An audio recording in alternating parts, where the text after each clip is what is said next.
Oh, Scarab, I get you on that one, man.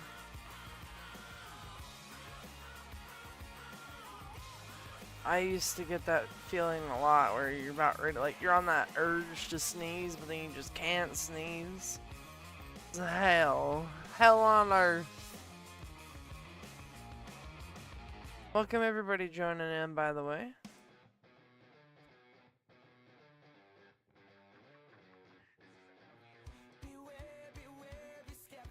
Try to buy me a nice skin, hopefully.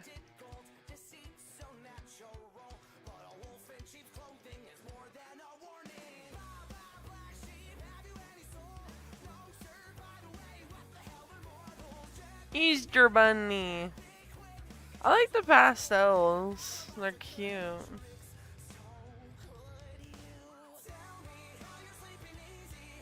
We're doing Iriday. Doing Iriday tonight. You cannot send a friend request, but you can if you want to join the Discord, and we do have a private server link that you can join up through. I don't accept friend requests because a lot of people have they're very good at overstepping boundaries, even though I put them in place, so it's like I just don't accept friend requests anymore due to it.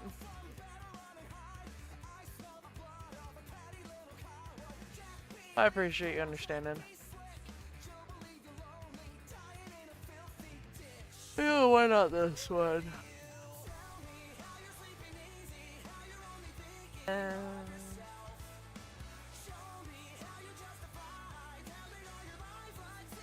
Why not? This one looks nice.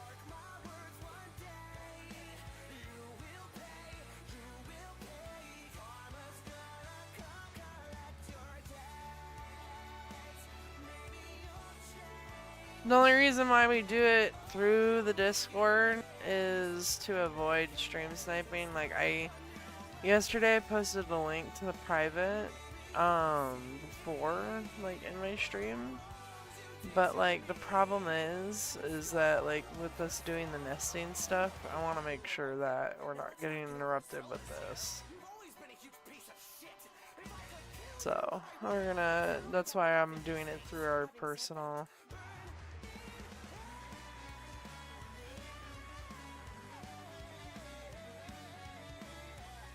Alright, let's see if I get.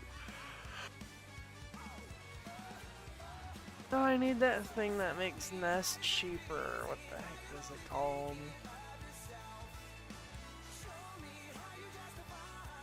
Oh, I need that real quick.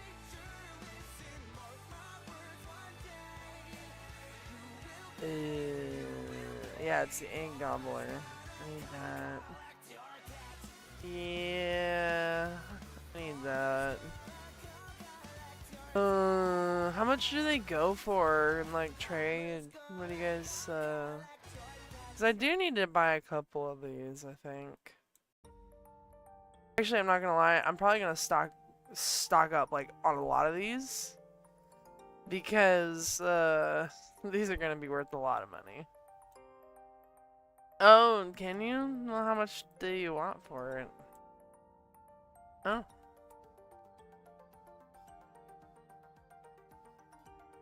Yeah, I haven't been really that guaranteed, you know. Sorry if I sound tired. I just like rolled out of bed and I'm like, I'm awake.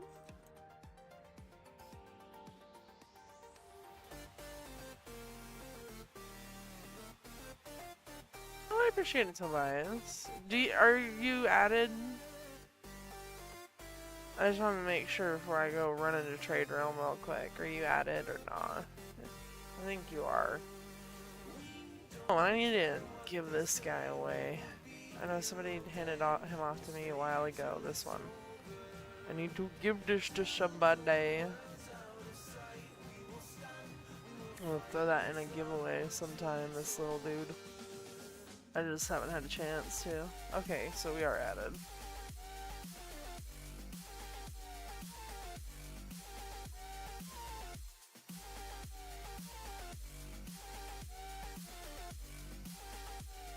I'll probably throw that thing up in a Discord giveaway or something, just so that somebody has a chance at it, because I don't want it just to sit there. Like, I don't have a use for that slot, and it's like, well, it's meant for a giveaway, so I want to make sure it gets to somebody.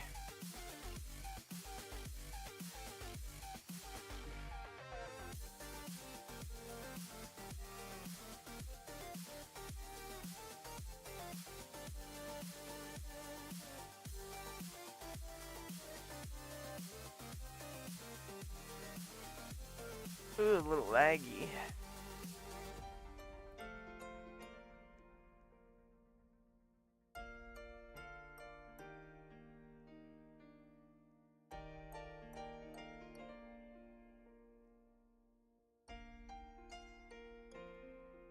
I am here. Oh, I think I see you.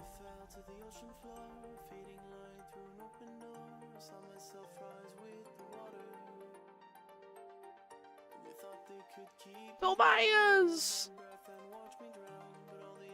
Thank you. Horrible. Me appreciate. Yeah, it's been lagging for me. Hold on. I'll put on performance mode just to make sure that we're running okay. Wingo! I appreciate that. Is it really lagging? Okay, hold on. Thank you, Tobias, by the way.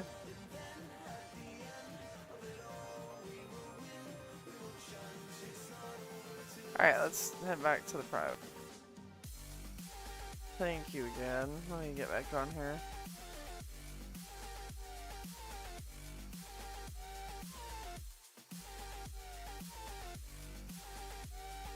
Yeah, I think it just depends on what server I'm in. Sometimes it acts full, sometimes it don't.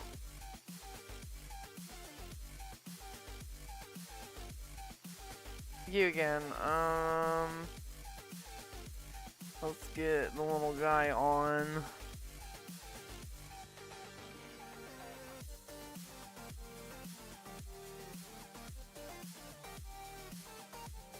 Yes, Yes, I need those.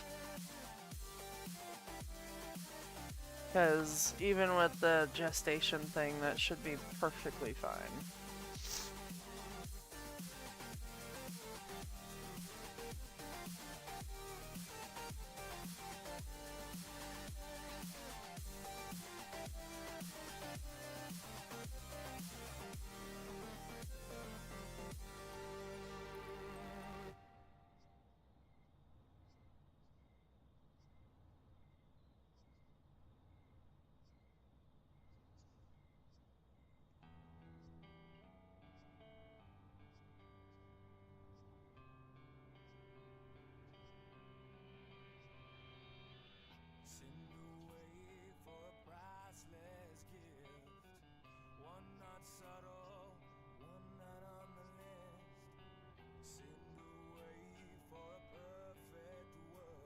Trying to find a spot.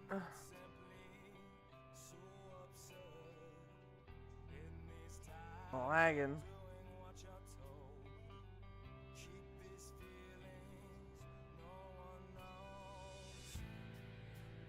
Where should we set up for the nest? I forget where one of the best spots are. I feel like I'm tripping.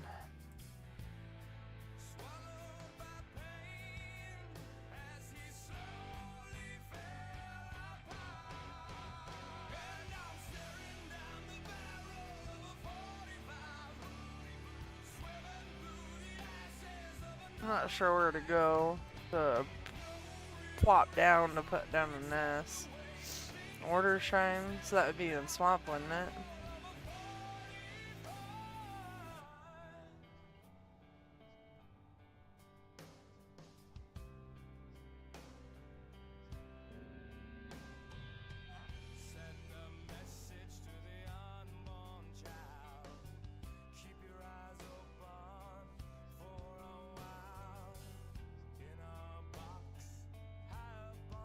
See if I can locate it. I feel like I'm running in blind. I cannot see.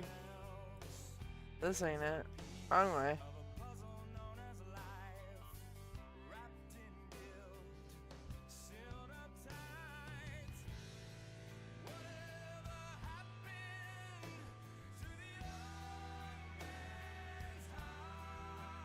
Oh, let me get back.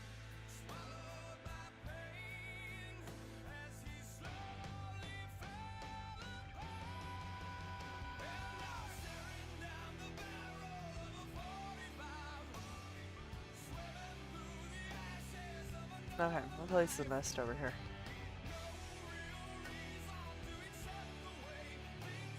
Okay, so I need 2 and 4 of those.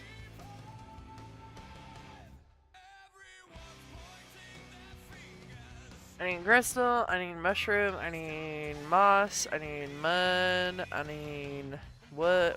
Well, I don't necessarily need that. And I don't necessarily need this either, we just need these, so.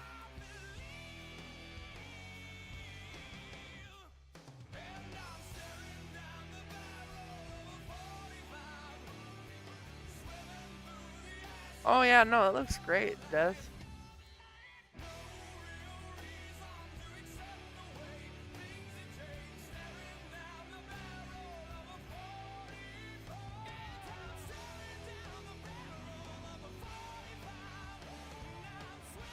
Wisteria, cute.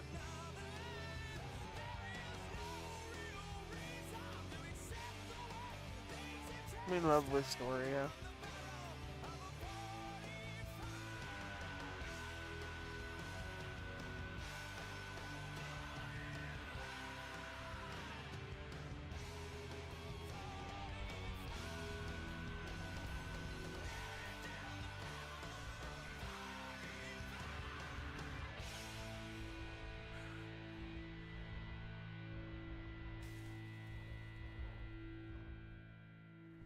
No, the spino helping.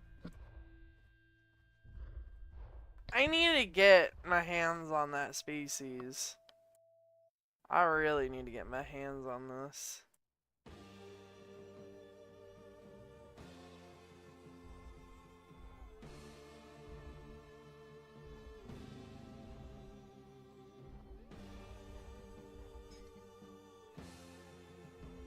I am gonna make that Rex Killer Spino skin. It's happening. Thank you.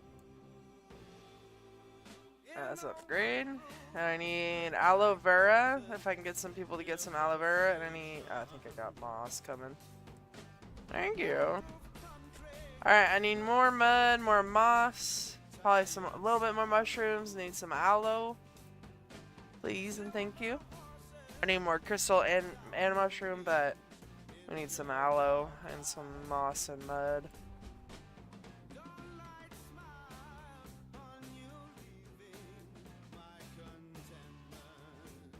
Morthor from. Oh yeah. I'm hoping I can get it for cheap, but a lot of people are overpricing the crap out of it right now.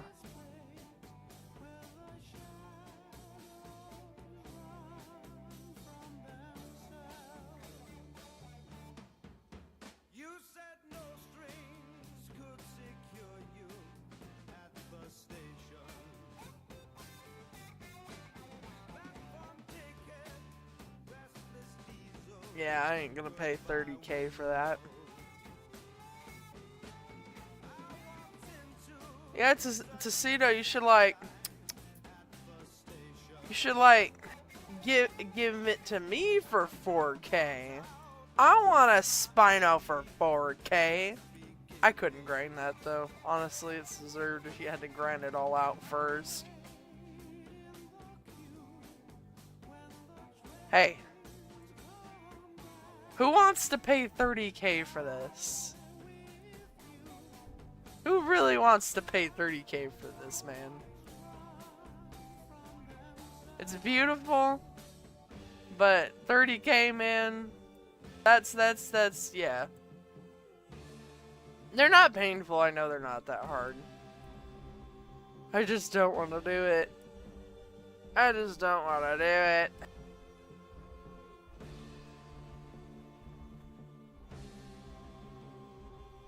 Oh, that's actually not terrible.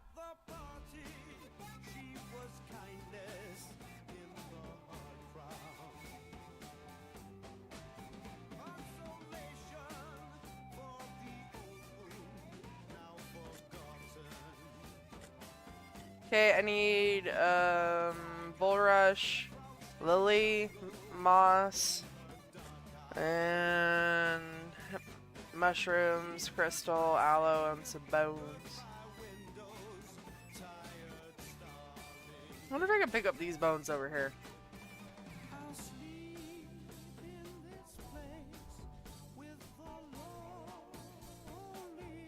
Oh, I can. Oh, cool.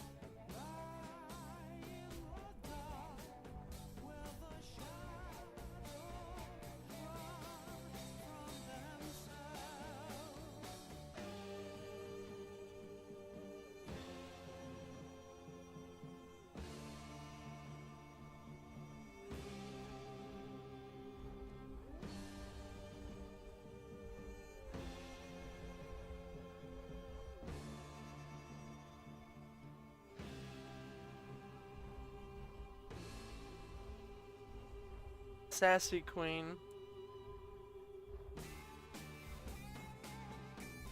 Tozen, do you really think realistically that amount of money is a lot in 1 month? I mean, I literally watched somebody within a week make 250K just by hunting species and like selling them and stuff like that. So like, if you're telling me that that's a lot of mush, it really isn't retrospectively. And especially when you do giveaways that are about that same level of mush almost every week. You know, you run out of stuff fast.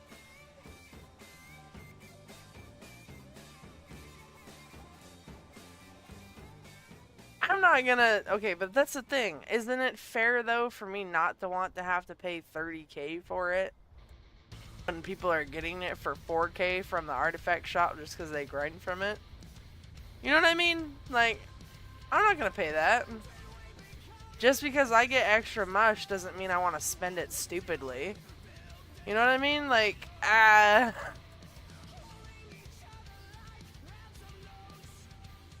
like nobody wants to pay that price, man.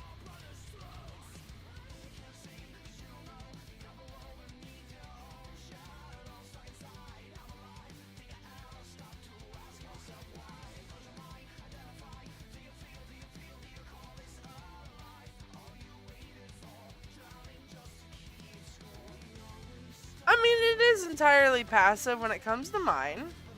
But that's the thing. It can go away as quick as you get it.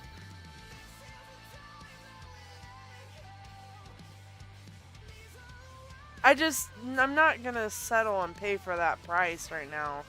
Because a week or two from now, it's not even gonna be worth that much. It really isn't.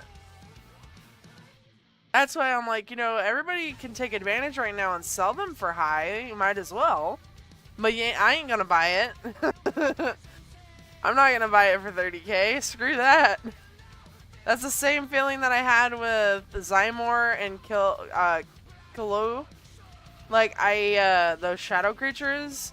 I still don't have a Zymorax because I still feel like its price is too high for me.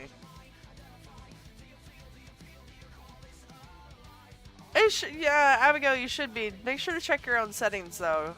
Just to double check. Ooh, another creator star.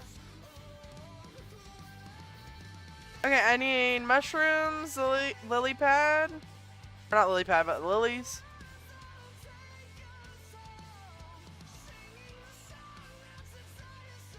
It has gone down. I've seen people selling it for 20. I'm just hoping that, you know, if I do want to buy it, then I can buy it between like 15 to 20, somewhere in there.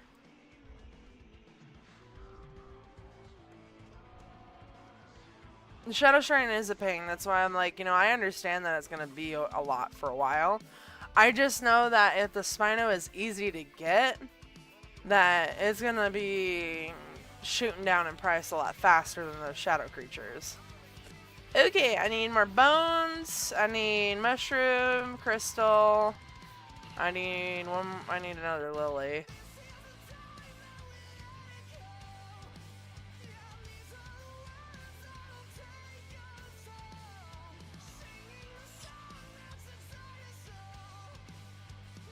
And you know what is something that I forgot to really mention is, you know, for the longest time.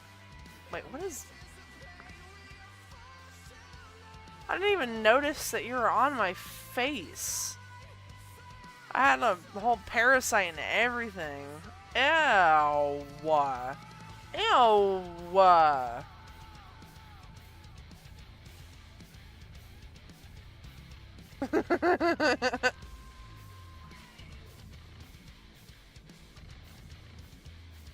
So what I was gonna say is I forgot to mention retrospectively, every single giveaway that I have done, there has at least been one Aries in it or more. So not on top of that am I giving away a bunch of other stuff that's worth, like, depending on what it is, anywhere between, you know, like 1k to like 80k in value when it comes to like Corvarak, or not 80k, but like 65k with Corvaraks, and then like Miju, and I've been giving those away consistently too. So it's like I lose out on a lot of money. Oh, cool. Alright, we're good on the thermal padding. Just crystals now is all we need, I think. Guess they will never see the demon who isn't there. Here, if you have to send me a friend request, go ahead. Vixie. Pixie Pixie, if you can send me a friend request, go ahead. Whoa, what do we got here? By the time you read this, Lydia Dietz, will be gone. There's nothing for me here. Yeah, it's because I've been repaying people for their items and stuff, Scarab. That makes two of us.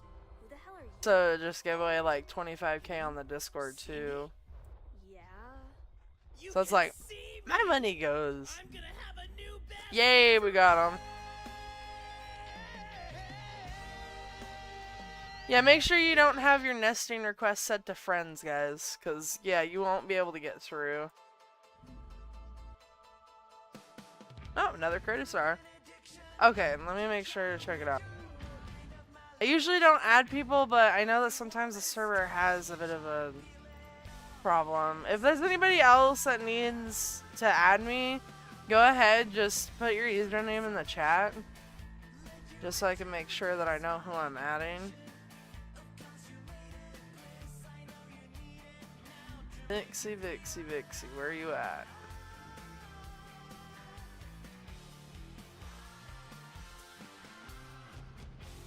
There you are.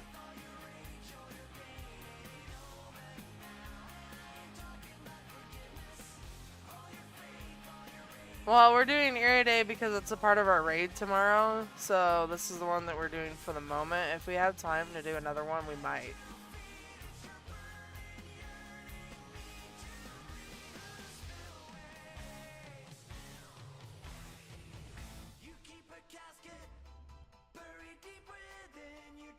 Song comedy? I'm not sure if I have. I'm actually gonna switch up the music right now.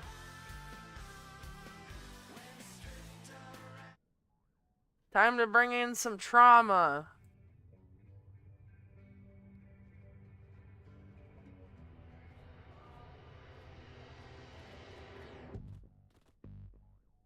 I've been loving this song a lot. Just vibing with it. This song is a whole vibe. Like, oh, it's so good.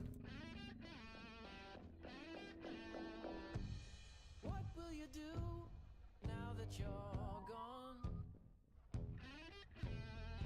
Under somebody new, well, that didn't take long. And where you gonna go? Not that I care. So my question is because I'm gonna make. Okay, listen, this song actually slaps. Like, this song is good. I'll play it in my car.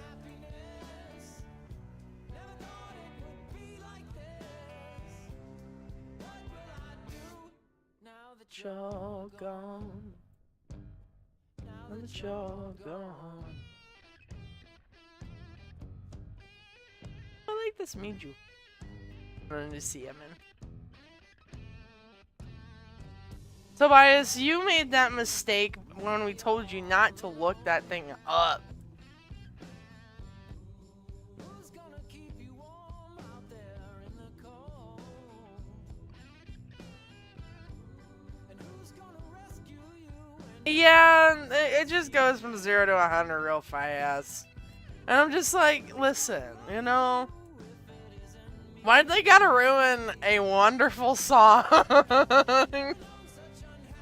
Like, the song is so good, I would listen to it on its own, like... I mean, Tobias, but can you really tell me that the censoring was enough? Like...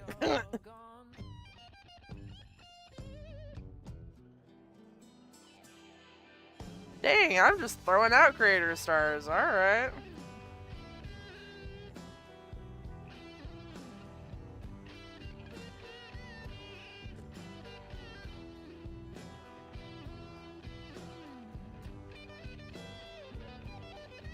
Nasitas is cool.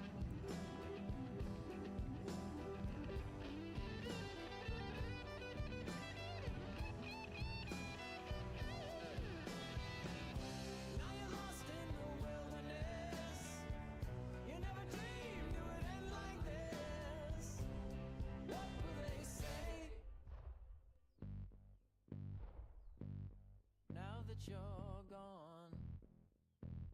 Now that you're gone.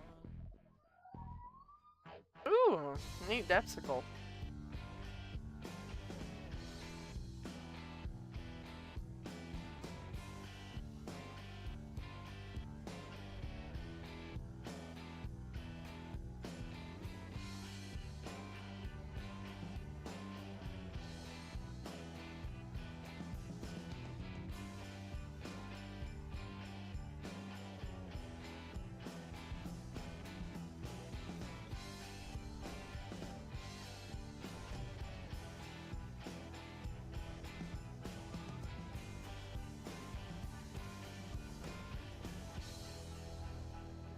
Yeah. Welcome.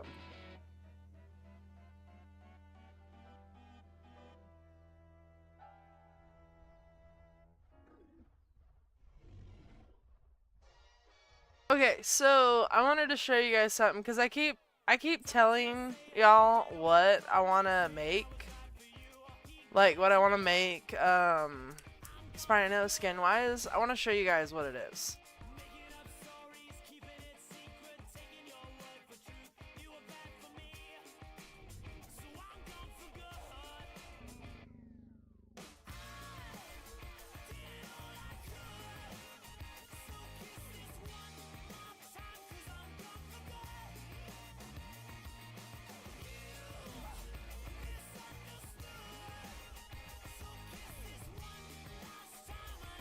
Trying to find the Rex Killer spino skin.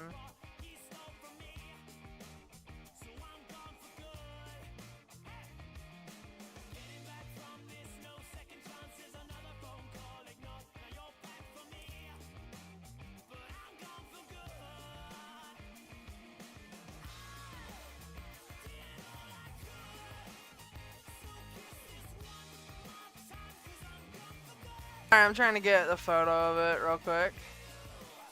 Uno momento.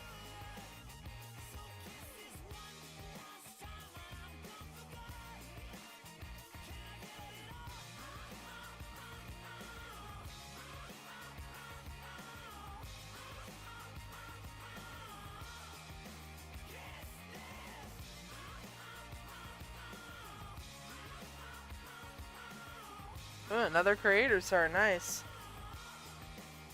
Okay, let me show you what I was gonna show you real quick. Hold on. I'm gonna get the picture up if I can.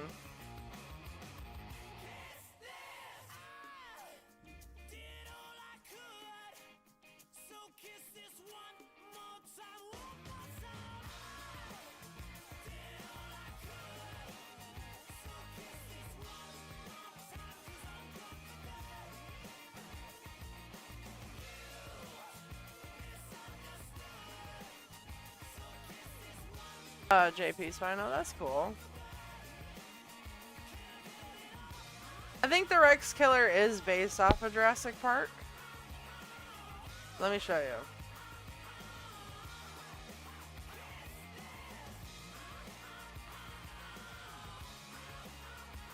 If I can get it up.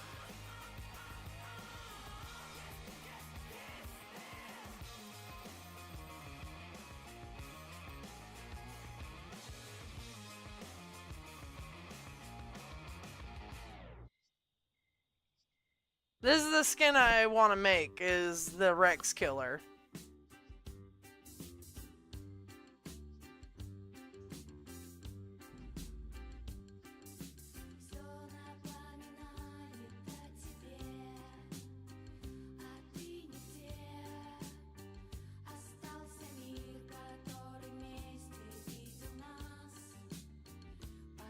Oh yeah, I'm gonna make this skin 100%.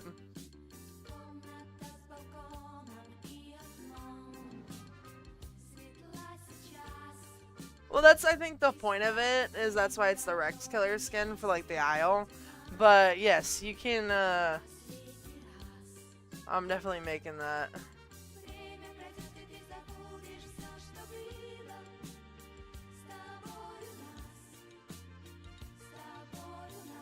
Also, by the way, guys, that hiccup raid video is doing awful right now. So, I might repost it tomorrow in the morning.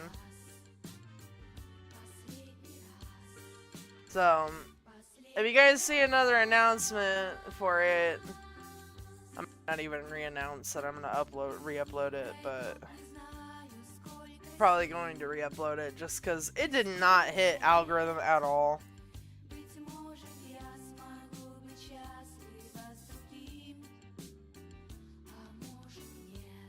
It's a good video, yeah, it is. So that's why I'm like, I'm sad that it didn't really do that well.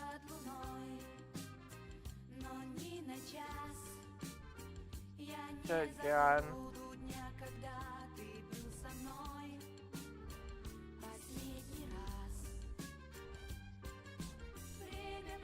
First thing I open up when I see TikTok, just to, take a look at the views. The only thing I see is about JoJo Siwa. It makes me want to cringe.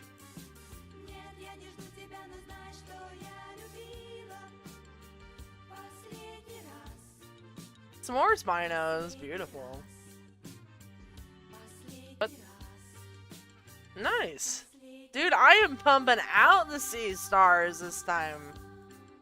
Dang. Alright. Alright. No, I know. I always forget about JoJo Siwa until like something just big happens. And you know what? To the furry community, I'm sorry. Because y'all don't need that.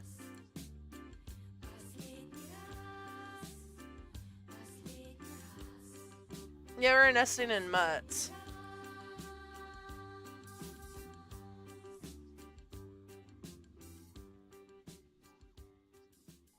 I don't even know why JoJo Siwa hasn't been canceled yet at all. For even that, like, You know how I feel. Sun in the sky. You know how I feel. No, I was saying to the community, or the furry community, I am sorry about JoJo Siwa's actions. Because it does not look good. We have to tiptoe around the topic only because it's just... I don't know how it made it on television, what happened. And the fact that we're okay with it for some reason. I'm just like... what?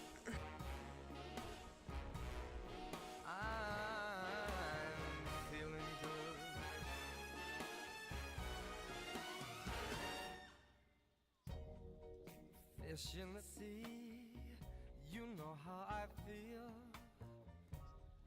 River running free, you know how I feel. Blossom on the tree, you know how I feel. It's a new dawn, it's a new day, it's a new life for me. And I'm feeling good. Oh, this song's great. Come on!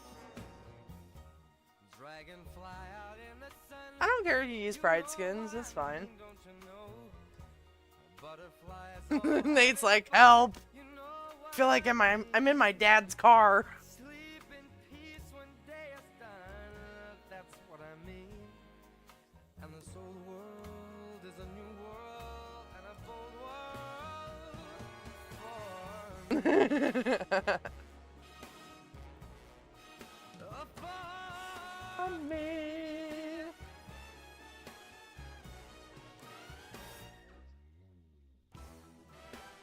This song just, I mean, come on.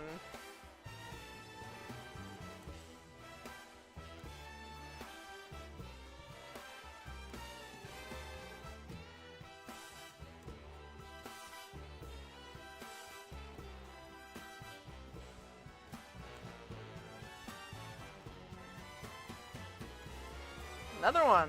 Stars when you shine, you know how I feel.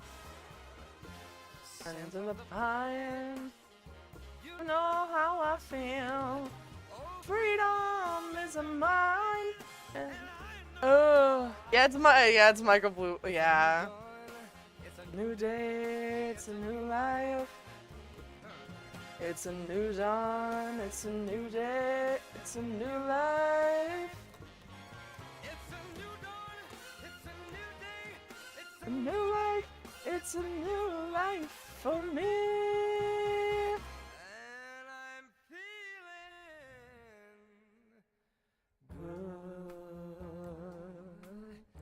good. I'm feeling good. I feel so good. I feel so good. Oh, this song is good. Just as it says.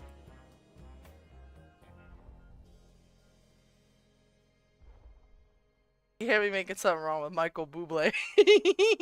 Yeah.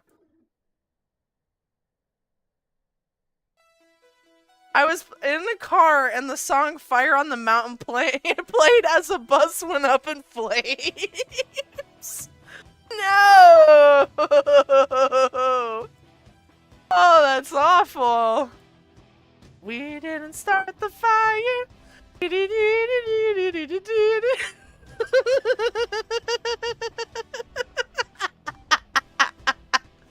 Oh, that's horrible.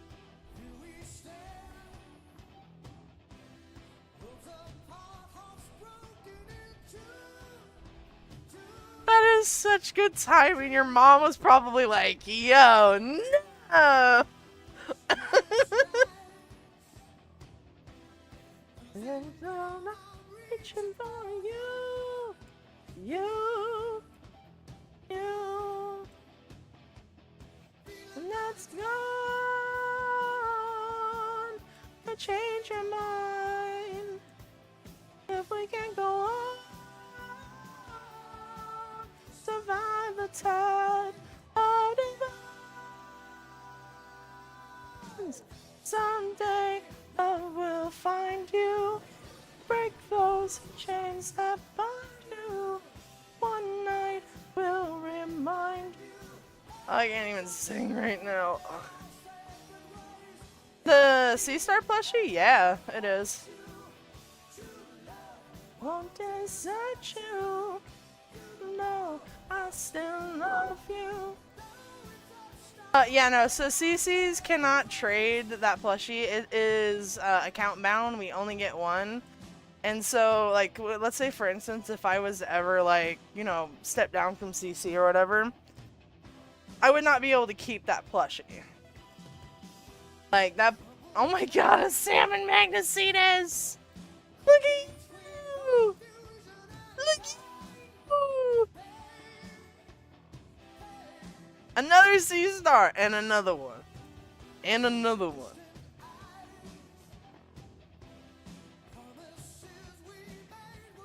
You're almost fine? Oh, that's good. That's good to hear that everybody was okay. Let's go. I wish you well.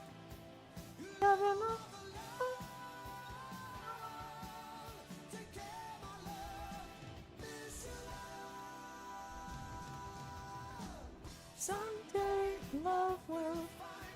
Oh my god, I can't even sing because my breath ain't even coming through. How many subs do you need to be a CC? I don't... so that's the thing, is like, I think there's requirements for different platforms. I want to say it's 1K subscribers on YouTube, and then for TikTok it's 5K followers.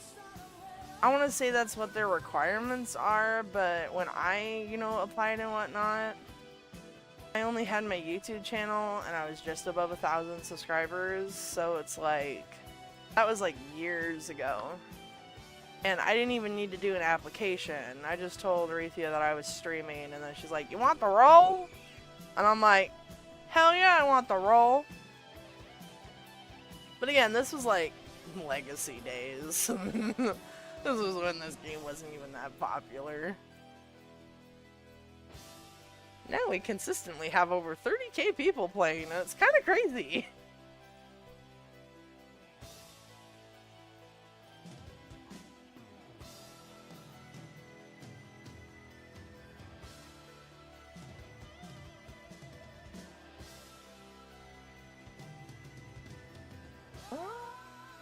I can't do it. Someday I will find you. Break those chains up. I can't do it. Usually when I'm singing loud I can, but like, my boyfriend's sleeping and I don't want to sing too loud and wake him up, you know? So like every time I'm trying to hit these notes and then I'm out of breath, I'm like, what is going on? Could be that I'm like half awake too. It's usually when when I don't have enough breath is when I can't get the dang words out. That's the one thing about singing. You don't got enough breath, ain't no noise gonna come out. Yeah, Fragger's right, guys. 34 people watching and only 4 likes. Walk in. What are y'all doing?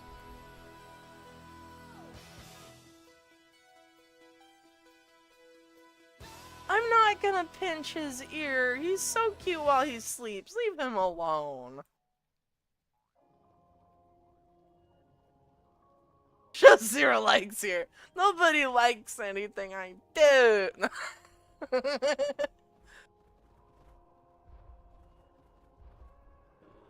Hey man, Fragger just caught y'all lacking. Fragger caught y'all lacking. Oh my god, another creator star. Dude, when am I gonna stop popping them?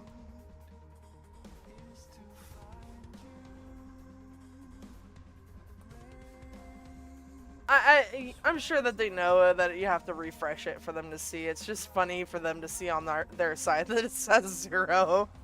Disliking the stream. This stream ain't for me. I'm out of here. Casito, let me... manifesting luck.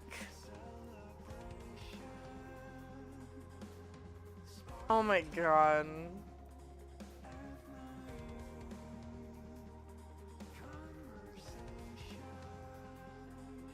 That reminds me of a video. I can't.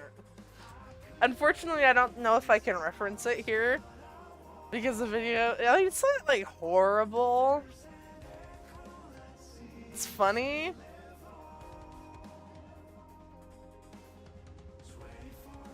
I don't know if I could find it. But, like, there's only one person that I could send that video to that would make sense for.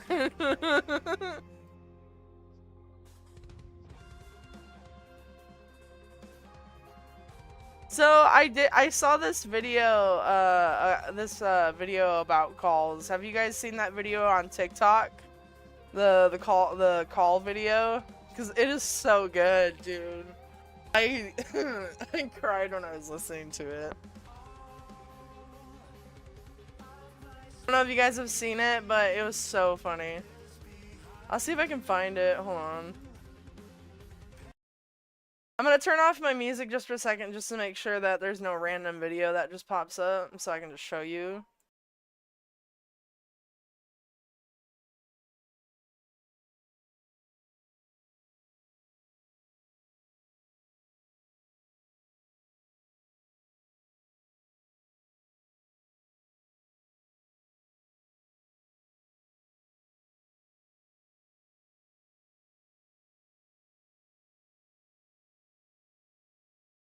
My damn ears. See, this is exactly why I muted that. That was loud as hell.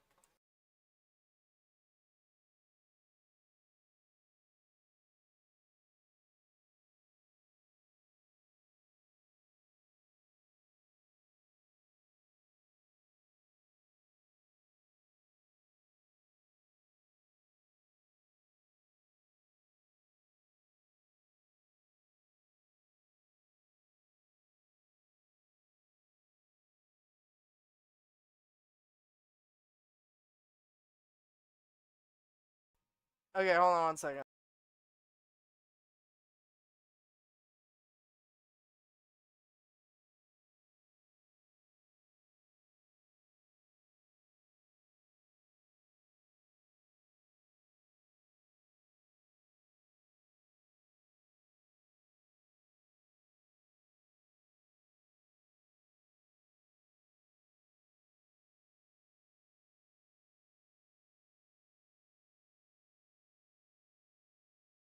Okay, so one second while I get this going.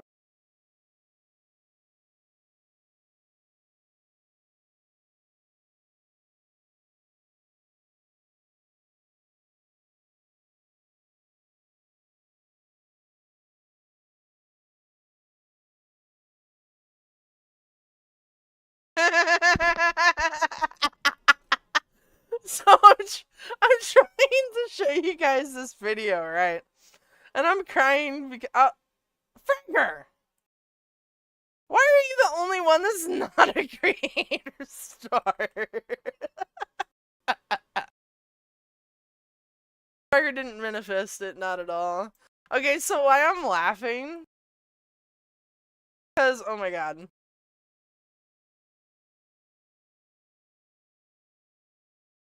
Okay, so I'm trying to show you guys, like, this TikTok. Problem is, this one that I have that's favorited as well, that's right beside it, that's that's like trying to play too. And it's Arthur. No, it's not Arthur. No, it's Dutch Vanderlyn, I believe, and he's just twerking.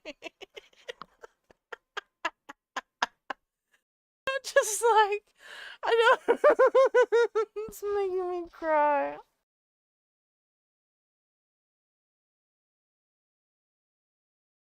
Oh my god. Yeah, no, it's Dutch Vanderlyn twerking.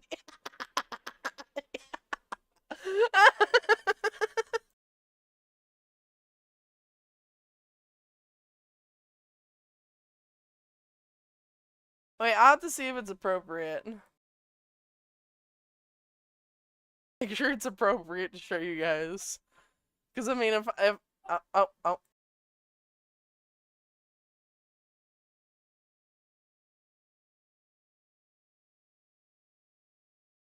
if my, you know, my thing will work properly. TikTok is always tweaking, like, bad. Why are you tweaking?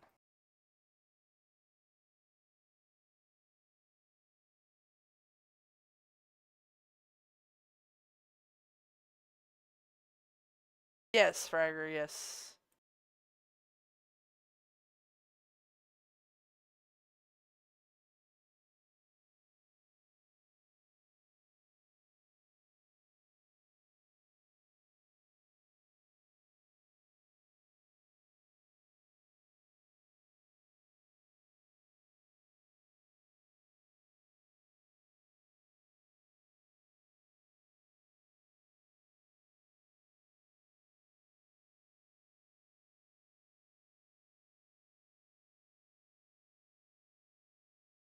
Okay, so the video isn't bad. It's the comments that make it bad.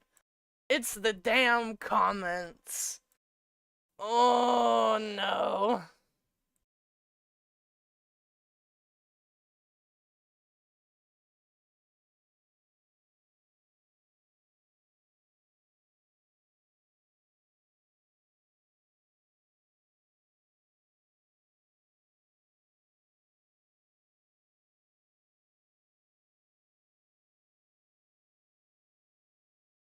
You guys will kind of see the snippet.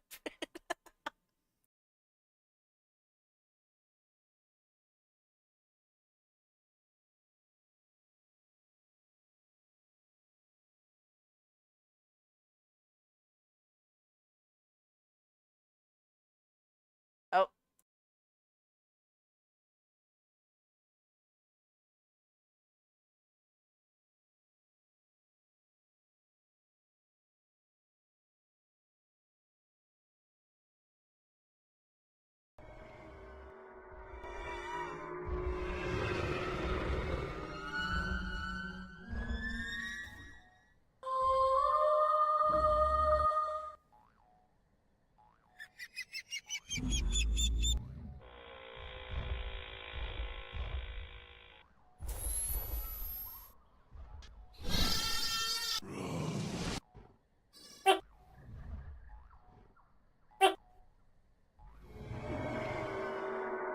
Okay, so that's what the video was I was talking about.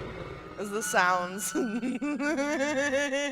Minecraft one made me laugh so damn hard.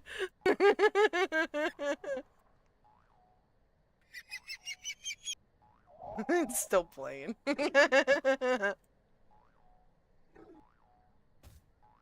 Yeah, that was the video.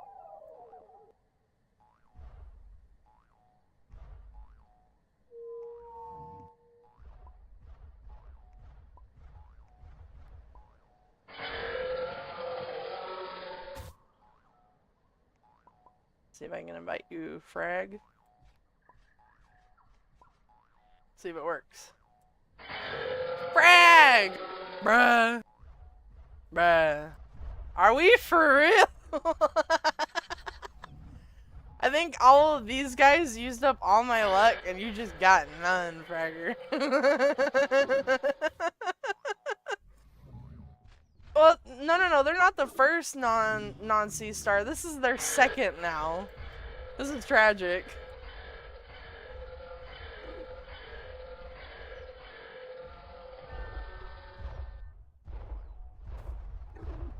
Little YouTuber moment. If you guys haven't already, please make sure to like and subscribe. If you haven't already. And there's also links in the description to join our Discord, as well as if you guys would like to donate to the stream, you can. However, it is not an obligation. I did not hear Volatra's calls, no. I swear to God, I'm gonna beat that Tornir up. Tornir? You keep going, I'm beating you up. It's gonna happen.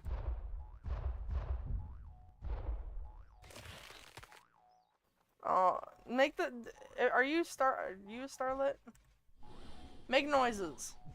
Because my boyfriend loves Starlet.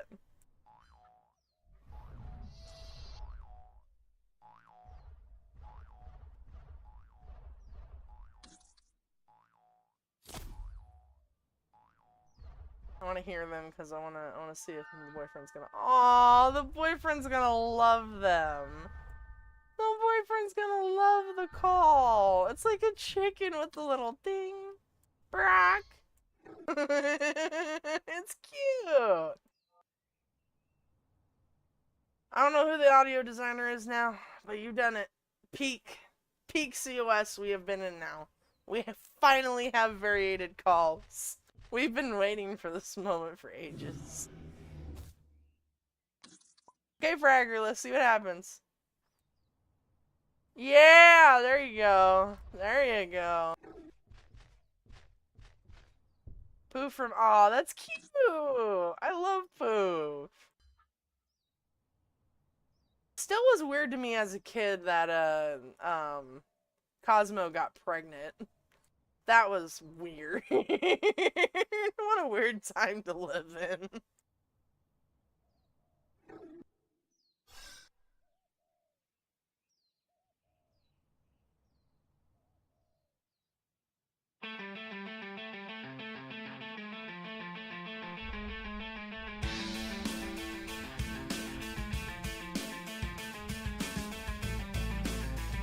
That is a wild sentence, but it was a part of the show, which is the worst part.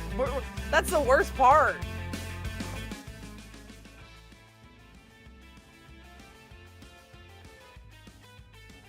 Okay, so that's the thing. Is, please don't mention mpreg stuff. Like, we're not endorsing it or anything like that. The only reason why I mentioned it, even in the slightest, is because of the fact that it just happened to be on the show. That kind of stuff now. Oh.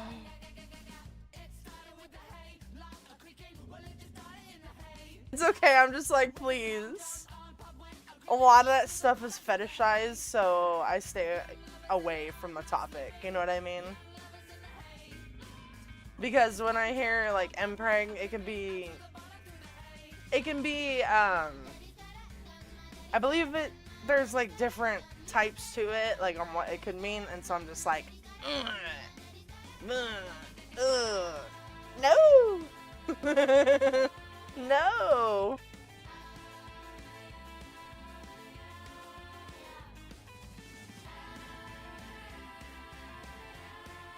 Well, and that's the thing, the only reason why it was normalized back then was because, I mean, shoot, you just get a random episode and it's like, bam, yeah, by the way, male fairies are the ones who get pregnant. So it's like, you know, couldn't really question it as a kid. It's just like, well, alright. It's a change, it's a difference.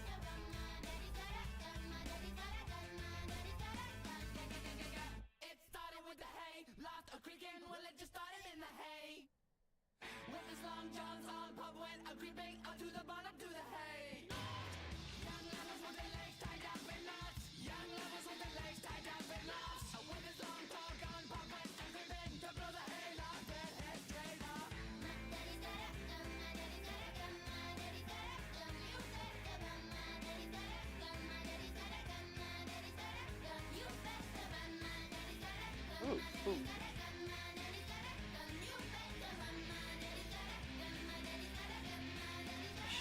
I don't know what that is actually.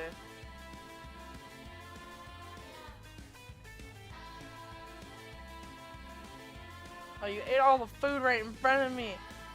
A little fatty. Oh man, I can't even smell anything either.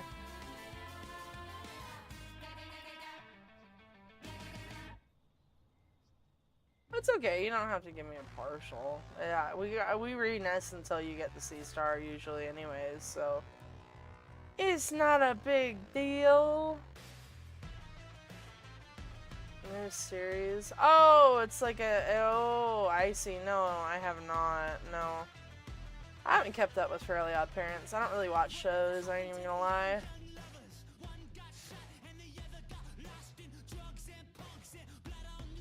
I need to eat some grass.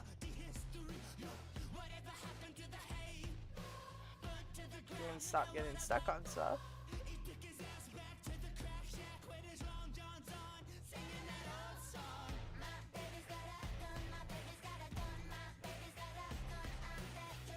Oh, there it is.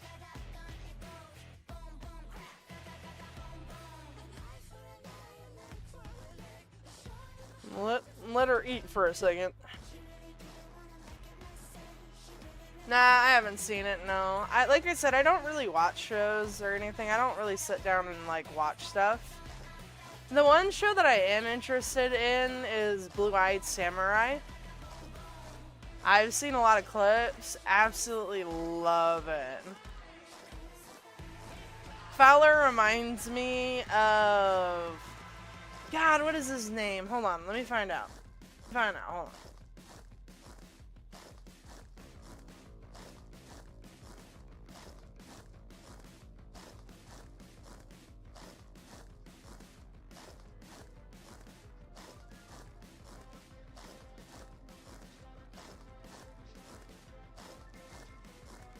Ah, yes, okay, so Blue-Eyed Samurai. You guys know the character Fowler? It reminds me of the Helsing Abridged Alexander Anderson, the Catholic priest. So he reminds me of, like, just the attitude and the accent is so, just so good.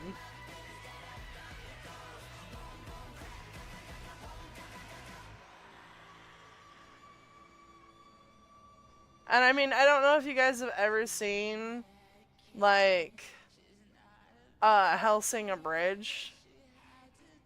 I don't think it's appropriate to show y'all. But Alexander Anderson is like... I'll see if I can't find a clip that's appropriate to show you guys, because it is funny.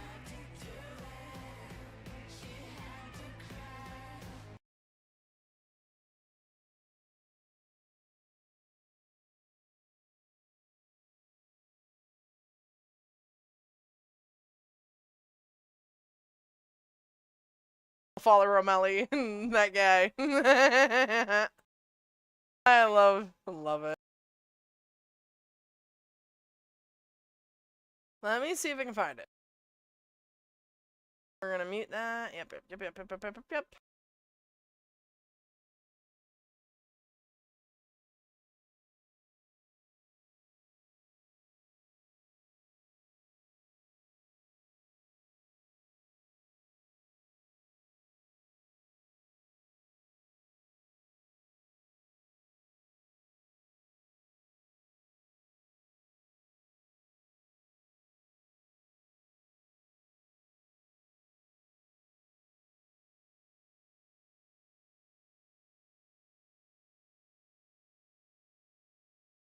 Okay, yeah, this one is appropriate to show you guys. Okay, cool.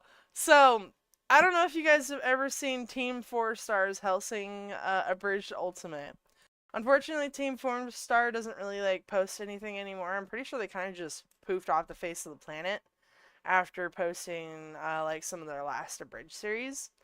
So, not everybody knows about them. Some of the more popular ones is, like, the Attack on Titan Abridged series, which that one's funny as hell.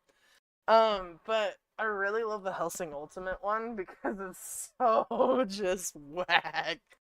Okay, so let me see if I can pull this up. Hold on.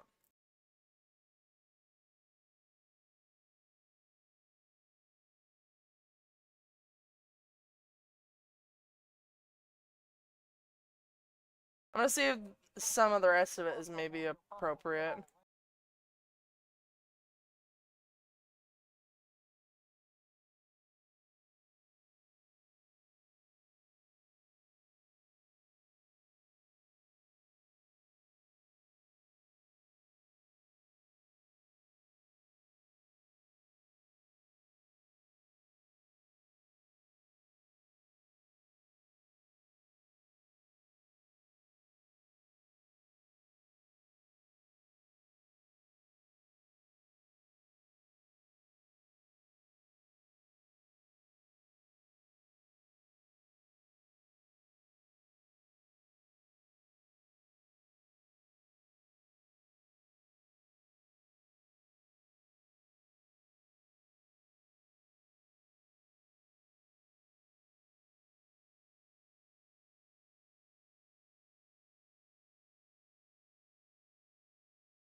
Okay, so yeah, I'm gonna have to probably pause at a certain point in time, because Alucard gets decapitated. I don't think I could show that, but I could definitely show a partial of this. Okay, hold on. Let me put this back up. Not what I meant to do.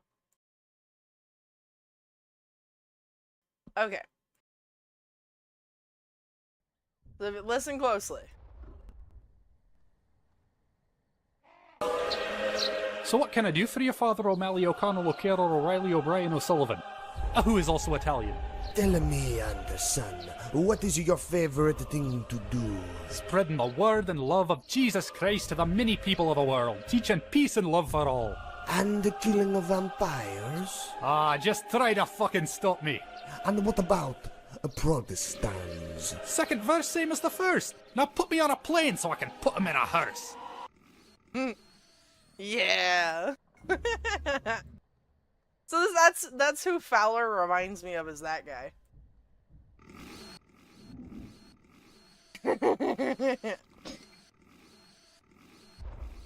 Yes, you can join the server. Whoever is spam calling, I'm gonna go down there and I'm gonna whoop ya. Do it some more. Do it some more. I will find you.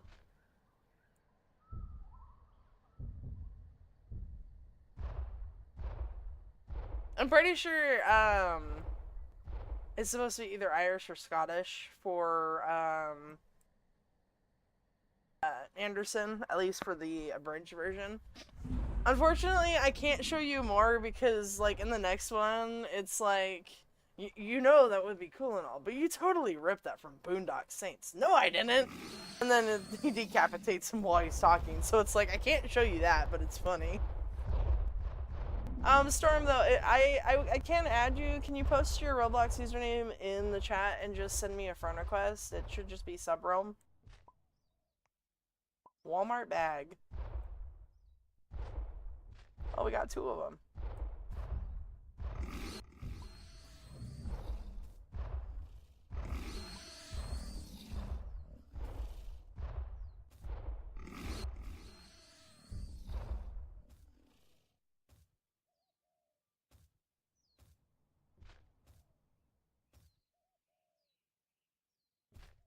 Hello, Corvorax.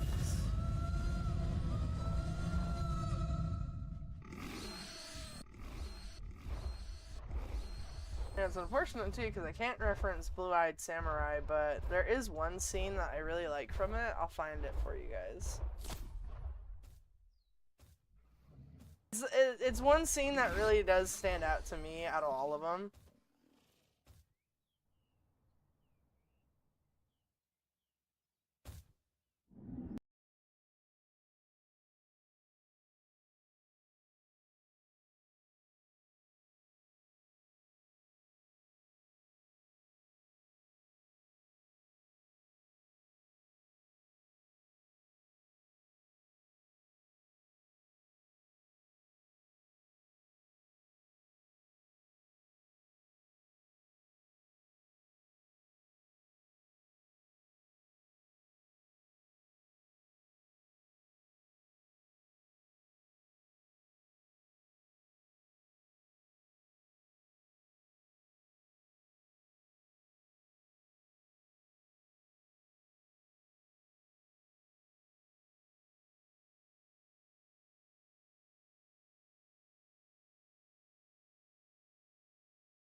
I don't like the VA for this guy. I will say the VA, like, he really just kind of throws everything off.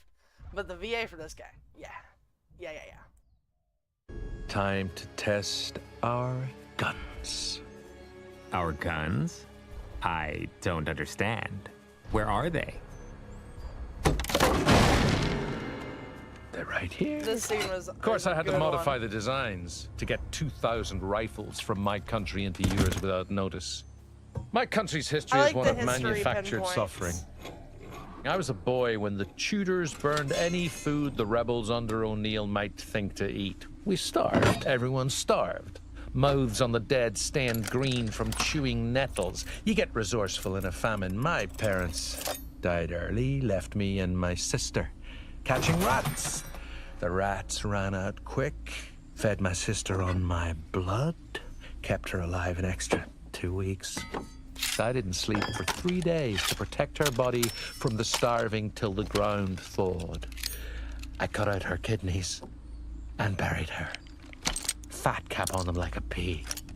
I haven't eaten a single meal since my mind didn't go to that bite. It was the last thing I ever did because I had to. I control my life now. Every bite. Where I show somebody getting mortared. But yeah, this I really love that scene from it, because it really does kind of encapsulize how some of the wars were really, yeah, all they were manufactured suffering, and that it's 100% true. And so I'm like, you know, to see a guy rise from all of that, still be alive, I damn well the brother's gonna be angry.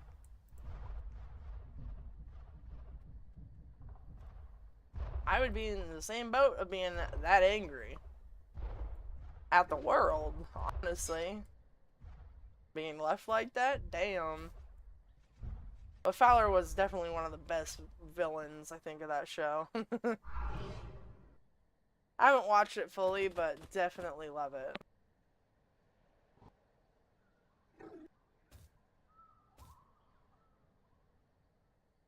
If you want to get nested, you have to just post your Roblox username and then send me a friend request, and I can get you added.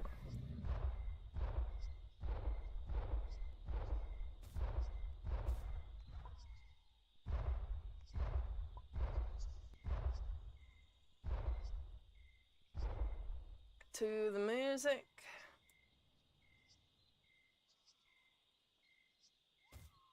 You know, I am still sad about that.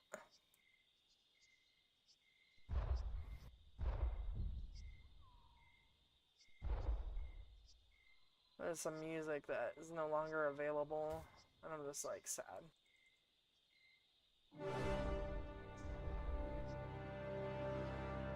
Okay, just make sure you guys send me friend requests, because I won't be able to find you if you don't.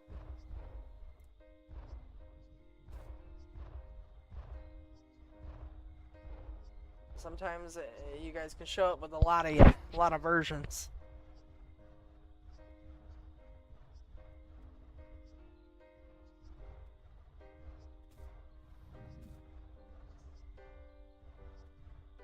This is the end. Hold your breath and count to 10. Feel the earth move and then hear my heart burst. Okay, I got you accepted, Harmony. For this is the end. I've drowned and dreamt this moment. Okay, Howling, I got you accepted.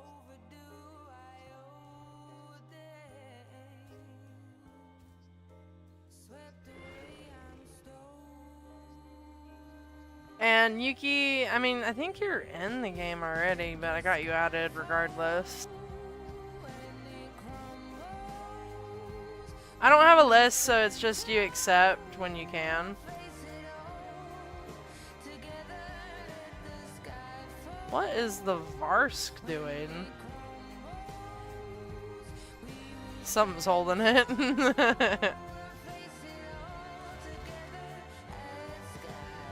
You know, it's kind of insane. I've been thinking about switching up to the Windows version of Roblox because for some reason it runs better than the actual like full-on application version of Roblox that you like download. It runs better. Like, it runs way better for me. I don't know why.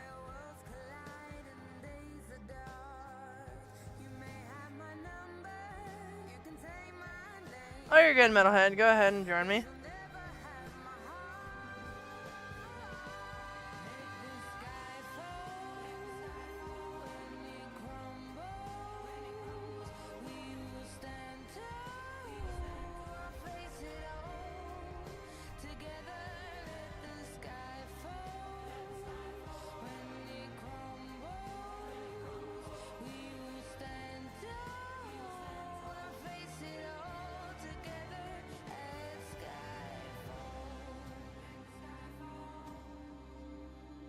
When it crumbles, we will stand tall.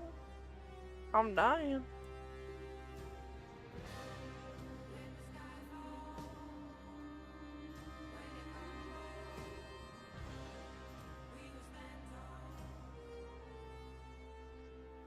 Where you go, I go. What you see, I see. I know I'll never be me without the security of your loving arms, keeping me from harm. Put your hand in my hand, and I can I'm dying. It's because of me being sick too, like singing. I just am like dead. When I don't have a fully clear voice, it sucks. The best way to actually fully clear out your throat, and especially when you know what? Okay, so I don't know if you guys ever heard of this recommendation, but when I was in choir, one of the things that they used to tell us is if you drank milk or if you had issues with a lot of phlegm with your singing and it could cause you issues, they told you to take a shot of lemon juice to help with that. And so I'm like, damn, I wish I had some lemon juice right now.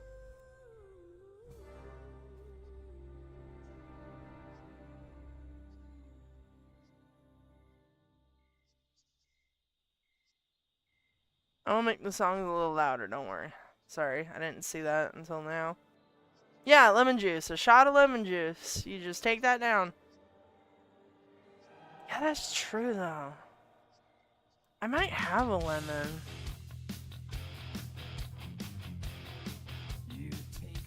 Yes, because milk will make it to where you start phlegming up and stuff. Any dairy products will do that. And it's true. It 100% is true. It will make you way more phlegmy. Before you perform, you do not drink milk, don't eat dairy, don't do none of it. Unless you got lemon juice.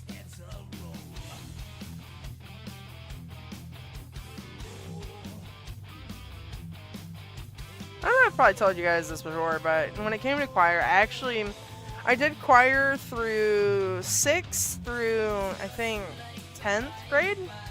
So I did it for... So it's 6, 7, 8, 9, 10, about 5, 6 years of choir. I want to say that I don't remember when I dropped out. It was either sophomore or junior year that I dropped out. I don't remember. Yeah, I wouldn't follow it up. Oh, it's expired. It's gone, Tobias.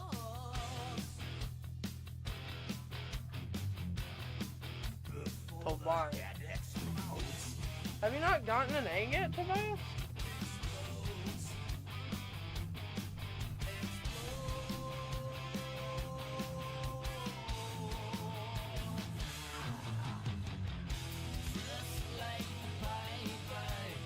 I'm so confused.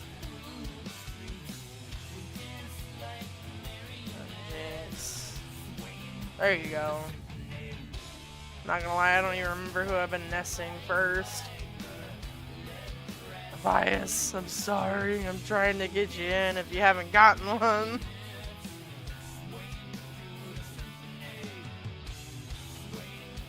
Symphony. Destruction. Oh, Symphony of Destruction is fantastic. Oh, Tobias is so quick to try to get it, and then it's gone again. Tobias, no.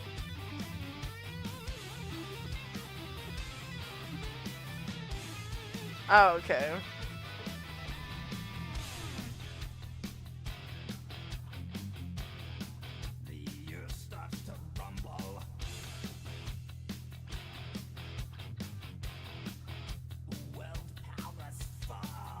Let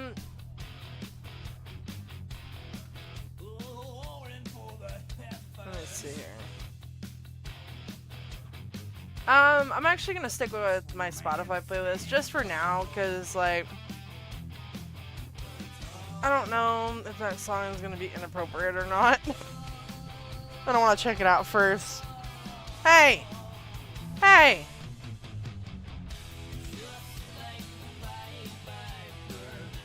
You wanna die? You wanna die? You wanna die?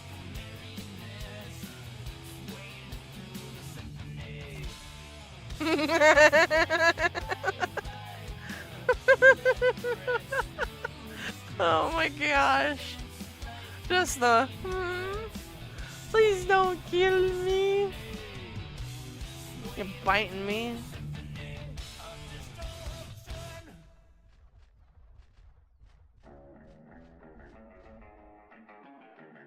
I could check it out. Let's see what it is.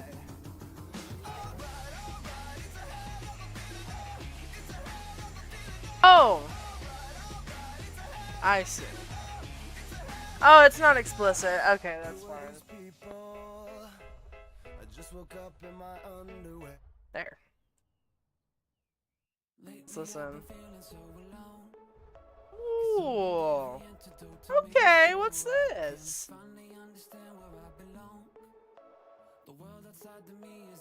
Oh, Brendan Urie is great, yeah.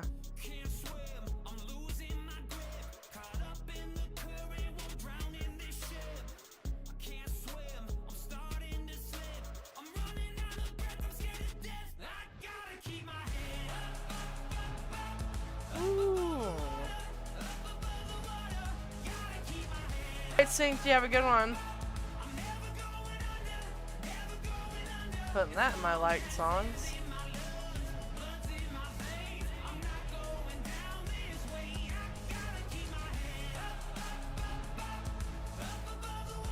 Should I get Tobias, right?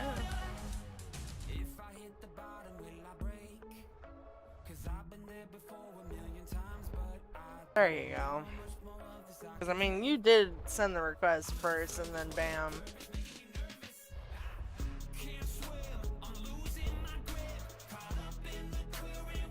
Beep, beep. Ow! What am I being grabbed by? Where am I going? I don't want to go nowhere.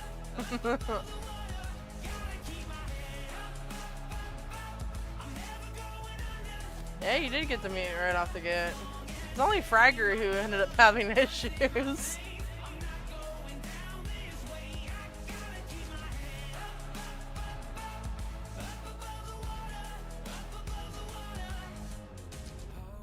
This song is called Head Up the Score. It's that one that Nate suggested.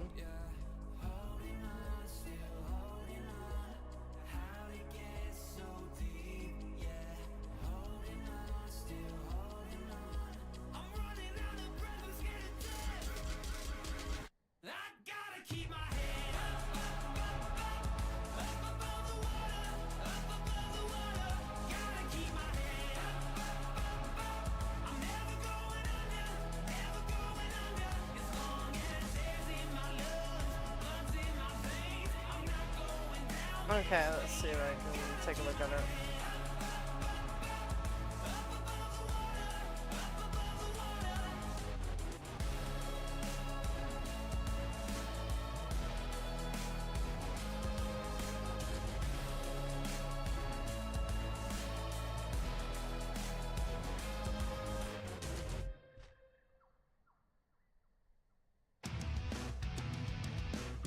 Okay, I'll play that after this one.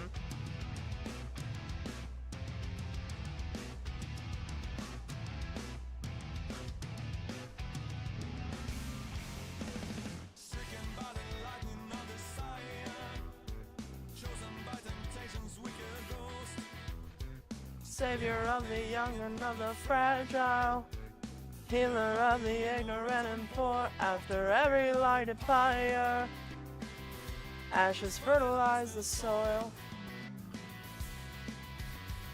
Dig into your weakness for an answer. Dig until you find a reason why. Cursing younger souls with your stigma. Get protected by the house of God, when with every broken promise there's a cold spoken word. Ugh.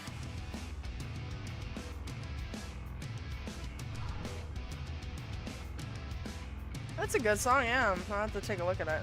It's stigma, not sigma. I said stigma. Praise for solitude. Sin remission. Leave your will and your thoughts by the door and surrender who you are. Reach for sanity, strength and reason. To submit to the lies that we teach, and enlightenment you will reach. Open your heart to divine oppression and for a stand and fight.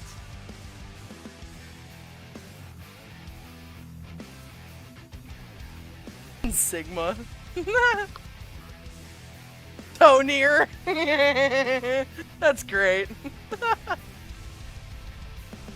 Empathy for one was graded higher. Wow, words can't come out. Rain and flow. Trading guilt for mirrors and desires. Trading hope for favors and for wealth. Selling fantasy and fables to the ones who need it most.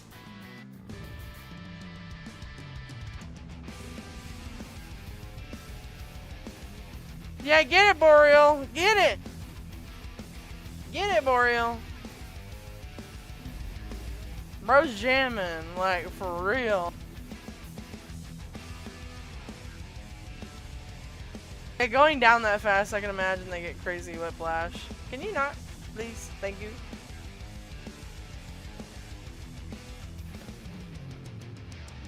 For solitude. Sin remission. Leave your will and your thoughts by the door and surrender who you are. Reach for sanity, strength and reason. To submit to the lies that we teach, and enlightenment you will reach. Open your heart to divine oppression and for a stand and fight.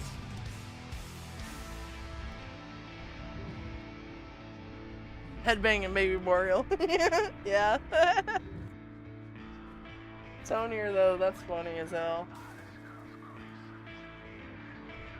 It's the thorn.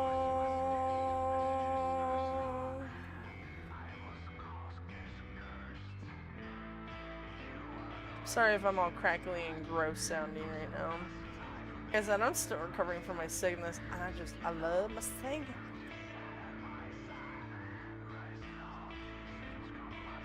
Let us go.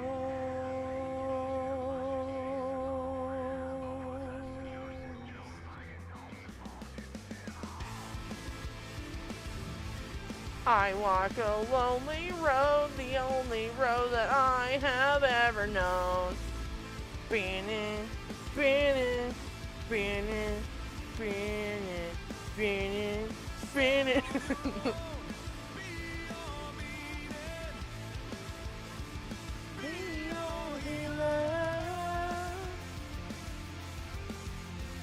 I love this song. Stand on your own, say you're leaving, say you're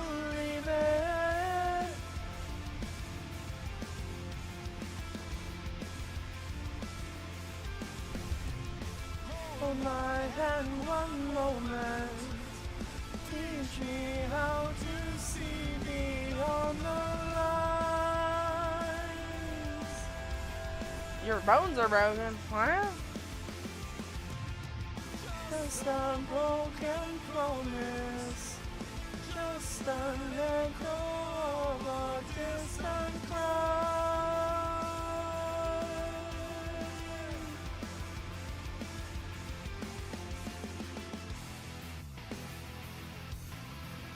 Let me save up for Sigma. I remember this one time. Okay, so when Sigma Talks came out, a lot of people got in trouble for saying like Sigma balls and stuff like that. I sent Aretha a really crusty photo of a Sigma Talks baby and said Sigma balls on it. It was so long ago. It was so long ago. But it was so funny. Oh.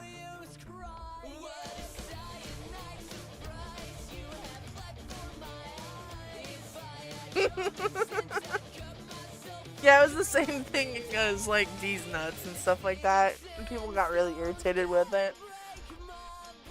But yeah, they made like a crusty meme and just sent it off to Aretha. Well, I was trying to play the one person song before. I didn't see that one, Nate. I was trying to play their song to see your other suggestion. Unless I'm just blind.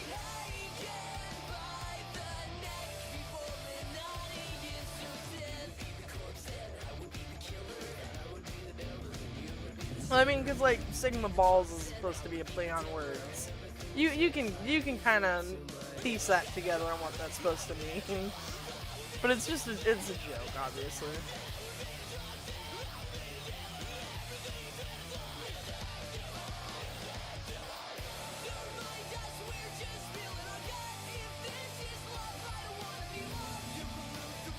Okay, so born for this. You know, I'm not gonna lie, that first song you suggested, Deftones has a song for that. Like, for that one, I don't know if it's like a cover or if it's just a different song.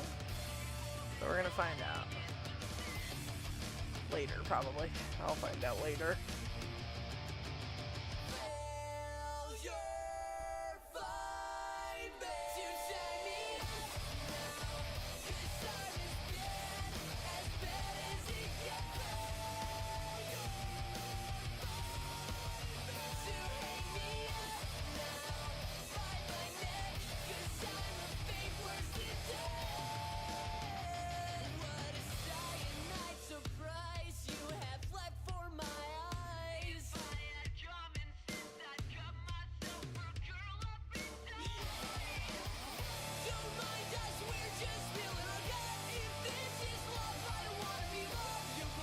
Oh, your slots are all full. Yeah, you know, I was gonna play with somebody earlier. Like, I had somebody asking me to play it earlier. But I didn't play with them, and I'm wondering if they're gonna be sending me a message or not about it. I doubt it, but it's because they were kind of, they lost a really important slot and were getting mad about it. And they got, basically, that madness and anger kind of got pushed towards me in a sense. Like, they said that they weren't mad at me, but they were like, you can't understand, you know, how much I've lost right now, basically. And I'm just like, I mean, in a sense I can. I've played like Beast of Bermuda in the Isle. I've lost hundreds of hours worth of progress in one go. I've also played PvP Arc, where I've lost hundreds of thousands, or not hundreds of thousands, but hundreds of hours of progress. And so I was just trying to empathize with the guy, because I mean, like, he lost like a really important Ven 5 slot. It was like a Ven 5 Boreal. And I was just trying to empathize with him, but he got kind of mad, and he was saying, oh, well, I'm not mad at you, and I'm like, I'm not even going to entertain it. I don't know. You know, like I don't like all the drama llama and all the angriness. And it's like no hate towards him, but it's just a lot, you know, like especially getting that mad over a slot. Like I can understand, you know, when you've been 5 something, it takes a long time. It does. It really does, and especially when you've had it since like the first, like, you know, you like first starting out. Like, yeah, it can be devastating, but you don't gotta invalidate other people just because you're upset, you know? I don't know. That whole situation, I just felt like it was a little like on the strange side, because I'm just like, I feel bad. Feel bad for him, yes, of course. You know, it's a crappy situation to have to be in. There was another YouTuber in the server during the Kona. What do you mean? Did they post about it or something? I'm also not gonna name drop my friend only because he's also another streamer. But I'm like, man, can't we just have a calm day, brother? Like, fuck. You know what I mean? Oh, they did. They did make a video about it. Yeah, send it on over. I'll have to take a look. Yeah, if you guys ever see videos, like other people posting videos about me or our raids, please tag me. Like, wherever it's at, tag me. Oh, this is a nice song. But I don't know, was I in the right to be like, you know, kind of trying, okay, so calling themselves immortal. No, it's a different person. Oh, you can tag me in it or you can send it. It doesn't matter, whichever works. Let me take a look. Tagging me, it doesn't matter if it's in. Why are you grabbing me?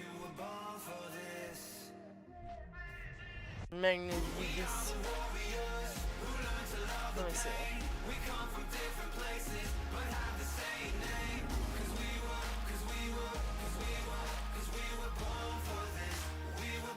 I don't know, I was just scared of stuff in creative media. Maybe I'm looking in the wrong spot.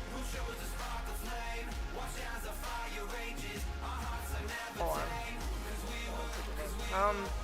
Yeah, I mean, okay, so I don't know if I felt like I was in the wrong. I was scared of saying that. I definitely wasn't, because that's the thing, like, I came onto the stream, like, if I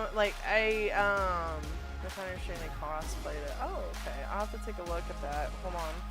But they were upset about their slot, and they were just like, you can't understand how I'm feeling about it, you know, like, you don't get it. You don't get the same level of, like, loss that I get. And I'm like, bro, have you ever played Beast in Bermuda without the revive system? Have you ever played the Isle and had hundreds of hours on a creature that you made like so much backstory and progress with, and then it just dies because everything is on the same level as you?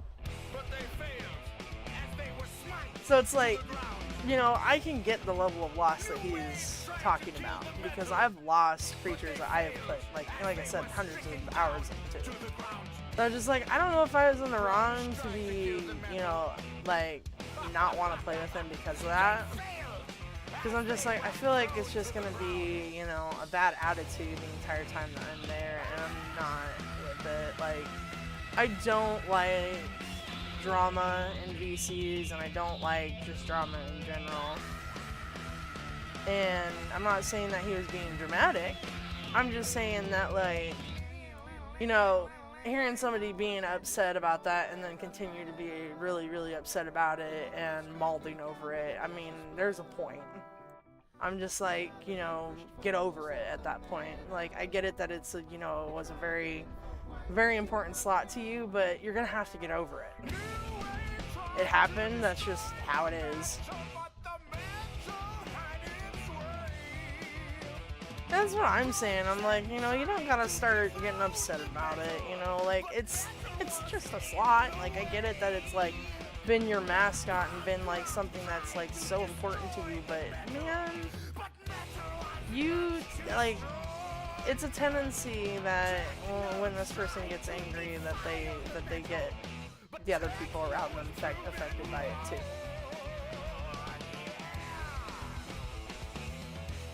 And it's because, I mean, like, I just,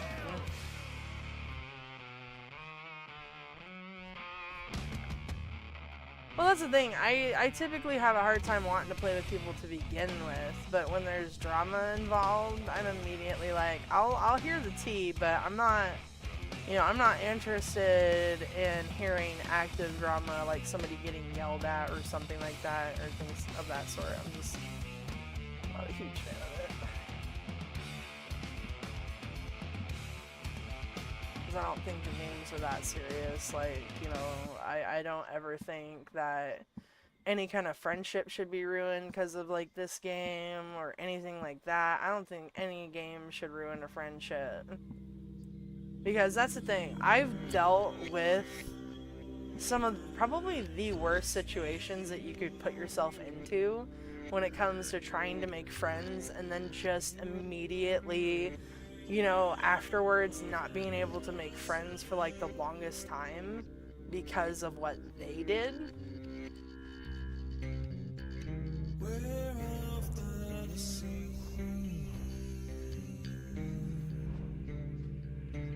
Affected me on how I can make friends, because I did not want to be associated to the issue, and at the same time it made me rethink a lot of choices on who my friends were, and the fact of like anybody could be, you know, because that's the thing when it came to like the whole Nublar situation. If you don't know about it, I'll TLDR it for you. If you weren't a part of the Isle Legacy, there was a server that was really popular back in the day that was called Isla Nublar, and it got taken down after a while because our coder, it was the person who would deal with like the injections and stuff for like non-survival creatures, which is like, you know, creatures that you can't get normally in the game, stuff like that. That's like in survival, not necessarily something that you couldn't like select. It's just something that would not spawn with a baby model, like you couldn't survival progress it. So that's what that person will work on, would be the injections, which would be like you putting in those full-grown like non-survival creatures. So yeah, we've ended up finding out that that coder had thousands upon thousands of files of CP on their computer, and that basically broke the camel's back, and then a bunch of other stuff came out about it, like people protecting people about people that were being, you know, being CP, not the CP files, but like being child predators. And that's why I'm like, I don't know, I started making friends because these were people that I had no idea this was going on. Yeah, I'm talking thousands. This man had 16,000 files. And this guy, I didn't really like, okay, so he was the coder for Nublar, and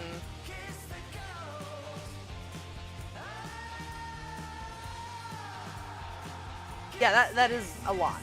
That is an insane amount. The guy has already been arrested, if you guys are wondering. He's already been dealt with. He was out of country. And so, I forget what country it was, but the government there already took care of it. Like, they already got him. But that's what, like, killed that server. And a lot of my really close friends were a part of that server, and, like, I'm not gonna lie, I might as well just pop up the Sid Alpha video. I'm tempted to just show y'all what it was like. Because that whole situation, I mean, it's drama filled and it's crazy, but it was so, like, I mean, it was really well put together. Like, it was very informative. I don't think I should, but I mean, it's like it's a very informative video.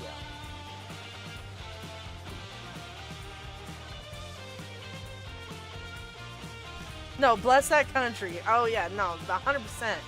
I'm so glad that they ended up finding out and that they got that dealt with, because I was so like, cause like I was saying, so this person who what is it? My brain ain't working because I saw what Tobias said. Tobias, you know what's hilarious is you're asking for the name of this song, yet the lead singer of this, like, of this song, their name is actually Tobias as well.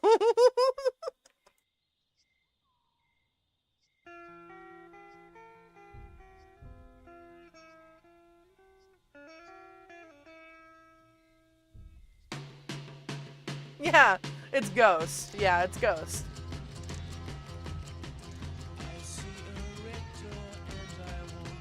I'll see about playing it potentially, Nate. So, okay, so what? Oh, I'm trying to go back to what I was trying to say. So, that person who was the coder, they were not super close friends to me. I used to work with them because I was an administrator of Nublar, and I did moderation work for them. So I used to be that one person who'd go up into VCs and be like, "What the hell y'all doing, huh? I'm hearing some shit." I would do that. I would literally go up into people's VCs and start giving them crap if I heard anything going on. And I mean, it's hard to like make me really mad. But oh man, you heard me in those VCs, dude.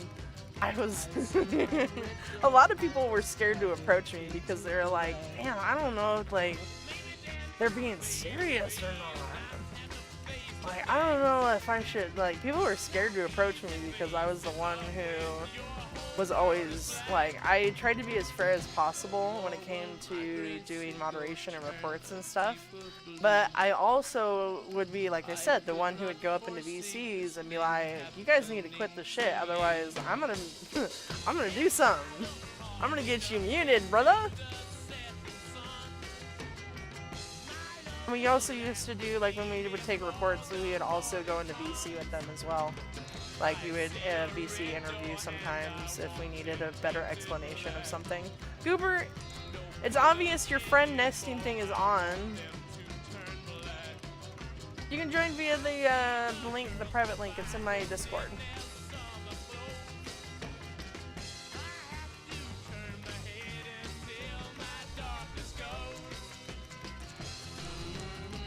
No, I'm kind of tempted on having you guys see that video, because I mean, I'm not gonna lie, it would explain everything I'm trying to explain like a million times better.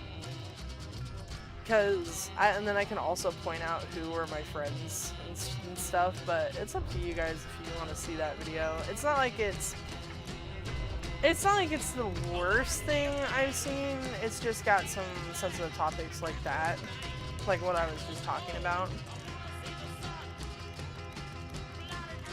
I mean, I talk about that video a lot because, I mean, that video was so effective and it affected me a lot. I mean, being on the outside and seeing it, like seeing that majority of those people were your friends at one point in time, it's scary. Oh no, puppy, you're fine, you're fine. I'm talking about the Nublar stuff that happened a while ago. And you know, me and my friend Kaiju, because Kaiju, I don't know if you guys like Kaiju, he's a mythical being on this channel because I don't trust him not to say some random shit on the VC. Because, I mean, he's not like super offensive, but he's very flamboyant and can say some random stuff at times, which I'm like, is appropriate for us as adults, but definitely not for children.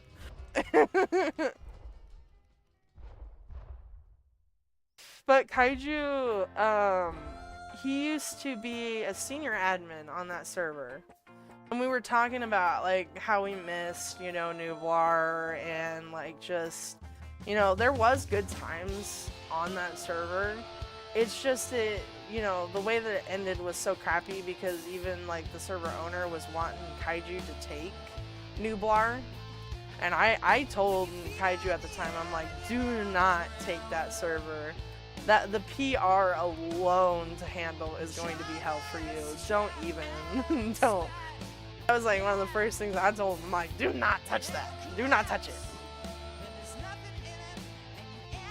Goober.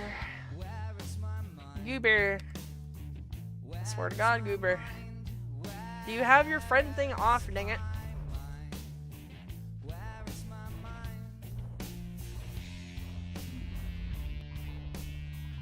Goober, turn your friend thing off. I'm gonna fight you. There you go. There you go. Okay, so let me see if I can pull up that video. It's gonna be an interesting watch for you guys too.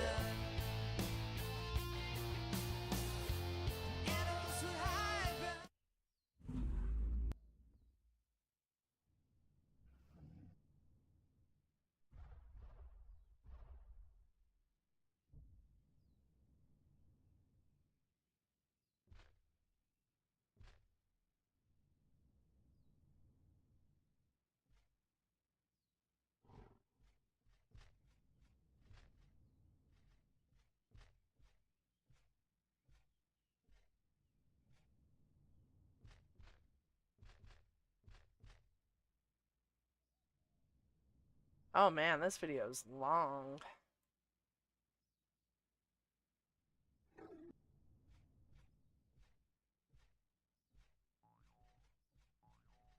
I don't know why, but this doesn't seem like the right one. Really long.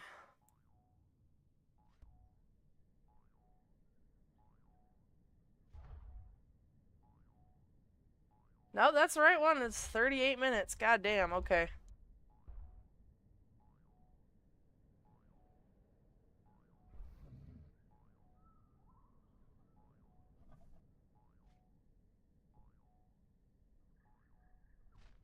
"38 minutes. Y'all are in for some." Hold on, I wanted to play this real quick. Actually, not real quick, but wait. What's the song again?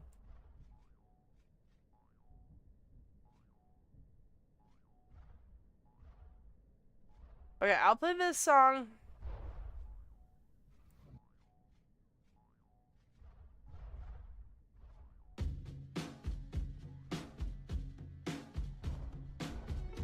And then we're watching the video. Only if you guys are really that interested, because I know some of you said that you were.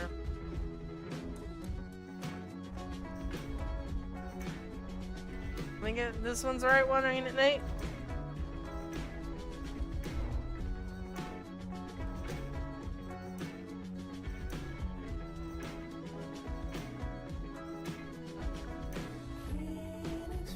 It's not? Who's it by?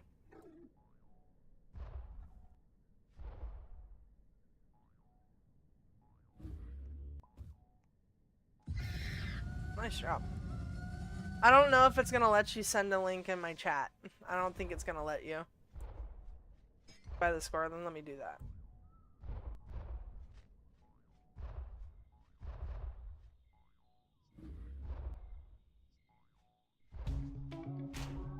There you go. Did you really? Because that's the thing, I'm not seeing it in my chat. Tell me, can you see me now? Well, you were busy lost in the crowd. Oh, this is a nice song. I'm also planning on making a video. I tried messaging Norma about this, but I don't know if I'm gonna get a response. But I'm gonna be making a video. I wanted to, because I had talked about making my introductory video like a while back, and I still want to do it, but I also am going to be making a video about boundaries and stuff like that. Because, and it's not like you guys, my normal people, you guys don't disrespect my boundaries. You guys are really great. It's the random people that end up showing up that don't, and so I'm going to be probably making a video on it. Talking about basically my boundaries, things that I'm okay with, things that I'm not okay with, you know, stuff like that. I know that some creators have done that in the past, and I feel like it's about my time to do it too, because, you know, I let a lot of stuff slide.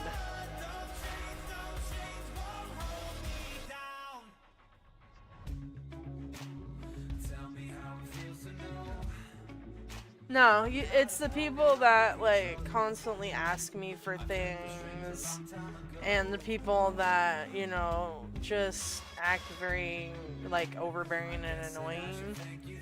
Like, I don't like it when people are constantly trying to get my attention for no good reason. I don't like that. I don't like, you know, when people are, you know, trying to ask me for things, trying to, you know, like, just demanding things of me that, you know, you wouldn't demand a normal player. Like, yes, I should expect that being a CC, that I'm gonna be treated differently, but I am just a normal person at the end of the day. Like, I get socially burnt out so fast when people do that, and that's why I ask that people don't do that. Because I have a social meter, and when it's gone, it's gone. Good question. Say your favorite sea star creature. Gartocus. It looks like a lion. Verza also makes a very good sea star creature as well. And when the dust has settled down, you'll be all alone thinking how everyone is singing out loud. Oh, I feel that, Nate. I get it when you're talking about school and stuff. Like, work can also like do that too. But since I work from home, it's a little different.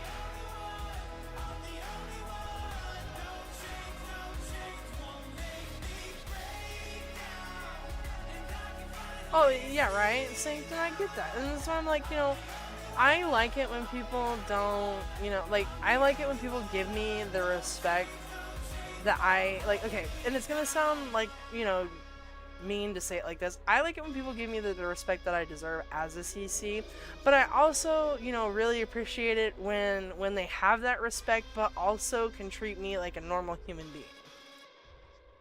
Because I do appreciate when they give the immediate respect, like, oh, you're a CC, very nice, you know, you're chill.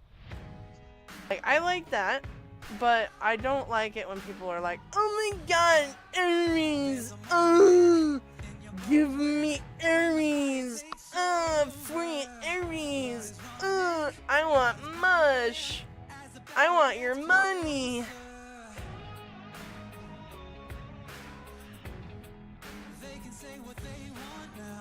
Or the people that will be like, the people that irk me too are the people that are like, I'm friends with a lot of CCs. Can I add you to my collection? Like, you're freaking collecting Pokemon? Like, am I just a rarity to you? Am I just something that you're here to collect too? Like, I'm not a part of the species list, you know? You can't collect me.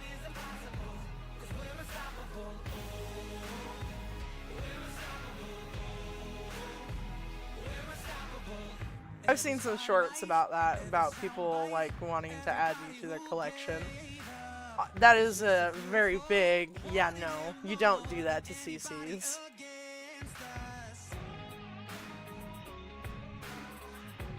Oh, and some of the worst people are the people that give you things and then expect you, when you have those things, to like nest them or do stuff or prioritize them and stuff like that. Like, I want to cry. Like, don't demand stuff of me. I try. Name subspecies content creator uncommon.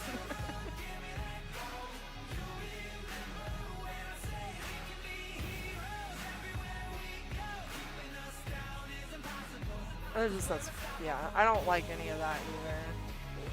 I hate when people do stuff like that, and it's just like, ooh.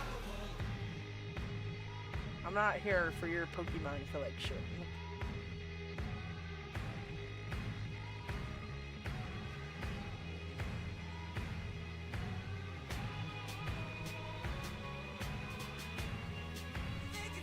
Bias, and that's the right way to think, though. Because I'm also that way. I'm all about, like, I'm not like a religious person or anything like that, but I'm all about good and bad karma. And I really feel like what you put out into the world will come back to you. So like, I feel like, you know, if you throw out that good karma, something comes back in one form or another. That's the same thing with bad karma. You know, if you throw out a lot of bad karma, a lot of bad stuff, you do a lot of bad things in your life, more than likely that's what you're going to be getting back, is a lot of bad. So that's why I'm like, you know, I associate that with like good and bad karma. 100%.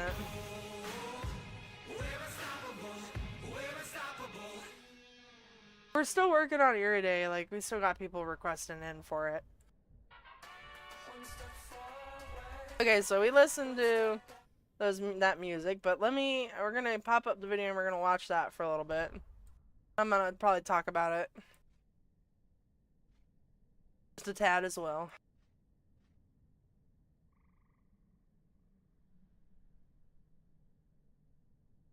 Alright.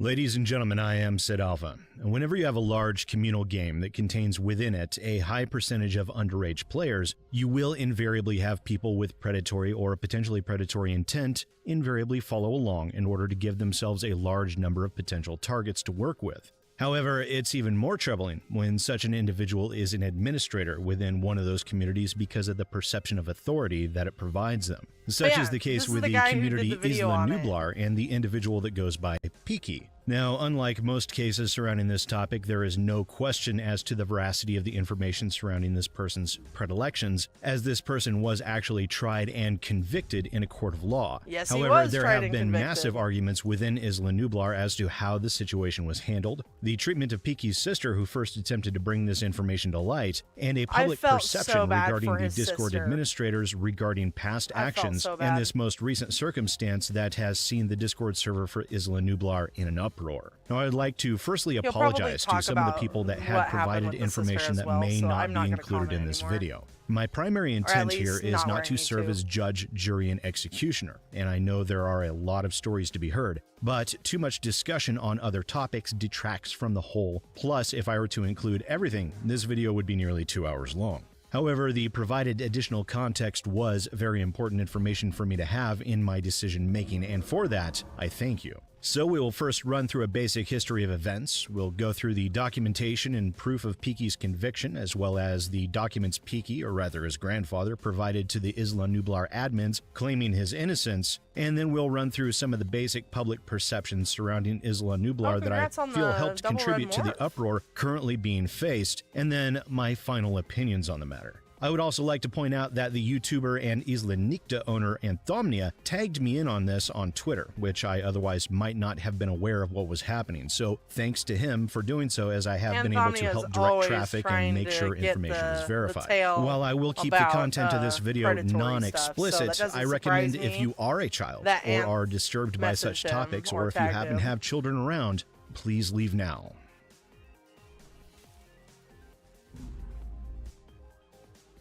A lot has happened in a very short period of time, so this segment will be strictly timeline with a little context, but I will go further in depth in the specific evidence and posts later on in this video.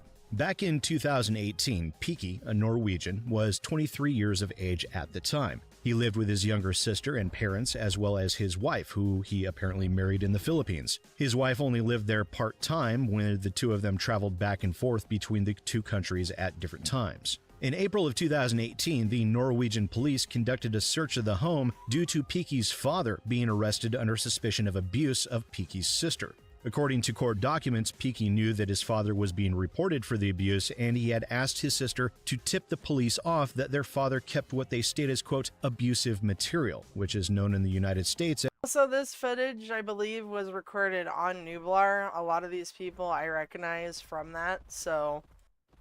and you'll see kind of how it played out like in Nublar and how kind of the servers themselves were.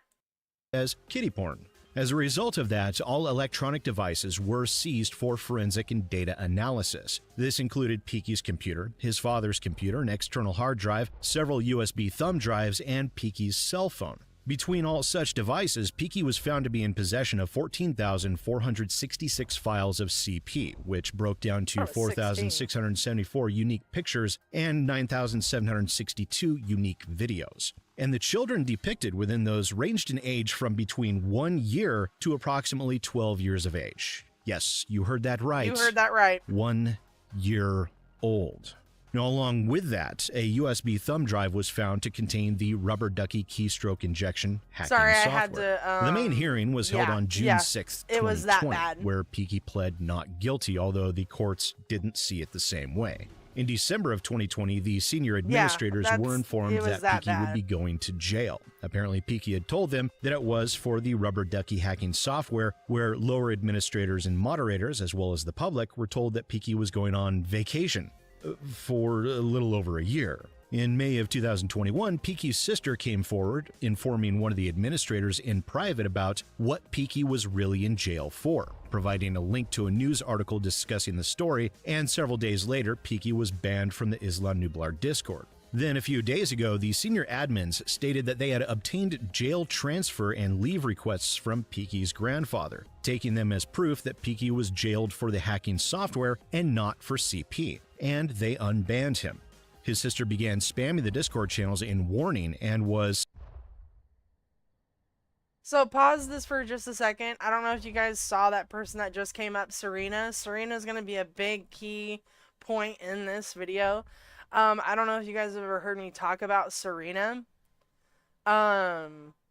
She used to be an extremely big bully against me. She's at points made me cry in VCs because of how aggressive and how mean she would be. So, okay, so to TLDR it, they were given proof by Peaky's grandpa at this point in time that he was only jailed for using a script and not for the CP.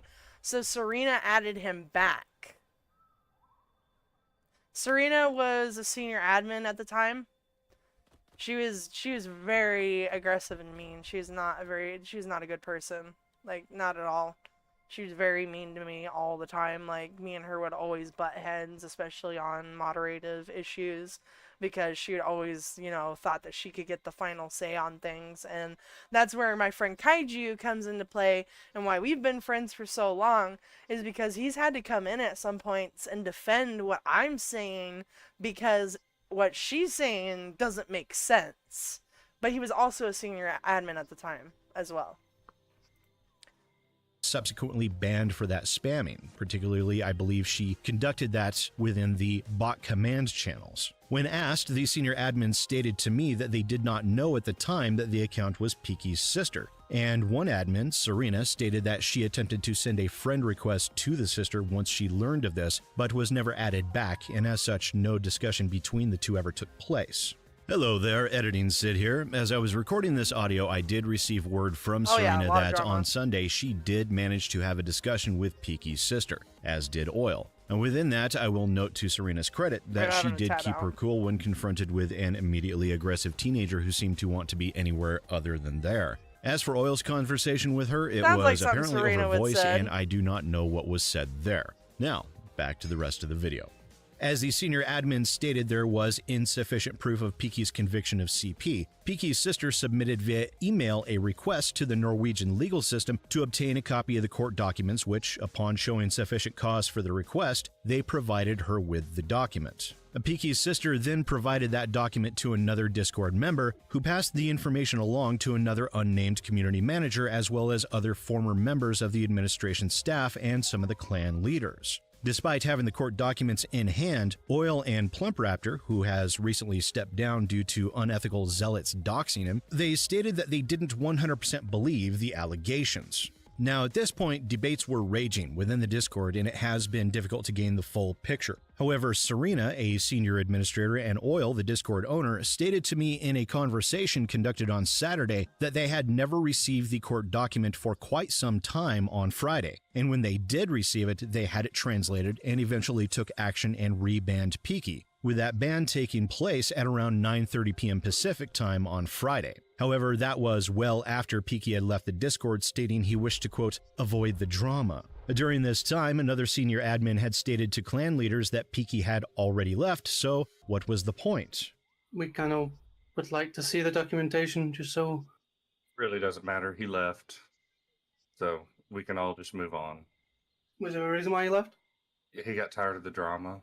Also on Friday evening, a town hall meeting was conducted by Oil and Plump Raptor, discussing the situation and taking questions from a couple of the members of the community. And then around 3 a.m., Oil released an official statement regarding the situation. Through the remainder of Saturday and today, a staggering number of screenshots of conversations and accounts have surfaced coming from, at my current tally, a total of 57 former community managers, administrators, and moderators, all having complaints with how Isla Nublar was managed. Many of these individuals had never encountered each other until the last 72 hours within a group Discord. Still, other former administrators and senior administrators reached out to me directly and have not had contact with any of the others, and this combined total of staff spans the entirety of the existence of Isla Nublar and all paint a very similar picture in terms of perception surrounding Oil and how the community is managed. I also had a 2-hour-long conversation with Oil and Serena regarding the situation and the concerns people have raised, while doing my best to offer. 1 second. I get people nested real quick. Anybody else need some eggs real quick? I don't think I have any more nest gestated just yet.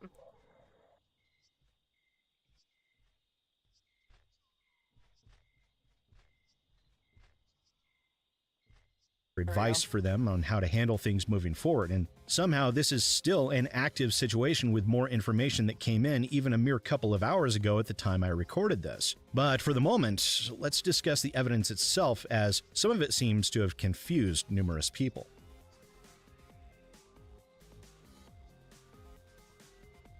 Bear in mind that the evidence discussed in these segments will be focused on the situation surrounding Peaky and Peaky alone.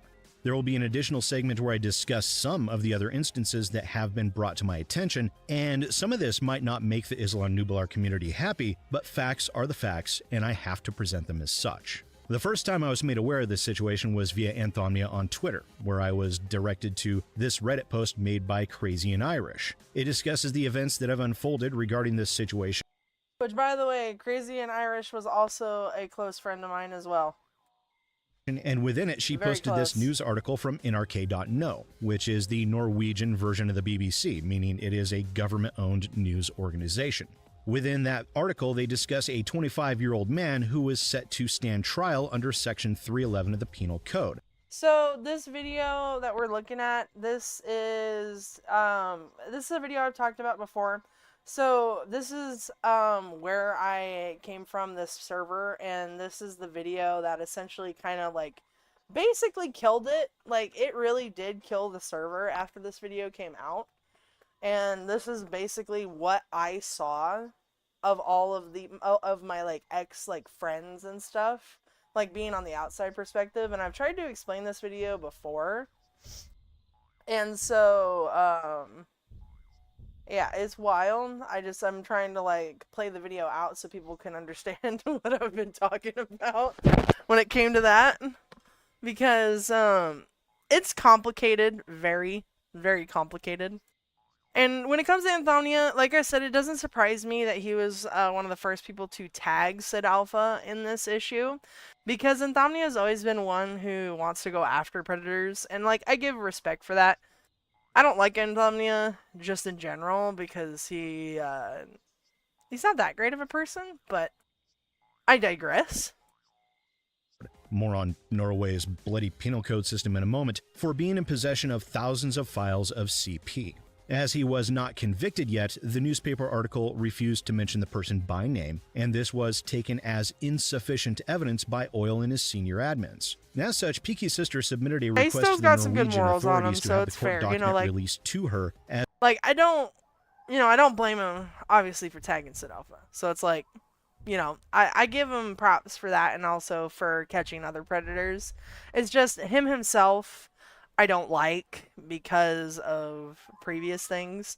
One of the big things is like the Day of Dragons drama and him like supporting that, and then him dogging on it a week later. I'm still salty about that.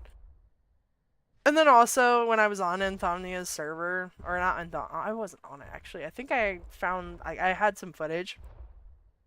basically what happened on that one was I found footage of Anthomnia and Cease. I don't know if you guys remember Cease. That was like his, not girlfriend, quote unquote, but like kind of girlfriend. Not really. They're like buddies. Quit biting me. You're gonna get eaten.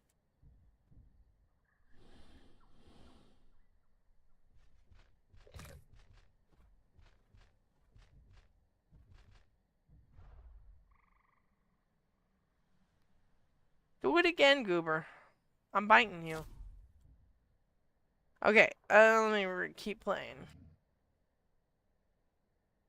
As apparently court documents are considered privileged information within Norway, they stated that she needed a valid reason, and when that reason was expressed, specifically being that this related to Peaky being in a position of authority within a community commonly frequented by underage individuals, they provided the transcript to her, which was then sent to former senior admins, as the sister was now banned on the Discord, who in turn sent the information to community managers they felt they could trust in order to act in good faith. And I have also seen some concerns raised as to the legitimacy of that email itself, where I did view a video from the sister showing her email and showing the email thread involved. So I can state that that is legitimate. And the transcript will not be gone over in its entirety due to some segments of the text being simply too graphic in nature for me to ever want to have those words spill from my lips. Also, even though this person is convicted of the CP charge, I cannot legally show his name, so that is redacted for that reason. And also bear with me as this was run through Google Translate. There were 2 charges raised against Peaky. The first is Penal Code 311,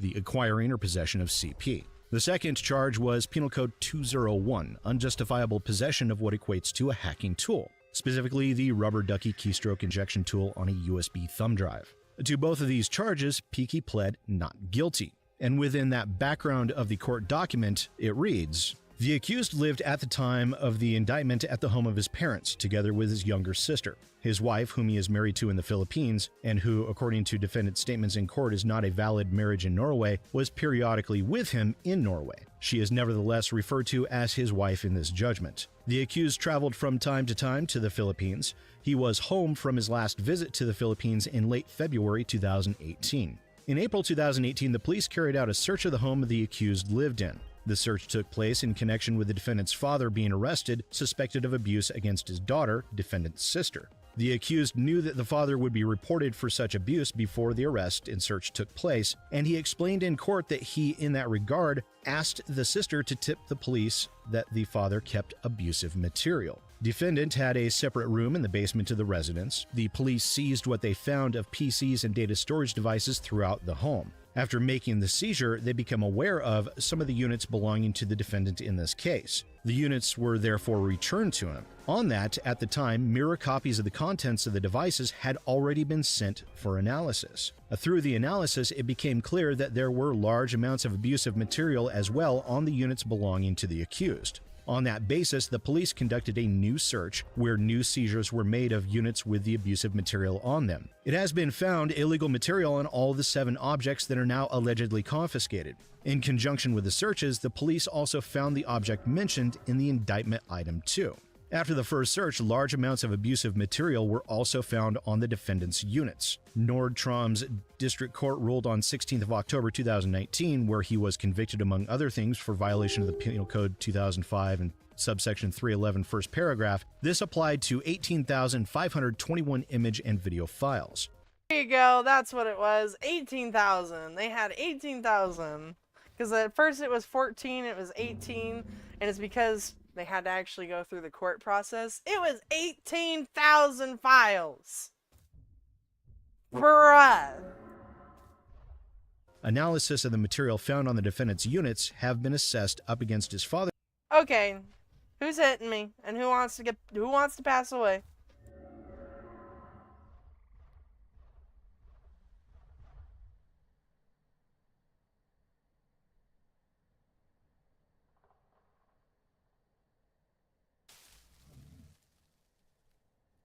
I'm sorry, my cat's also climbing on me right now.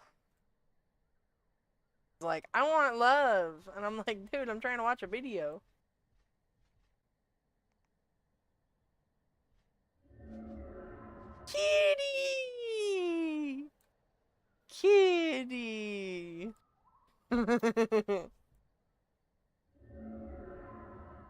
Alright, on to the video. We're back into it.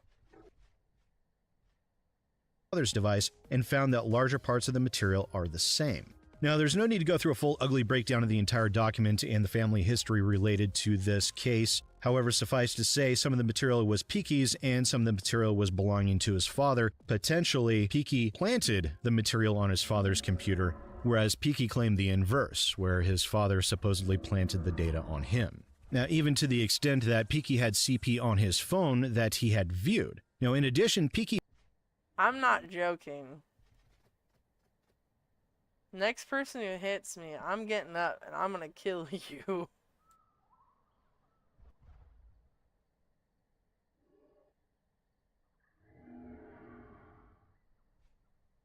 Which, by the way, I think I know who it is. Goober. I'm gonna ask you nicely this one last time to stop hitting me. Just very nicely. Because the next time, if I have to come back and pause the video again, I'm going to send everybody after you. And it's not going to be a fun time. Please. Just let me watch the video in peace.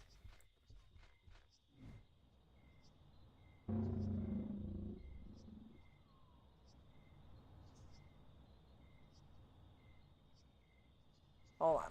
Oh, hello. I need water.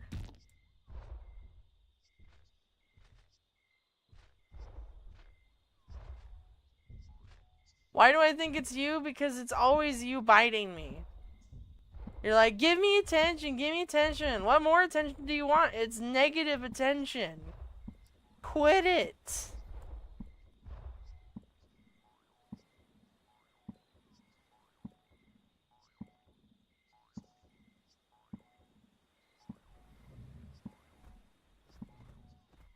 It's the wrong kind of attention.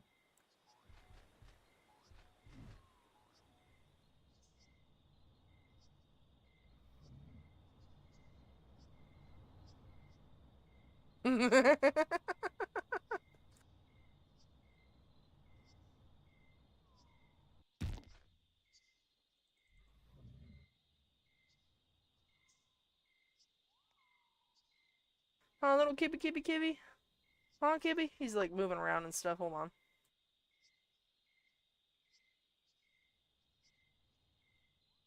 He's like readjusting himself, trying not to fall.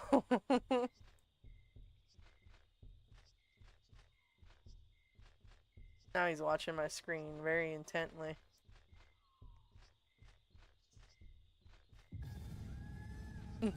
He sees my mouse. This is the only mouse he'll chase, is the one on my screen.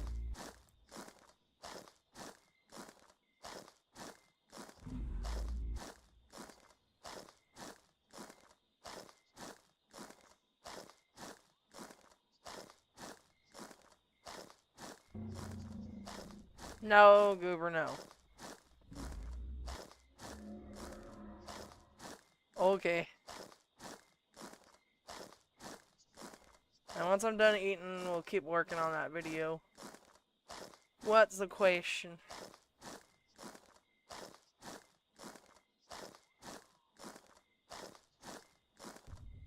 Why is this cat being a turd? What are you doing? What are you doing? Huh? What are you doing?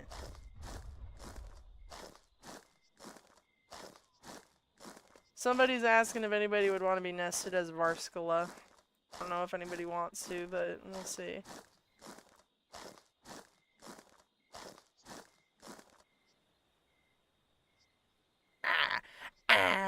Kitty!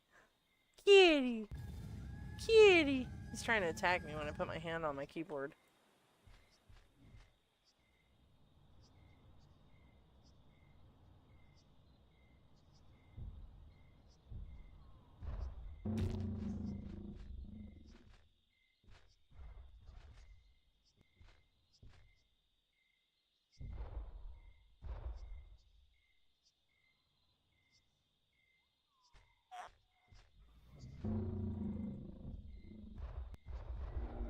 Alright, now back to the video.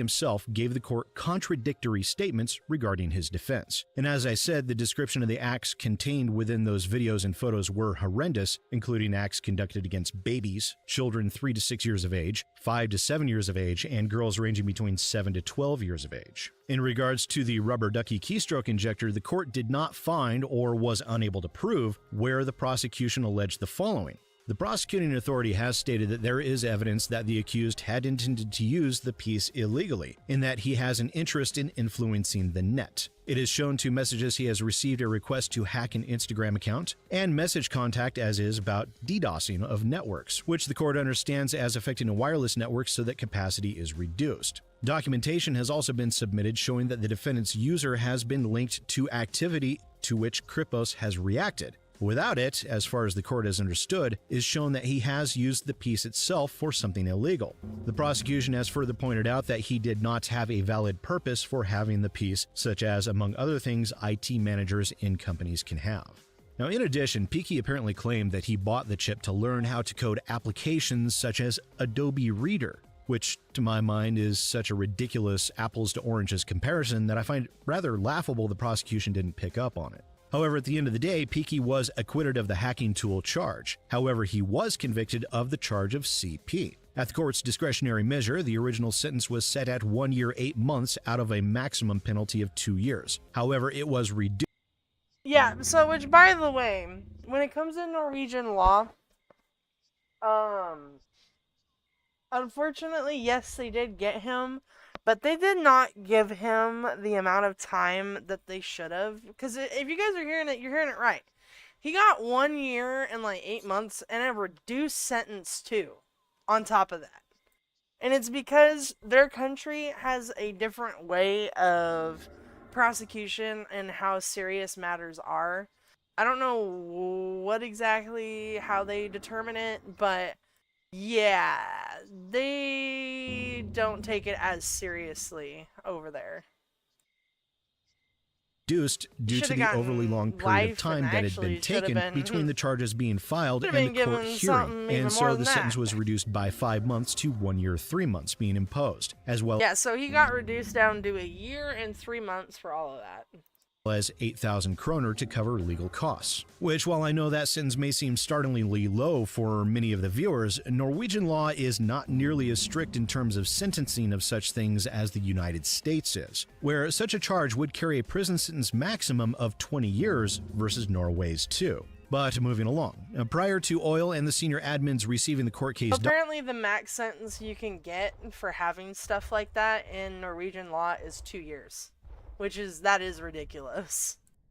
Document, they had unbanned Peaky and reinstated his role, which was what led to the uproar. The reason for this was due to their receiving a total of 6 legal documents from who they stated was Peaky's grandfather and was used as a claim of his innocence, such as the one on your screen now. And yes, I do have all 6 of those documents and have reviewed them. Once translated, these documents were facility and housing transfer requests, work release requests, and vacation requests, because apparently Norwegian prisoners can take a vacation, or hopefully it's a mistranslation. This was not seen by any outside of the senior administrators as evidence of Peaky's innocence. However, Oil and Serena, a senior admin for Isla Nublar, stated that their reasoning was the penal code subsections that were listed on several of the documents, specifically 2009, subsections 201 and 204.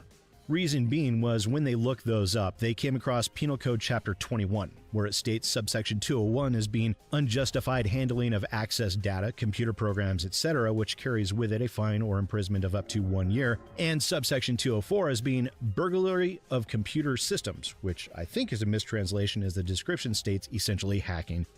Which is insane to me, by the way, that Norwegian law has the same amount of years punishable for burglary of computer systems as it does for CP. That is why it was wild to me when I found that out.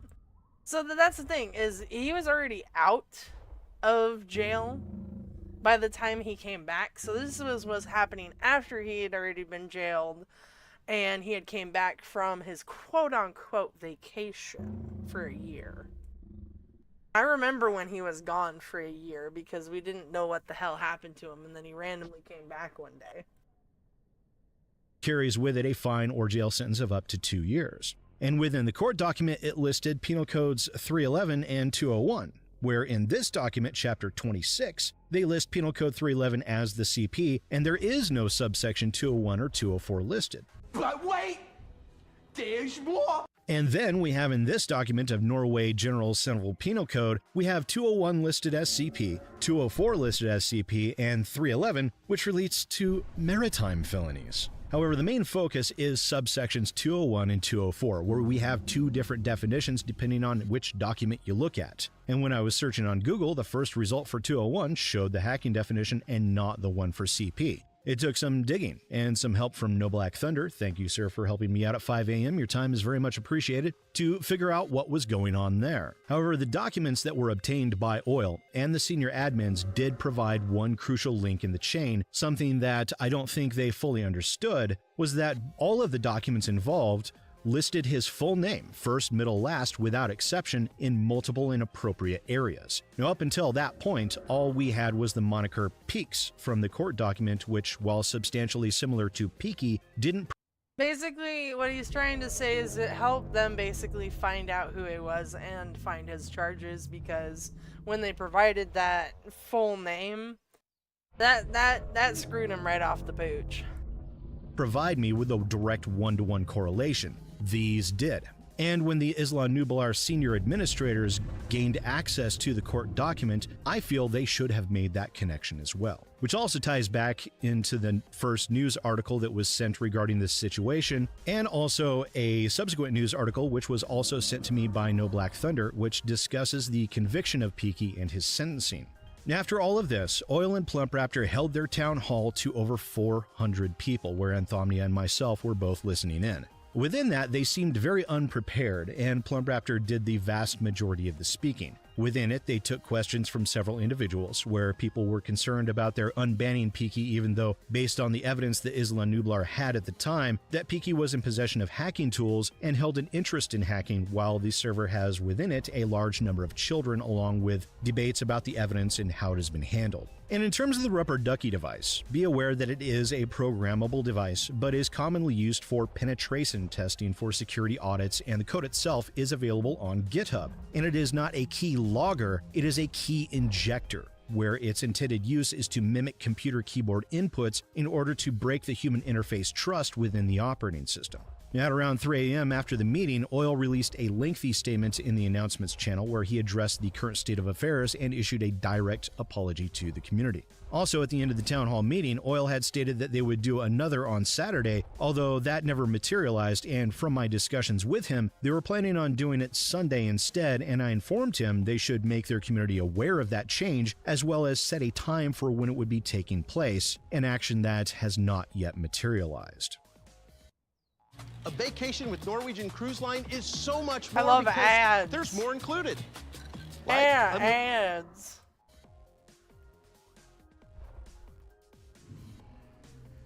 Now, as stated previously, I had a combined total of 3 hours worth of voice communications with Oil and Serena on Saturday. One 2-hour-long conversation and one 1-hour-long conversation after they had gotten wind that I felt I had been lied to in 2 specific areas. During those conversations, I discussed all of the evidence with them, got their recounting events, and their side of how these events played out. Now, in that, I also offered advice on how to handle the outraged community, as I felt they could have done better, and should make sure that certain policies and procedures. Oh no! It is a Norwegian cruise ad! No, no, no! Don't go to Norwegian. Oh, you're right! Oh no! God, that is the timing. Procedures are put into place in order to better ensure the protection of their community and themselves when incidents of pedoscum arise, which can and will happen, especially within video game communities frequented predominantly by children. As I said before, predators go where the prey is, an analogy that players of the Isle should understand quite well. Now, in that communication... That is such a good analogy, and that makes me... Oh.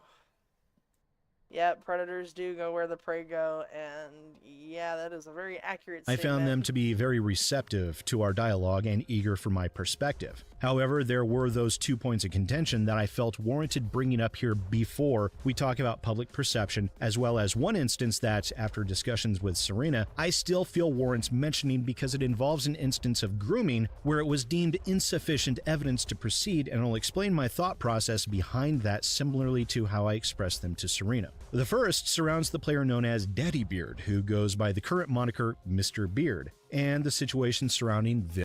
So, when we talk about Daddy Beard, that situation, he was a person that was on the Nublar server who they would utilize to take down, quote-unquote, the Chinese versions of Nublar, because there used to be a lot of Chinese versions that would come up that would say Isla Nublar on it, just so that they could get people to join it. And what they would do is they'd have this person, Daddy Beard, basically DDoS and attack those servers. I knew about that at the time, but I was, 18, fresh adult. I'm like, what am I supposed to say about somebody hacking a server? They're hacking a server.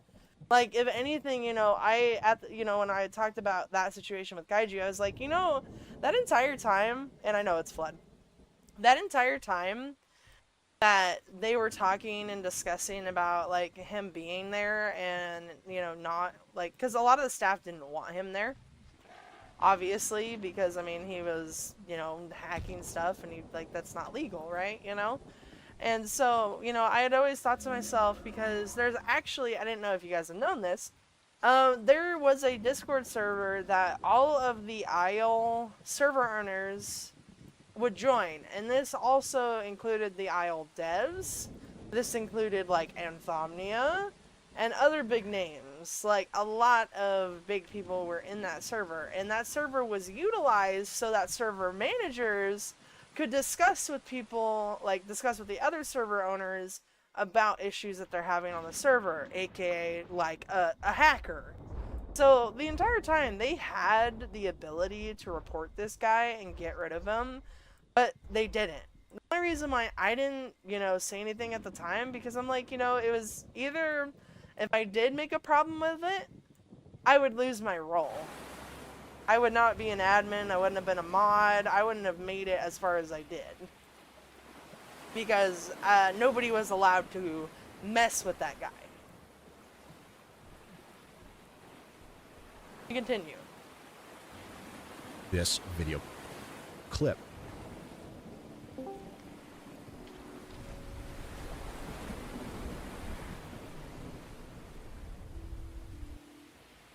Oh my god. Who kicked me from server 2? Me. Who's me? Little demon. Did you kick the other person? Did you kick the other person that called me a faggot first? We can't discuss other information. We can't discuss anything from other players. If they said something like that, then we would handle it, but we can't discuss it with you. Yeah. Oh, okay. You should ask who I am. Your name's Daddy Beard. We are already aware. Yeah. Don't kick me again. I mean, you're banned for 6 hours. Then I'll shut the server off. Yeah, this is the kind of attitude he would come up into servers with. He would always come up into the server with that kind of attitude because he knew that he was untouchable. And I'll be contacting Oil as well. Okay. Good luck with your job. Poor Hella, but Hella, I feel bad because Hella was one of my friends too. Like Hella, they were a very good mod, and so like I felt bad that they had to deal with that. It was just really bad, disgusting behavior. The reason that he seemed to be so willing to throw his weight around was due to images such as this one, where he apparently DDoSes servers and communities he doesn't like. And within that 2-hour conversation with Oil... So this is Kaiju, this is my friend. This is my friend that I still hang out with and talk to this day. Oh, I'm drowning. Fly! Unseasoned Somnia. The flood, run, the flood. You should ask who I am. Yeah. scarab. Oh, see, this is the kind of stuff that I would deal with on the daily. That dude. Oh my god. Oh. Hey.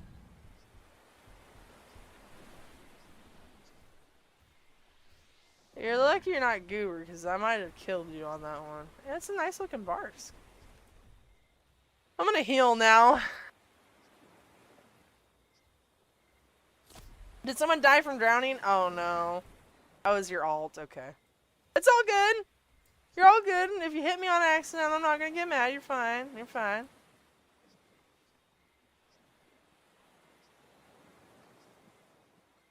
Okay, so yeah, so this is Kaiju. This is my friend. This is the person that I talked about in the past. Like, me and them still play together. He's a really good guy. He was trying his best to resolve a lot of these issues when it came to that. And, yeah, and then, like, with Oil, because, like, these DMs, like, with Kaiju's like, oh, these guys are gonna hate me, lol. I prepared a copy and paste response to that. And did Daddy Bear really take down the Chinese Nublar servers? I still think it has a disclaimer that doesn't encompass every possible scenario, but does the best possible job of going into depth into giving examples. Cheezel said, way more doable. Yeah, he did take them down for us. Blah, blah, blah, blah, blah. I know that the community we want to see and not completely ignore it. Some suggestions are dumb and I won't even respond. And Daddy Period wielding that kind of power is crazy. And then Oil's like, that's why I'm nice to him. He's my little honey bunny. Like, the way that Oil would talk about him too and just would play into him being, you know, so power wielding, like, he could have dealt with the situation. He had the power to deal with it and he just chose not to. Oil, the topic was, for all intents and purposes, hand-waved away, and Oil made like he did not know who this person was, and it was implied that this was just a person making idle threats. I don't know. I don't remember ever dealing with that situation. That's so long ago. Hellabutts, Draco. Hellabutts, little demon. Like, that's from a very long time ago. I don't know if I was staff at the time. I've never seen this. Hearing Serena talk makes me cringe. I hate her. And I don't hate a lot of people, but I hate her. I mean, people say all the time they'll contact me, but it doesn't necessarily mean... This person who's talking right now, this is Oil. They do. So I don't know if he was just saying that to, like, scare them, because people join the chat sometimes, like, I'm gonna go straight to Oil. And then they'll ask me, hey, did this guy ever contact you? Like, oh, no, he never did. And the reason that I felt I was lied to was because of this screenshot from August of last year where Oil knew full well who Daddy Beard was, and that Daddy Beard was essentially exempt from the rules due to his being able to take the Isla Nublar servers down at will. You know, in follow-up conversations, Oil stated that he wasn't sure how to handle the questions that I made, and wasn't sure he had a full recollection of things, so he dodged around it. To which I had stated something to the effect of, instead of lying to me or misleading me, simply say that, and we could circle back to it after he had a chance to do so. I also expressed to him just how dangerous such... Oh my god, dude, this part is actually a video of me fighting too. Oh my god. Due to his being able to take the Isla Nublar servers down at will. You know, in follow-up conversations, Oil stated that he wasn't sure how to handle the questions that I made, and wasn't sure he had a full recollection of things, so he dodged around it. To which I had stated something to the effect of, instead of lying to me or misleading me, simply say that. Okay, so if you guys see this up top here, so I guess Rabid had gotten into this event and was doing this one. If you see right here, this name, Puke. This is a funny little name that he would call me when I was a part of the staff team. Anytime that I would talk to him, he would always call me Puke. I did not care for Rabid much either, because he was also one of those people who was extremely flip-floppy about how the rules worked.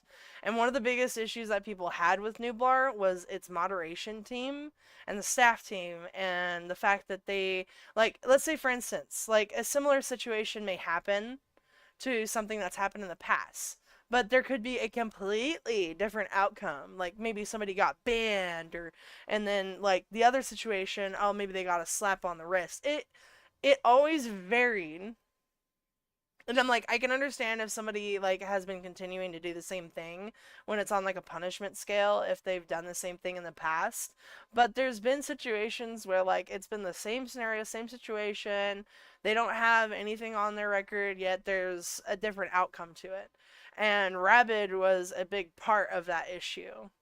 And Rabid would always like to bully on me as well. And Puke was one of his funny little nicknames for me. I did not really appreciate it. That, and we could... Oh, it's because my name is Ryuk. That's what people knew me by, so he called me Puke because he thought it was funny. Circle back to it after he had a chance to do so. I also expressed to him just how dangerous such a scenario would be for both him and the operation of his business and to the community and the in-game moderator. Oh, there's my aloe right there. I think that one's mine.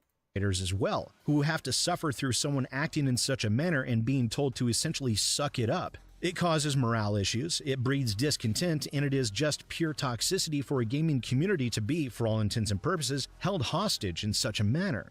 Now, in addition, I was assured that the server hosting had been migrated to a service that offers better protection, and those concerns aren't really there anymore, which I was very happy to hear that. The second point of objection that I had where I felt I had been lied to was where they had stated to me that the community always comes first, and they always report pedos to other Isle community staff such as Isla Nicta as a matter of policy. This is to help ensure that pedos don't just cycle from one community to another, and I was very heartened to hear that this is the case, as protecting the vast number of children that play and enjoy that game is very important. However, I found that in one interaction regarding a pedo who went by the name Fire, this was not the case, where a former community manager presented me this screenshot where Oil stated that all he was concerned about was the loss of $1,500. Now, in addition, that... Yeah, this one was the one that I was getting upset about. This situation is, that Oil had apparently, didn't want to remove somebody that was a really big donator, and it was just due to the fact that they donated so much money, and they were apparently, I think, grooming children. And he was making it a discussion on whether or not he should or not, but eventually it was determined that he did do it. It's just that even the fact that the discussion came up, that, you know, should I ban this person even though they've given me a lot of money and they've been grooming children? Like, that shouldn't even be a discussion. Like, he should have just gotten rid of him off the get. So that's what made me really disgusted, is because that conversation happened between him and then another one of my close friends. Community manager did send me the video that was presented as evidence, which was a review of the girl's DMs with Fire, and the evidence was very clear cut. That discussion was conducted within the 2-hour call, and they simply stated that it was an initial frustration, but they did ban Fire and notified the other community administrators as per their standard policy.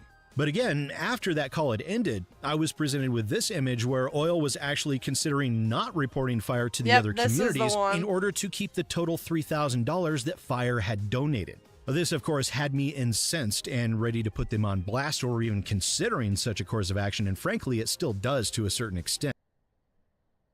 Yeah, so I think at the point in time he had actually given around $3K. This is like the video. Yeah, because he was gonna have to refund all of that money back to him, and he was like, he was getting up, like the person was getting upset about it, and he was gonna have to refund all that money that he was given. And he was like, should we even do it at this point? And it's like, does it matter? Get rid of him. The only mitigating factor for me in that regards to those actions came from the follow-up call where they showed a continuation of that conversation where Crazy and Irish offered to not go through with the standard route of communication and instead offered to let the other server owners know on the sly so they could report him per their standard procedures and keep the money. However, ultimately, they did refund the money and ban and report Fire. However, to my... That's another thing I'm glad I rewatched again, because... For me in that regards to those actions came from the follow-up call where they showed a continuation of that conversation where Crazy... Okay, so there was this continuation of the conversation. I completely forgot about this. And then they said, I'd rather delete it than have you lose 3K. We can also personally let the server owners know. So this was them basically trying to cover that up, but eventually they did not. But my problem was me and Crazy and Irish, we were extremely close. We were like best friends close. And when Crazy and Irish. Oh, didn't mean to do that. And when I saw that she was involved in these conversations, dude, you do not understand the amount of heartbreak that went through me, because we were really, really, really close. And I was like, and I even had a conversation with her afterwards, and she convinced me that she at first said that, like, had stated to Oil, like, in a previous conversation that wasn't shown, that she had told them outright to get rid of him. But now that I'm, like, looking at this, I'm like, yeah, that's not true. So I haven't been associating with them since, because they tried to be friends with me again, and I just haven't associated because I always felt like there was something else that I was missing, that I feel like her story didn't really add up to me. And this makes a lot more sense now that I'm looking at this, and it really was offered to not go through with the standard route of communication and instead offered to let the other server owners know on the sly so they could report him per their standard procedures and keep the money. However, ultimately, they did refund the money and ban and report fire. However, to my mind, in all moral standards that I can think of, this should not have even been a consideration to not report a pedo to the other servers out there, allowing the potential of this person packing their bags and becoming some other community's problem and potentially harming another underage girl. To me, that is entirely unthinkable, and I did very much chastise Oil for his actions there, as I found that thought process to be entirely reprehensible. And then there is the instance of a 21-year-old, almost 22, attempting to groom a 13-year-old, nearly 14, where the end result was the 13-year-old wishing to self-delete. Now, a report was filed to and investigated by Serena, where she found no evidence to proceed. Where in that, she assumed the user Apex Cerberus and his alt Johnsy were two different people, instead of asking what. Well, you don't have to listen to this. We're getting close to the end of the video, actually. I was just showing this video so you guys can understand the perspective of me having to sit here and watch all this. And a lot of these people were previous friends of mine. But, in my opinion, would be relevant questions. The report was initially filed in August of 2020 against Apex Cerberus, where Serena asked to see everything. And the first image sent was this one, which was rather blatant in nature. After receiving that, Serena stated that he seemed to stop, asking if that was the case or not, and then asking to see more in order to verify. The reporting party stated that they could get more when the 13-year-old wakes up, and Serena clarifies that she would need to see conversations between the two and asking the questions, does he force her into this relationship? Does he threaten her? Is he controlling her because of her age? Etc. Which, I'm sorry, when you're asking questions of such an important subject, you don't include the term etc. You need. Yeah, right? Like, she was always extremely over-analytical about stuff. She would always, like, try to steer around things and try to find information that just didn't really... wasn't super relevant, and wasn't, like, it wouldn't get where stuff needed to go. Need to be clear and focused and direct. And the evidence shown contains the 13-year-old stating his age is nearly 22, asking him if she can share the nature of their relationship with another, and apparently video chatting as she responds excitedly to his being shirtless in bed. Along with it, him getting jealous because he misunderstood her quoting a friend thinking she had some other guy, and a couple of screenshots of him telling her he loves her numerous times over the course of a few days and her reciprocating. And then another image of him being jealous because she was talking to another guy in a manner he didn't like, along with him complaining about when he tries to talk dirty to her. And then finally a message where the young girl ends things with him stating, well, you know what? You can read that for yourself.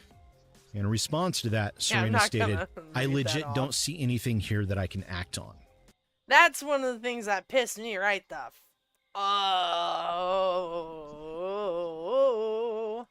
because if it was me dealing with that, and I remember the situation because nobody would tell us anything about what was going on, because I was a moderator at the time. Nobody would tell us that this was happening, and it was because this guy was a really important clan person, and clans were very prominent and they're still kind of are, but they're not as much. They're more prominent on like Avrima and stuff. But yeah, like they wouldn't tell us anything about what was going on with this because he was a part of the clan, and I only got to hear a little bit about it at the time, and it was just the grooming stuff. But I didn't know any of that was going on in the background.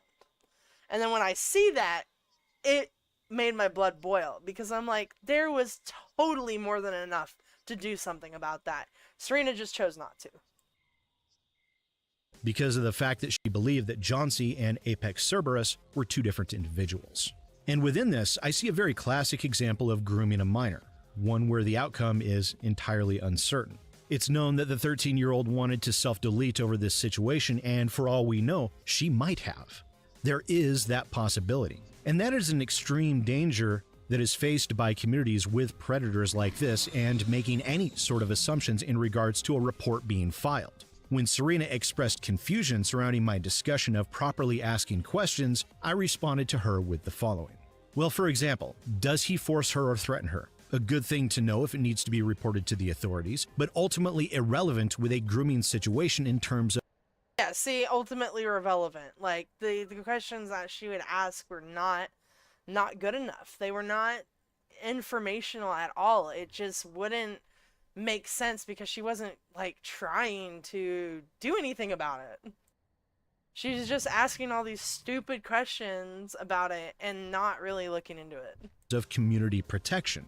Is he controlling her because of her age? Whether overtly or discreetly, the answer to that question between a 14-year-old and a 22-year-old will always be yes, due to the naturally induced authority an adult has over a child. It seems he stops after she said she was 13. Now that is a good question. If he legit didn't know and just stopped, then no harm, no foul. When you stated you needed more proof and were provided screens that contained different usernames, that is where I see you made the assumption of 4 different people. But I see no question being asked as to why you're being sent different screens of what appears to be 4 different individuals. Yeah, exactly. Like, she was sent information of 4 different individuals, quote unquote, but she could have asked whether or not if they were alts, like, you know, what's the context, like what, you know, what leads you to believe that these are like the same people, you know, stuff like that that would actually make sense when asking like about that.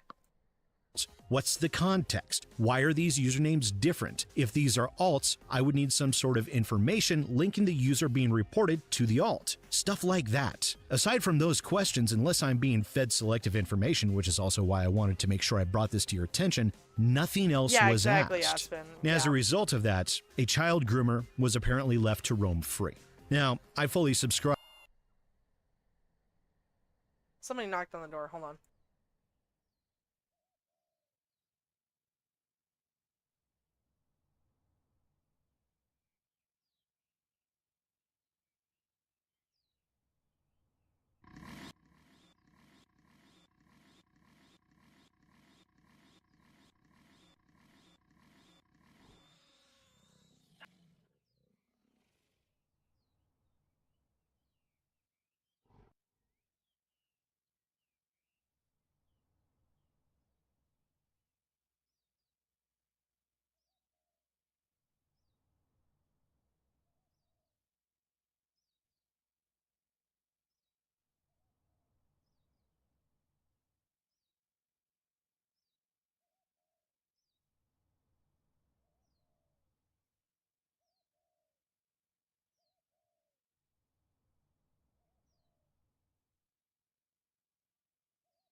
To the premise of innocent until proven guilty and all that entails. However, I do feel that the appropriate questions were never asked, which is also why set policies and procedures for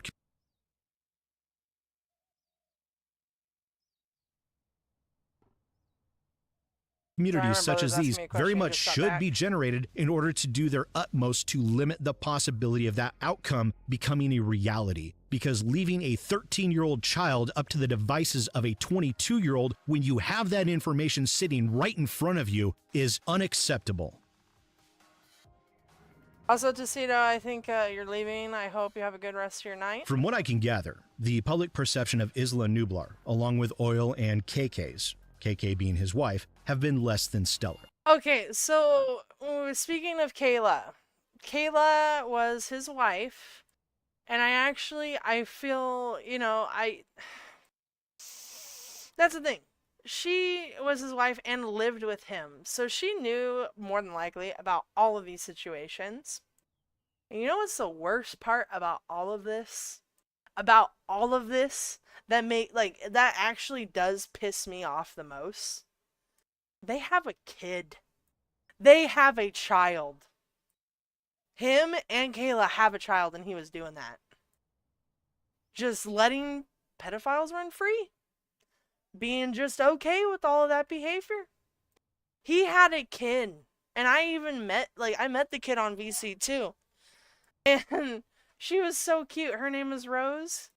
And she was only like maybe 3 to 5 years old when we met her. I mean, she's just a baby. Just a baby. I just felt so bad for her. Because I'm like, I could not imagine. Because that's the thing, is like, that kid probably is never going to know about half of this stuff that went on.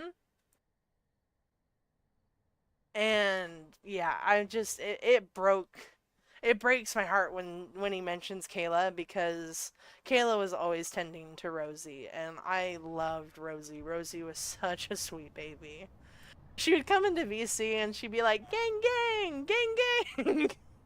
Not the best thing to be teaching your child, but it was funny because hearing a child just saying, gang, gang, I'm just like, that kid was so freaking stinking cute, man. And it broke my heart to find out all of that. And then, you know, half the time, like, people don't even know that they have a kid. They straight up have a child. And that's what made me the most upset about all of this, is like, that child is not going to know probably anything about what went on until they're older. And that's going to be crazy lore for that kid, because having that happen is just wild. And I really hope that they're treating that kid right, and are, you know, that they learned from what happened. But the fact that, you know, he was just willing to let people go just because of a money amount, a small money amount, even at that, like, I'm just, not even for all the money in the world would I let somebody do something like that. And the fact that he did it for such a little amount and was going to do it, so pathetic. So disgusting and pathetic.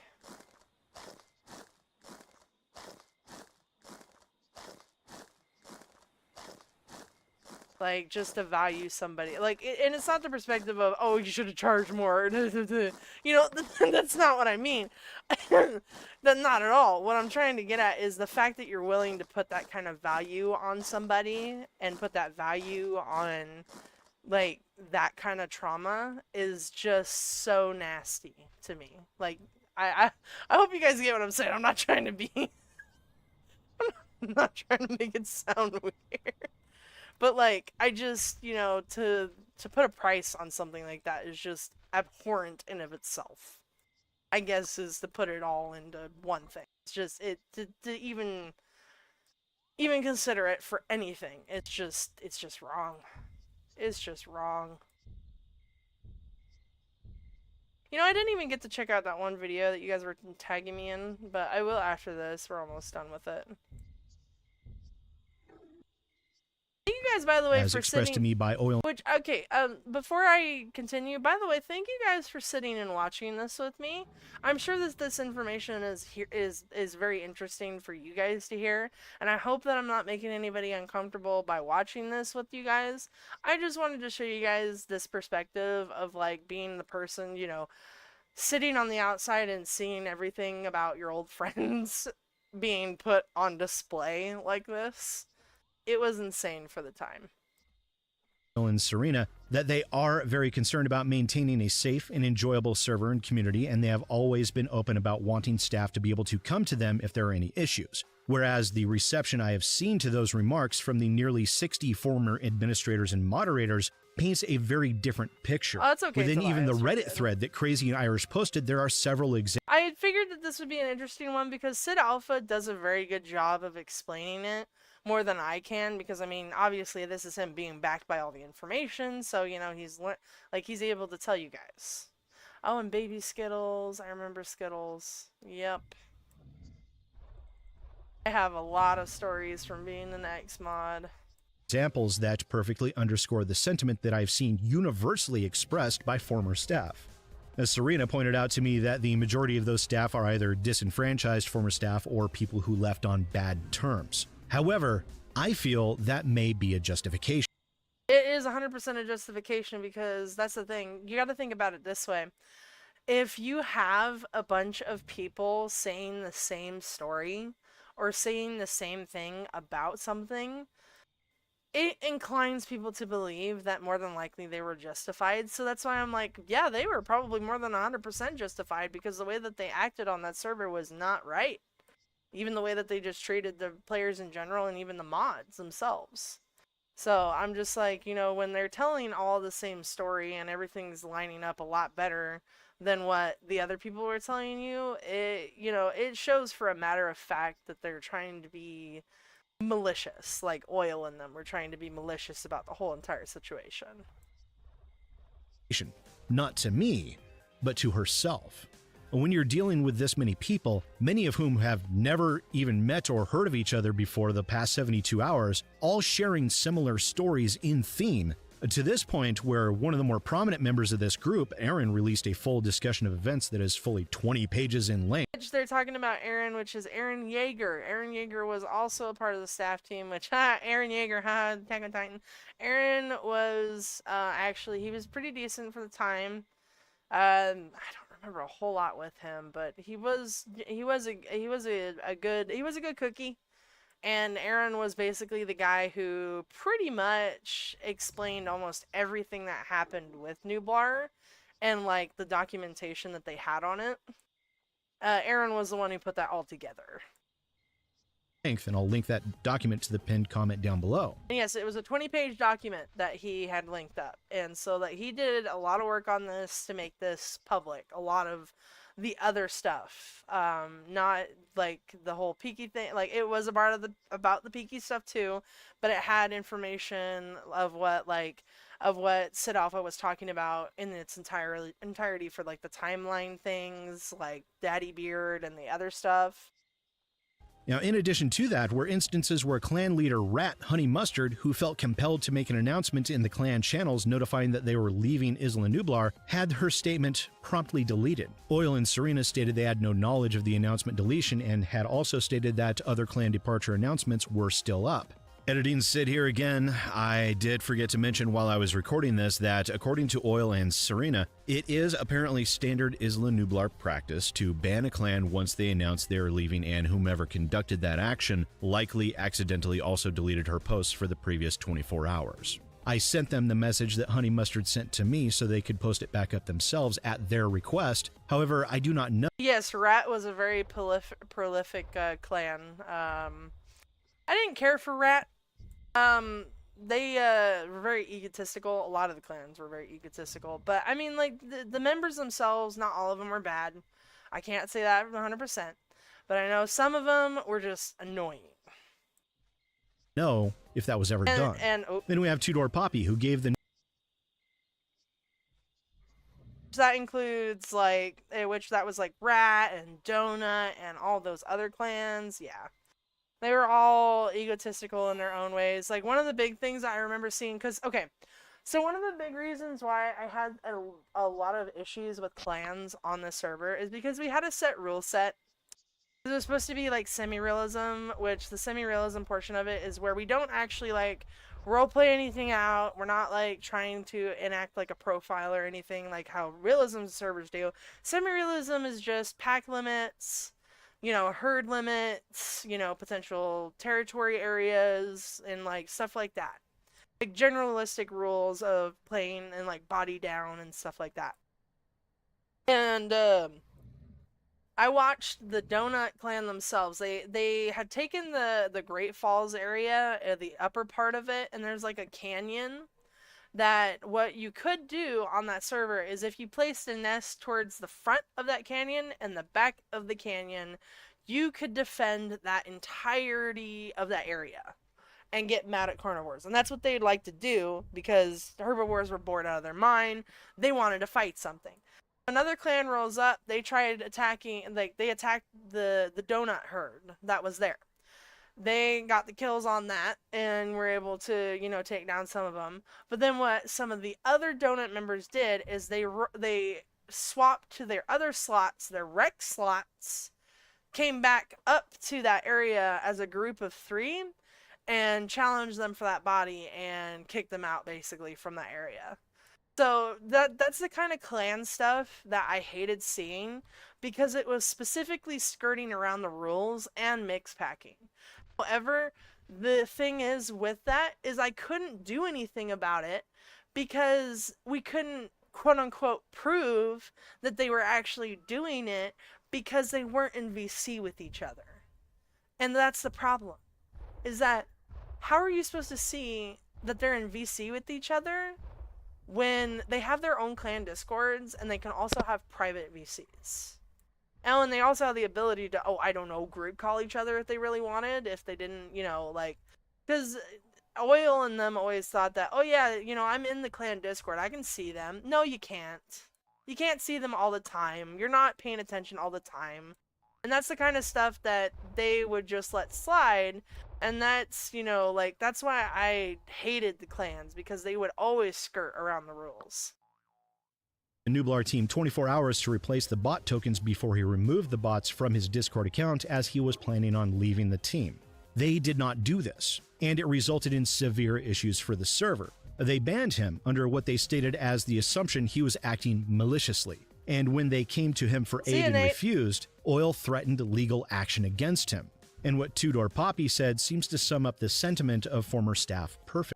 Nowadays, Aspen, I'm not as, like, angry about, like, people rule breaking. I could give, I at this point, you know, with being staff from Nublar, I have seen it all. So I could give a damn less if people rule break nowadays. It's just the intensity of a rule break.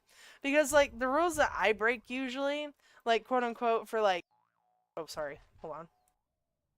For, like, Path of Titans, like, I play on Dynasty Realism, like, the Path of Titans server, and when I play on Dynasty Realism, like, the rule breaks that I've gotten in trouble for was hunting higher than what I'm supposed to. Like, hunting bigger things than what I'm supposed to.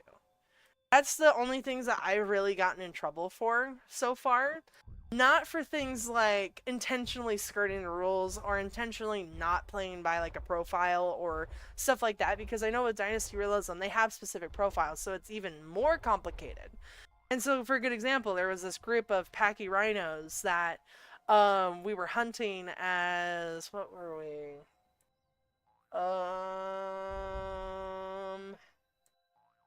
I don't remember what we were. I want to say it maybe was our Uteranus or something. There was a Packy Rhino herd.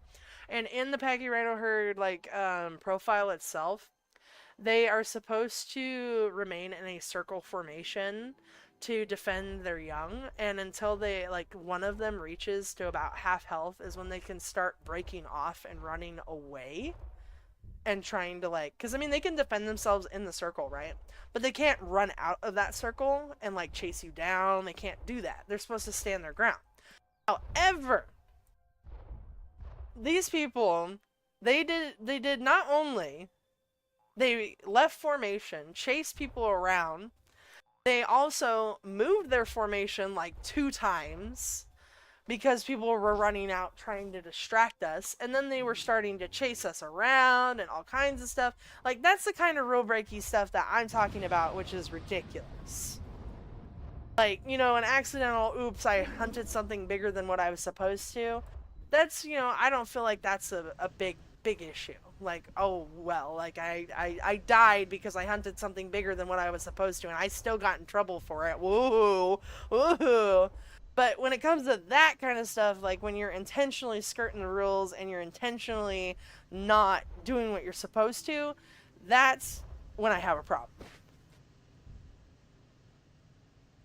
Alright, This is all clearly very upsetting, but Nublar has a history of dismissing important and legitimate issues when they are brought to their attention and shut down any possible dissent and shut it down when attempting to discuss it, as I'm sure you saw in their attempted QA. My experience beyond what I have already shared has been trying and difficult to say the least.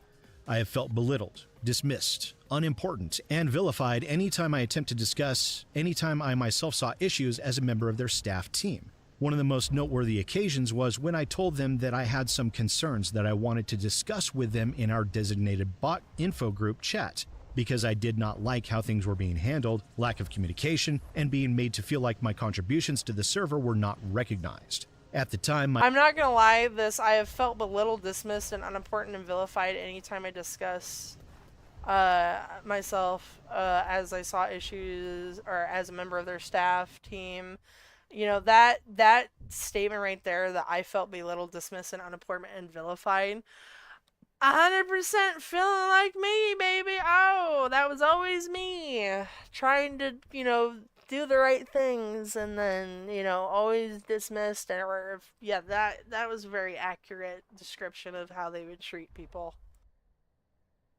My girlfriend was in the hospital, so I had not been as responsive as I was clearly preoccupied. They then took my concern as a threat and removed all my permissions, roles, and access to all of the server boxes, to which they claimed was to prevent malice, although I had only expressed simple concerns and the desire to talk to them about it so we could fix these issues. Instead, I was met with hostility, resentment, and the removal of my identity as a person of importance within Nublar. This later was de-escalated, and they promised me communication would improve, and like all abusive relationships, it did for a time, and then eventually went back to their same old ways. At the core of this, my concern rests with the safety and well-being of those within the Isle and Beasts of Bermuda communities, as Nublar withheld potentially dangerous information. It is also important to me and others in the bot development/tech community that 1. Peaky is not a representative of us, and 2. The mistreatment of their good staff is what has led to their high turnover rate. Nublar is every bit as bad as you have heard. Sorry if this is messy and a huge wall of text. I tried to provide you with as much evidence as I could, as well as context and my own personal insight. I don't want to undermine the importance of bringing this to light by discussing the treatment of tech support, but I do believe there is a correlation between the treatment of their staff and their willingness to turn a blind eye to someone who committed an actual crime because it benefited them to have him around. Now, I've stated very blatantly to Oil and Serena that they have severe issues in terms of perception and public perception that they need to work on. Whether they can accomplish this or no remains to be seen. And part of the reason it remains to be seen right now is that the Isla Nublar Discord is a literal battleground with more bans taking place than I can count, along with several staff members receiving death threats and being doxxed. Blumcrafter stepped down due to his receiving his own address from 3 different accounts. Oh my god, Plump received his address from 3 different accounts? Oh no. You know what? Well deserved. Plump was also kind of an ass.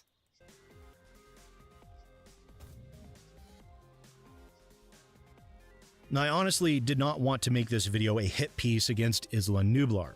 I fully understand the numerous community members as well as staff that felt like it was a sort of home, where new and cherished friends were introduced to them. Oil and Serena seemed, by every account within my conversations with them, to be sincere, but if it's one thing that I know, it's that desire and outcome are quite often 2 very different things. Peaky is a pedo. Convicted. This much is fact. To my knowledge, according to admins of the Isle proper, namely Punchpacket, it would appear that he will be receiving an in-game ban as well. To my mind, and this was expressed to Oil and Serena, The major downfall here is Isla Nublar's senior members have allowed the line between friend and business to be so completely blurred to the point where it is, for all practical purposes, non-existent.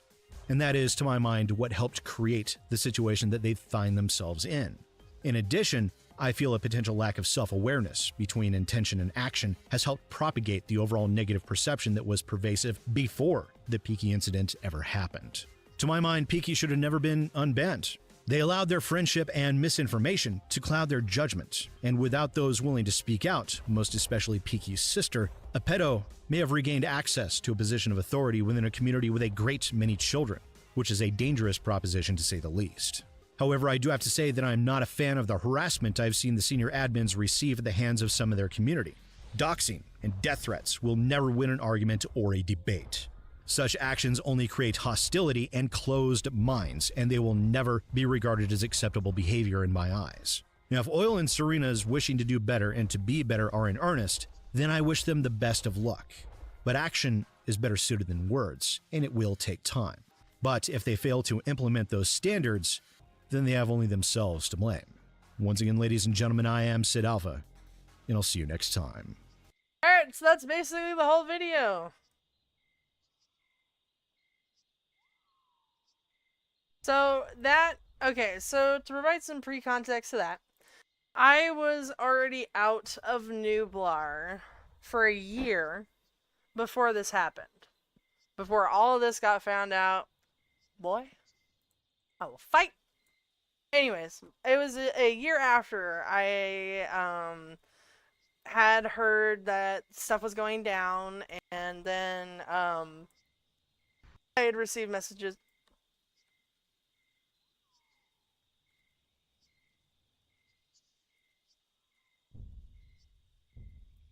See, you may think that since you are a tier 5, that you will win this fight. But you won't. But you won't.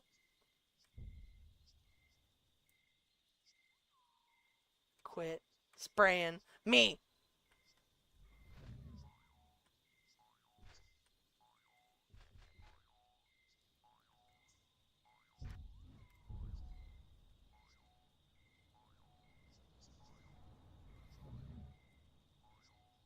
I have the high ground.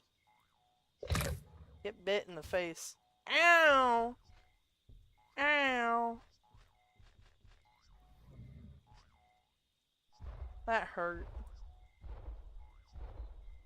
Okay, so yeah, like I was saying, it was a year after I had left Nublar is when this video got posted.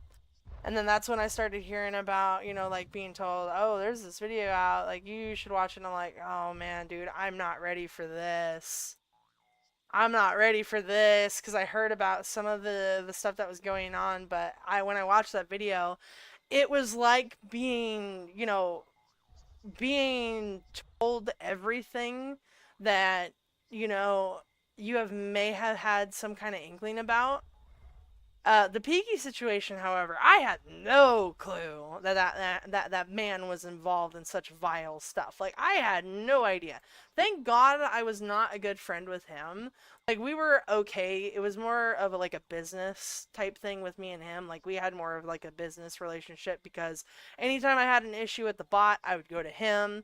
And I've talked to that man in VC before. That's why I was like, I'm disgusted. Like, the fact that I even that I've been in VC with that guy.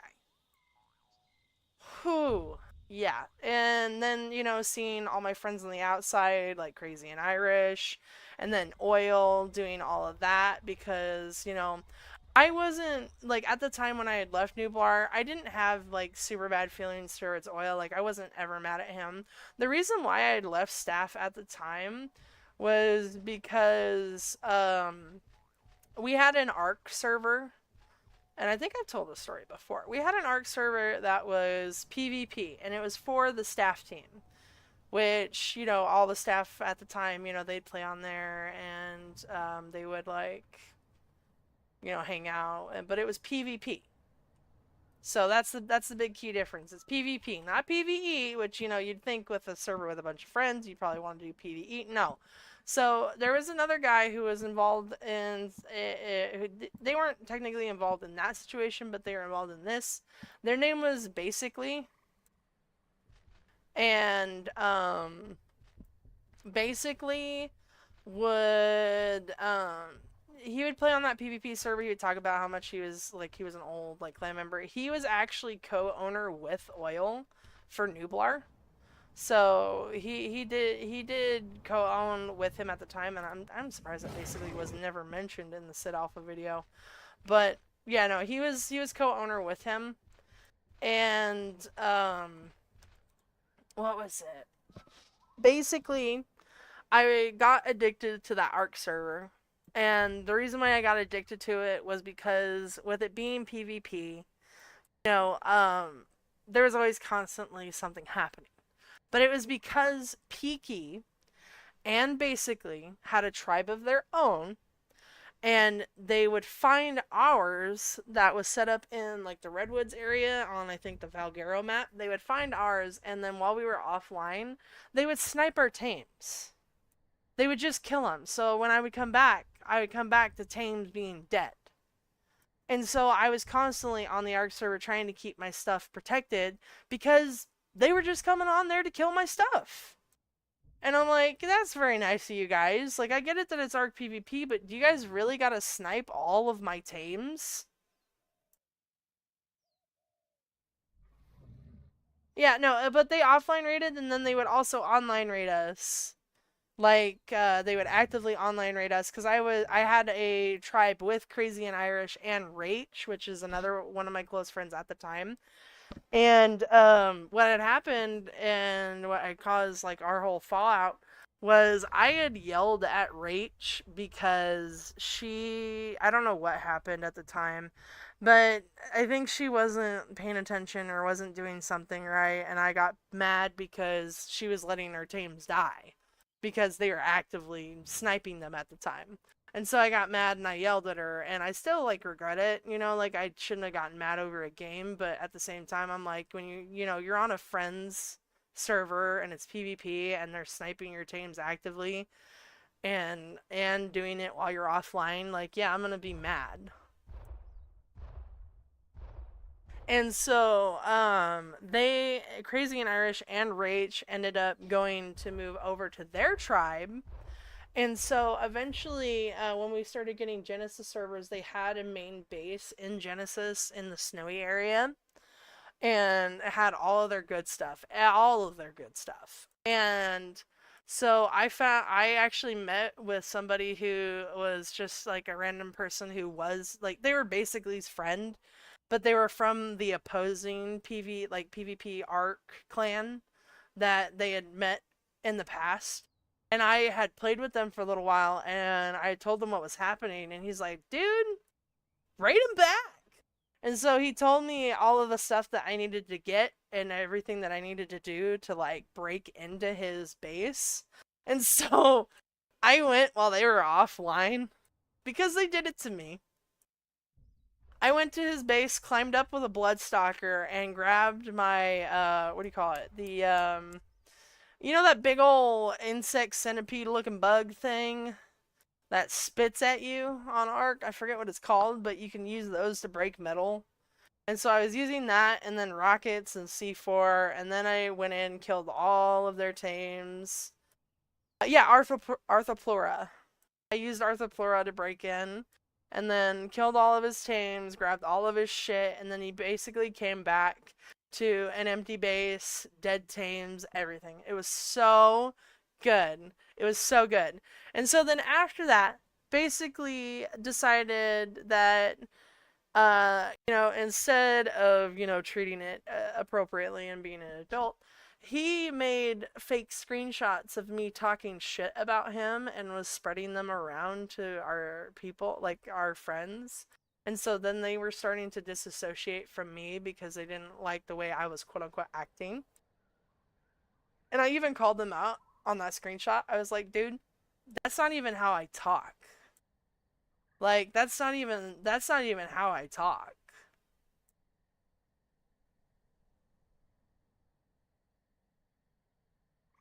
And you know, he didn't full on admit that he forged those screenshots, but he came to me like a year later apologizing, saying that he was just being a bad friend and blah blah blah blah blah, and that he wanted to still be friends, and this is after. And I'm like, dude, you don't, I don't think you realize the damage you have caused, because like I lost like all of my friends due to that. And that's like, that video and that situation with basically was the reason why I had such a hard time making friends. That video did it for me. I couldn't make friends for a whole year after that video came out. And it's because of everything that you guys had just seen. And on top of that, the basically situation.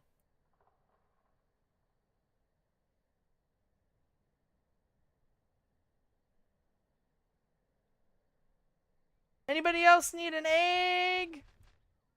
I got a whole nest of eggies.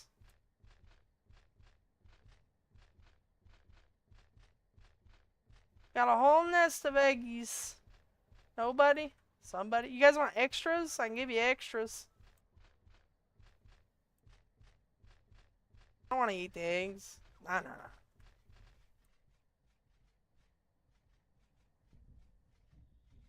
But yeah, like that whole video, man. Oof. Oof. Oh, Ghost. I gotta get you again.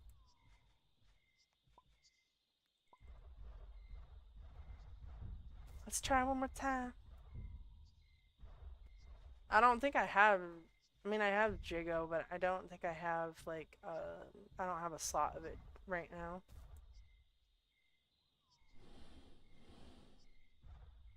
You again! Bruh. I mean, you guys can take extras of these for the raid, just in case. Oh, it's okay, Ungodly. I mean, I can pop out some more. But yeah, I guess you guys can now kind of see my perspective on it and see why I have had such a hard time making friends with people. It's because I have a hard time trusting people. And it's because of that. It's all of that. That's the reason why I can't trust people, is because of that video.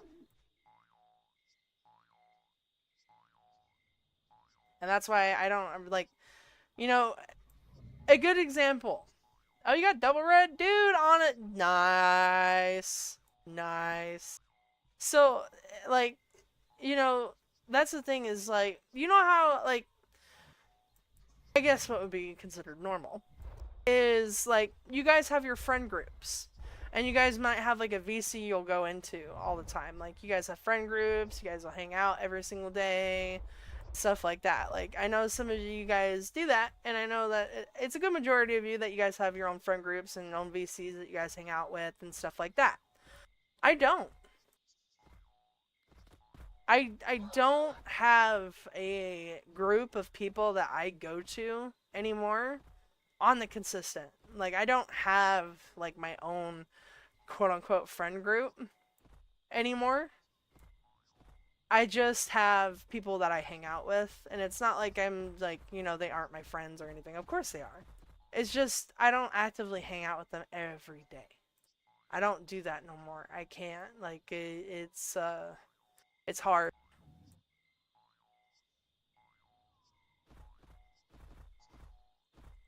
I can't get super close with people either.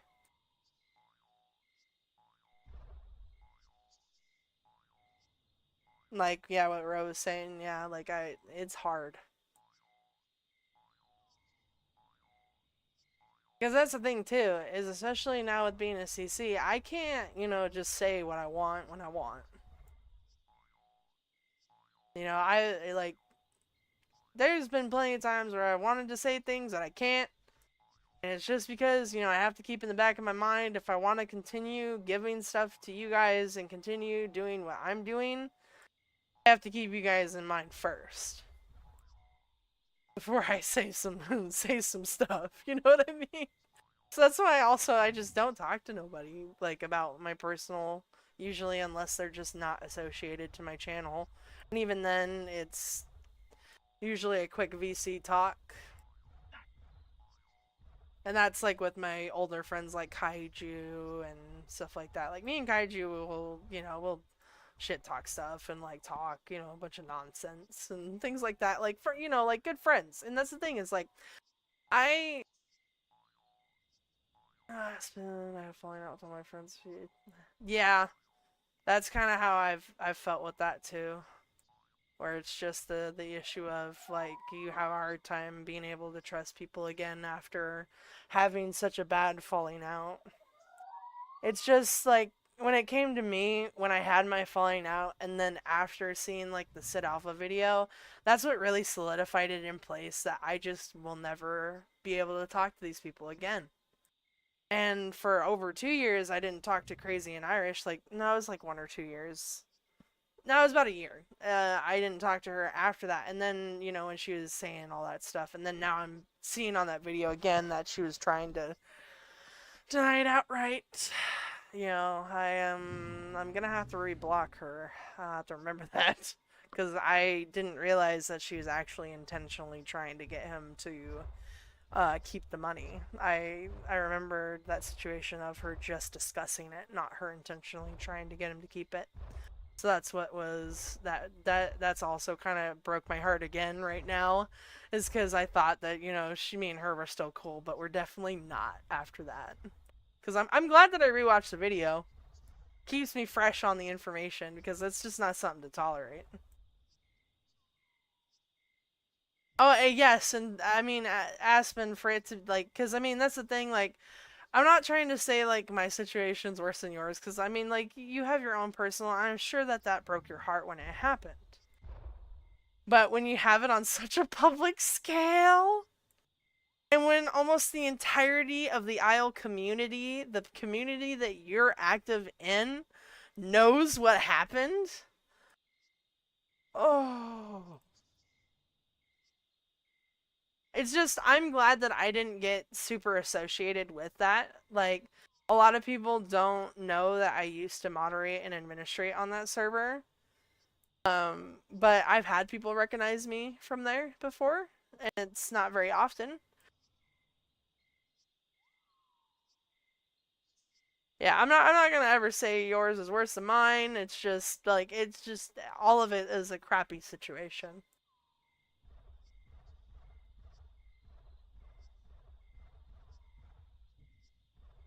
Oh man, and to watch the aftermath of that video, dude, I mean, you guys, I mean, I'm not saying you should have been there, but you should have been there. Because the Nublar Discord was like exactly what Sid Alpha was saying. It was like a freaking battleground. Also, this is Morthrax. That is the Spino species.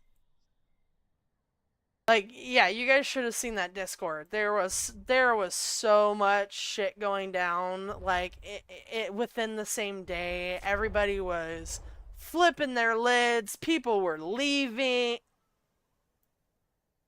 Oh. Okay. Just Oxy. Alright. Shit. Scared the crap out of me.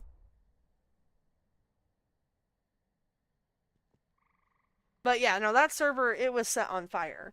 And when it was set on fire after the Sid Alpha video, that was the time point of when Oil had asked Kaiju to take over Nublar.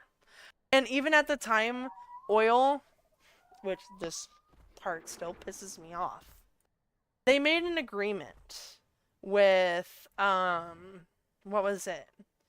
There was another person who ended up taking over Nublar, but what had happened is they had to make an agreement with Oil to give him a percentage of the profit that Nublar would make.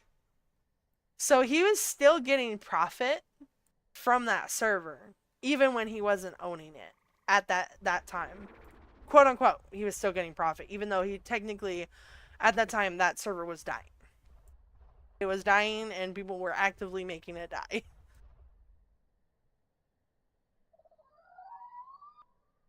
And so when I heard that they had that agreement going on, and when Oil was trying to convince Kaiju to take on the server, and to take on all those problems, I immediately told them, I'm like, hell to the no, no, no, no, no, no, no, no, no. You are already out of the situation. Don't give yourself that PR. That's what I was talking about. That whole situation was what I was telling Kaiju to be like, don't take the server. Do not take it. I don't care what oil offers you. You do not touch that thing.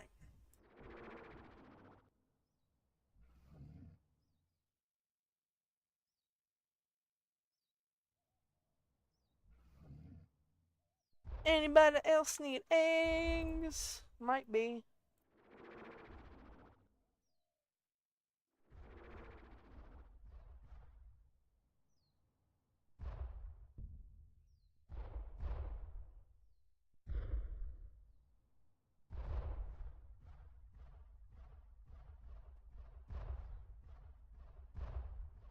I don't like this. Why is he closer?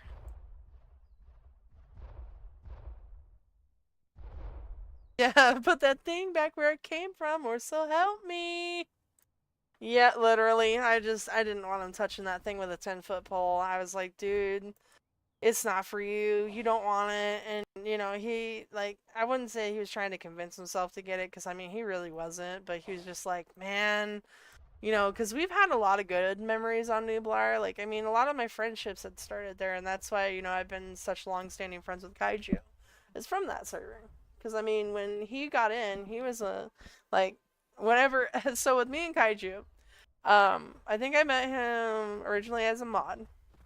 And then eventually he went to admin when I got to mod. And then when he went to senior admin, one of his first things that he put into place was that he wanted me as an admin.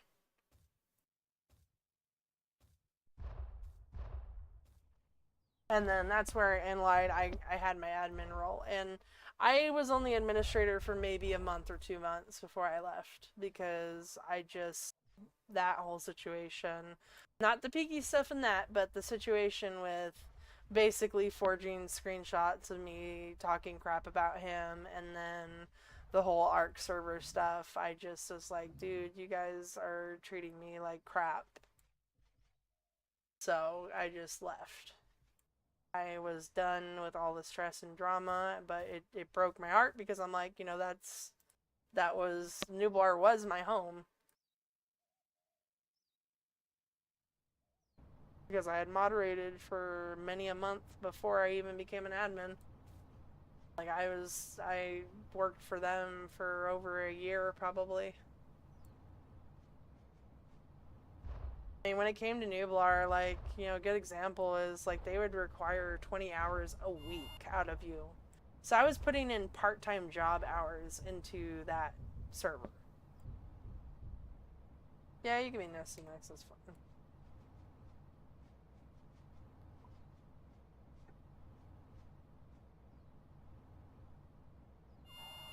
But that's also why I thought about, like, applying to be a moderator for other servers and stuff, because I have full capability of being able to do the job.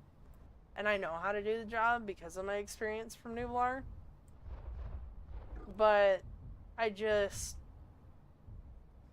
I have stepped away from moderation work of its entirety for the most part. Just because it's a lot to have to deal with. And I can especially see on, like, Sonaria scale that it could be really just a lot to deal with.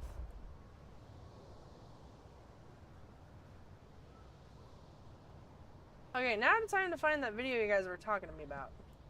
Oh, it can be very taxing, and I mean, I can't imagine what the COS mods have to deal with, because I mean, they're constantly dealing with DMs and tickets. Nublar wasn't super like that. Like, I mean, you could do a few reports throughout the day. I mean, there's always constantly was reports, but I mean, like, you know, we, at the time, that server, and to tell you how extensive Nublar was for being an IO server, at the time when it died, it was sitting at around probably 30 to 40,000 members. It was a really big server.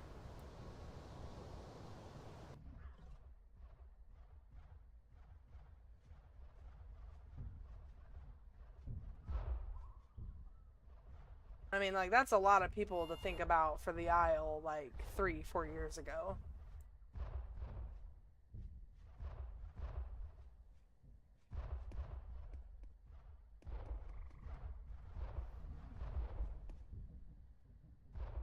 Muvo had 10 plus enemies attached to your neck for it was a walking army. That's beautiful.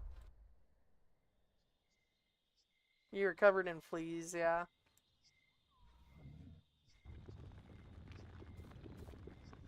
What's with all the weather events? Ow!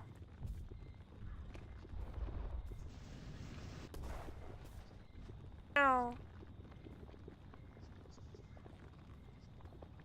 Oh my god! Ow!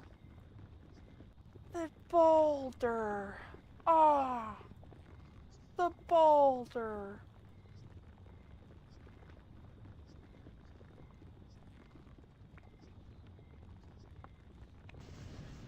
Get away from me! No! Keep coming back.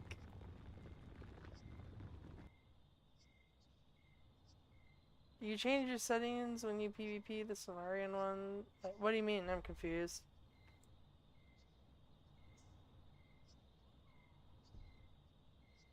No, I'd be Jennifer Coolidge. Oh my god, you have such a big head.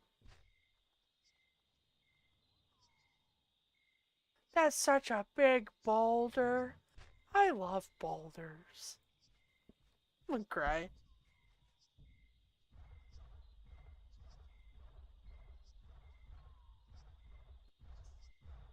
I don't know if I recognize the Oxy.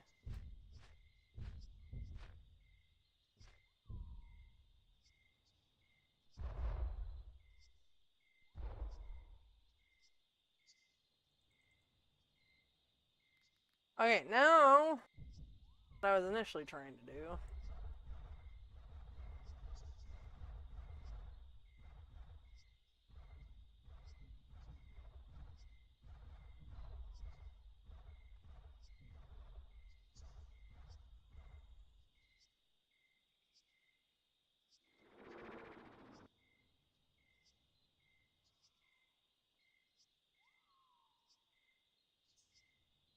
Oh yeah, somebody did make a video. Hold on, let me see this.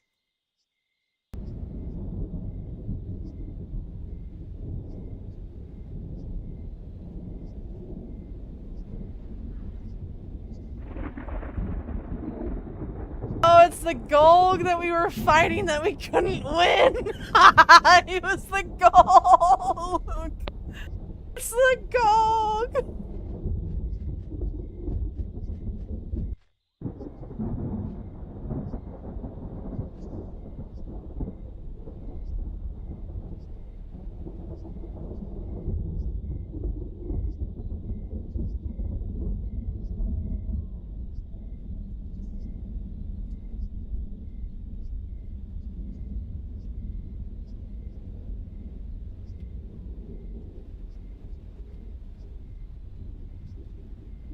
I do not.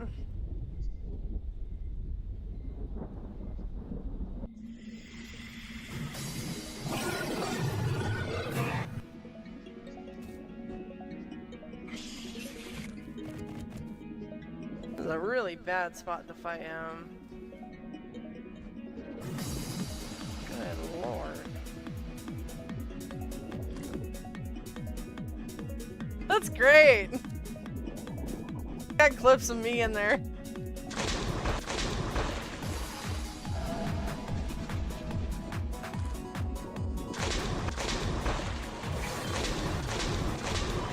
Oh, poor guy was glitching too.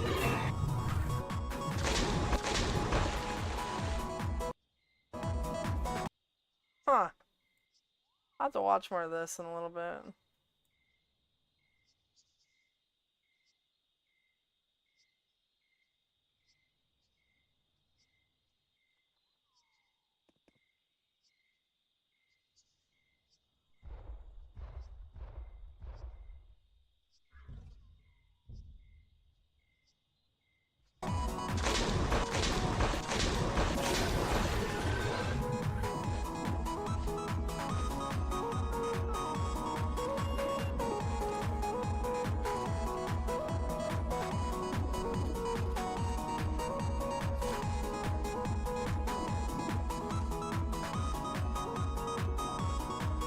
over here still watching. Hell on earth.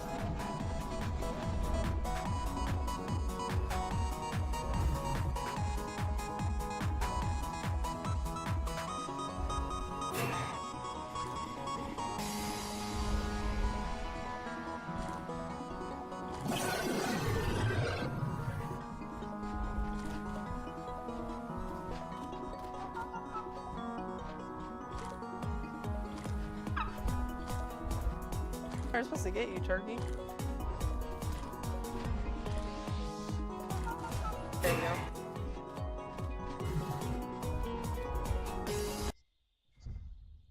If I'm watching this video, I should watch it with you guys.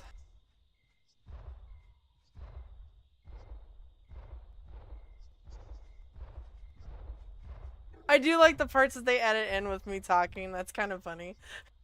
I love it.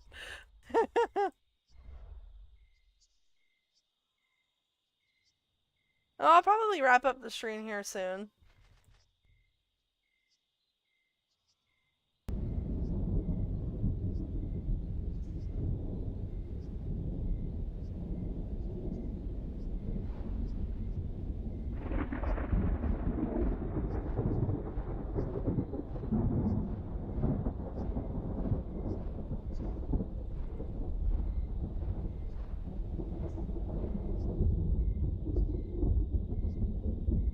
I love how they say they resulted.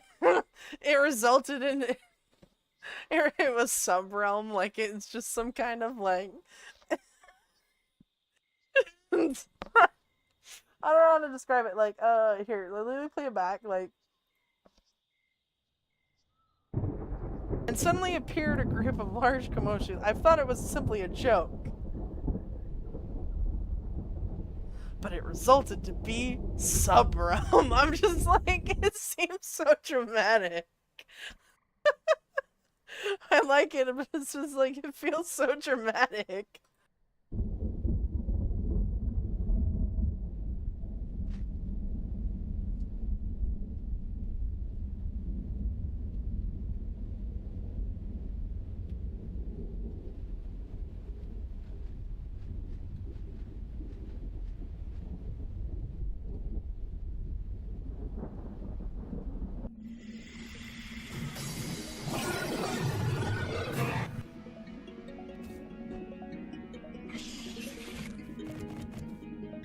This is a really bad spot to fight him. Good lord.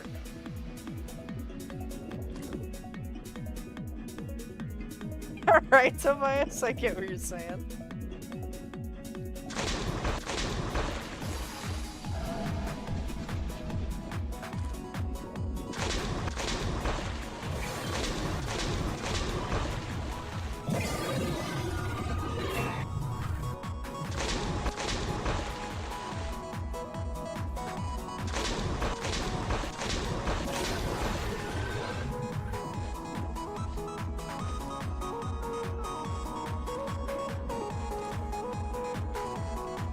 Yeah, literally locusts.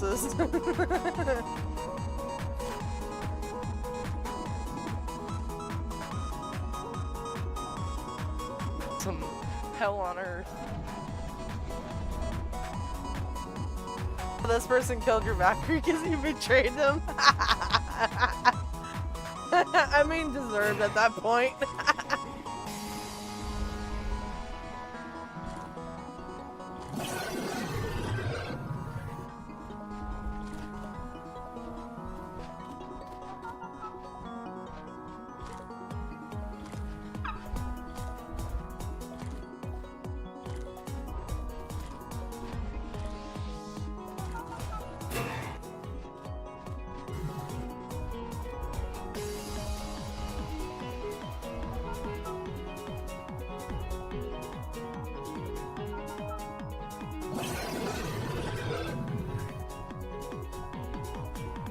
Yeah, Golg is an impressive tank. That's why I've been considering using it too.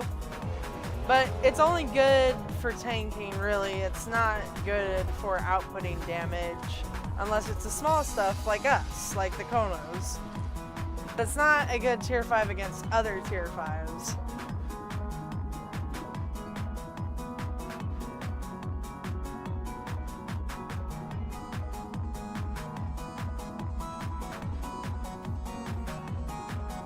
Best part is that none of the meteors seem to go. We're like, we're trying.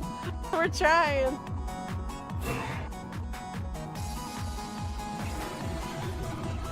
Yeah, he's just sitting and healing it all. We're hurting him earlier, but I don't know if we're gonna be doing much.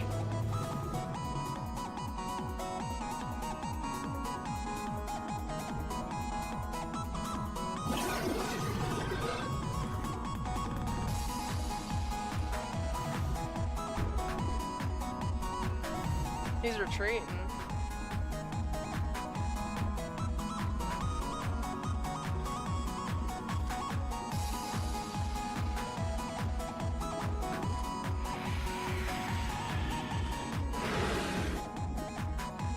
He was right.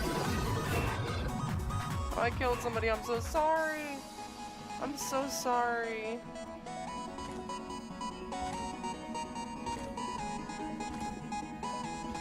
Oh, I need to back off. Ow. It's all good.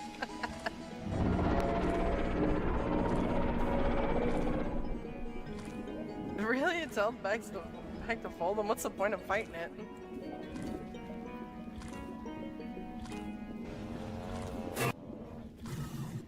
I'm gonna tell you guys to back off on this one, because if we're not doing enough damage to it, then there's no point.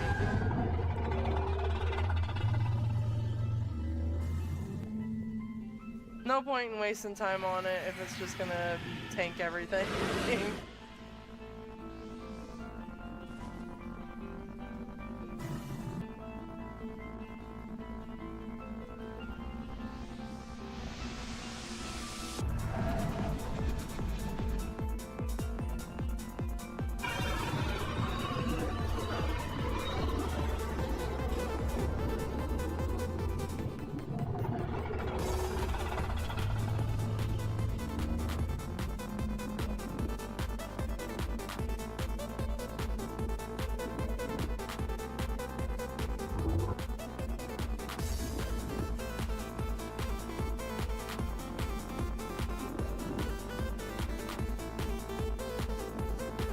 I don't even know who was attacking him at this point in time.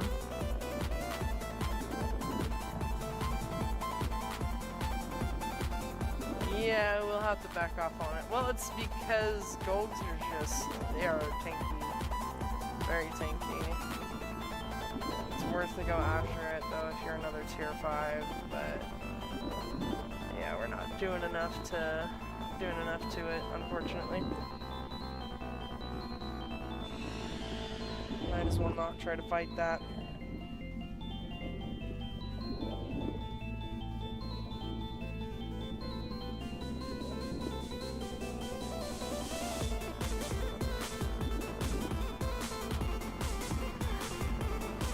Yeah, right, as soon as they just left. It is a nice touch that they added the clips for my stream, so I'm like, I think it's funny. But then where's the part where we blow them up? You know, if I had volcano tokens, there would be one way for us to fight back against it.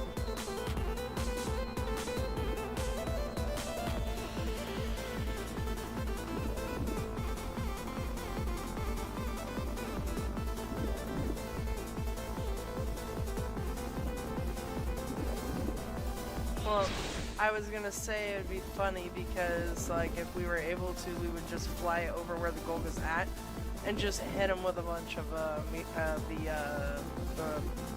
do you call it? The boulders and stuff. That'd be kind of funny.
Yeah, there he is.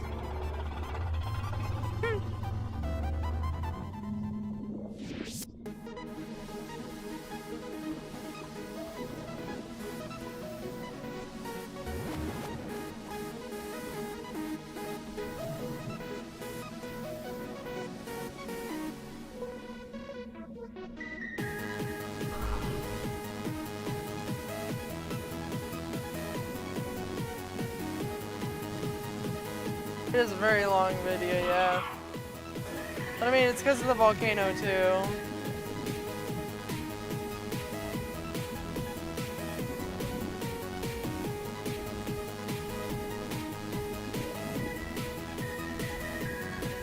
Oh, it's an Axo trying to get at him. Alright, the Axo was trying.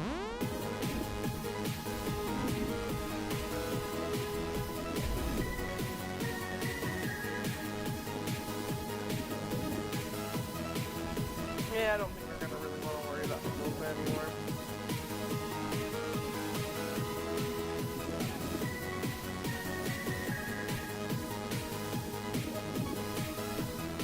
Yeah, Axo's doing the God's work. I don't know who that Axo was, but that's funny. He's trying to get after him too.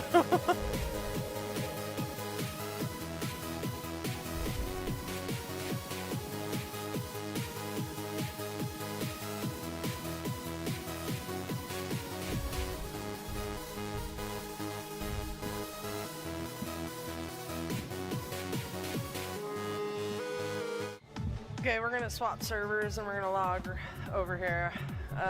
Oh, yeah, let's go to him, never mind, let's go to him, let's go to him, wait.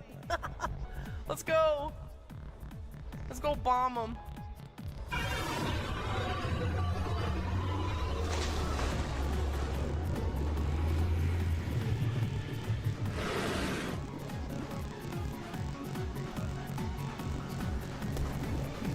This is beautiful.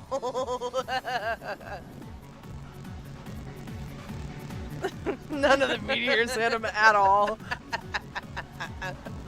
We're just laughing. I'm just laughing like I'm doing something, but I'm not. Oh, I mean, something was hitting him down there. I don't know what it is hitting him, but... Is it hurting him? Dude, that camera shake is so bad. Oh, that's not good. I hope it's actually hitting him. That'd be hilarious. Aw. Sometimes it does hit when it's in the water, though.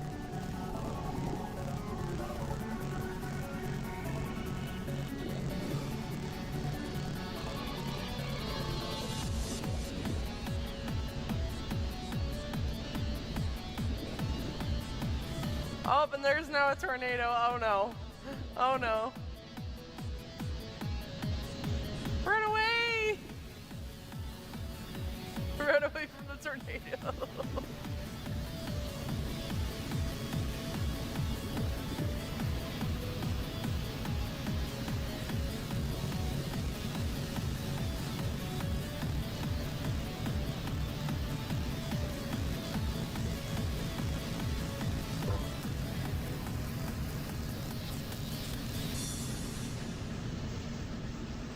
You know, I'm not gonna lie, with them saying, can you leave already and leave and whatnot, I'm like, you know, I'm not gonna lie, buddy. I think I gave you content. I don't know. Like, I mean, you're telling us to leave, but then you're sitting there making a video about it. Oh boy. That was an interesting video.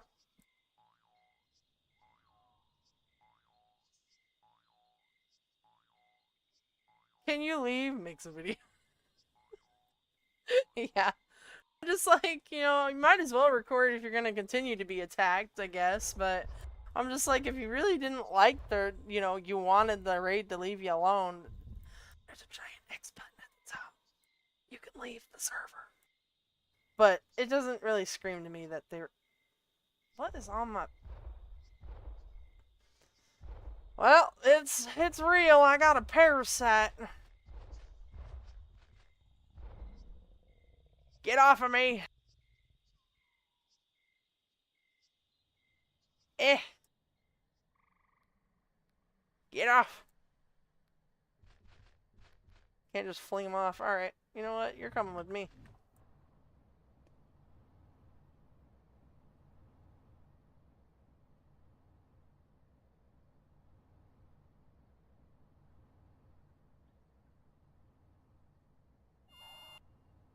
See, now, this is the fun part. Oh, didn't mean to attack you, but okay. I wasn't meaning to attack you, I just wanted to drop you in the water.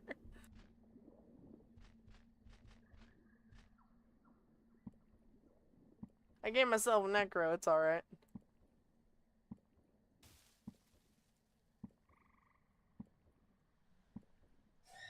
Wait, what, Dart? Huh? I'm confused.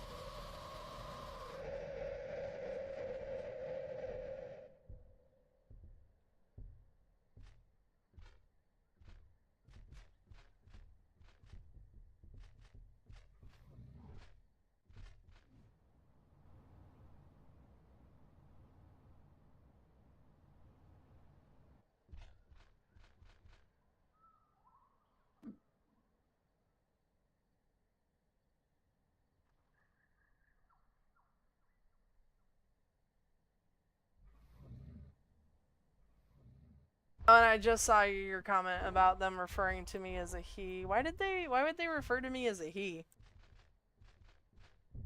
Were they not watching the stream or something? Because it seemed like to me that they were. Like, with them immediately going into the water after hearing me say, oh, the meteors are here, let's get after them. I mean, unless it was just them intentionally, like, going in, or not intentionally going into the water. But it would make sense to me that they might have, yeah.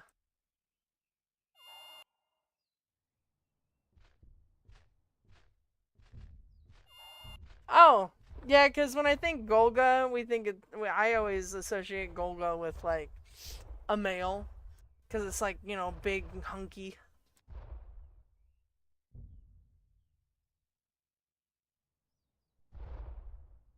I wouldn't know that if it was a chick or a dude, unless they said it.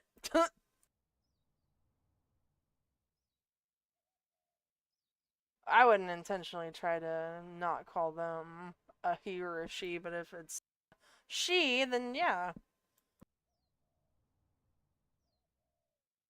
Oh, you told her after. I gotcha. Just like, dang, the timing. That's all good, though. Oh, I'm hungry.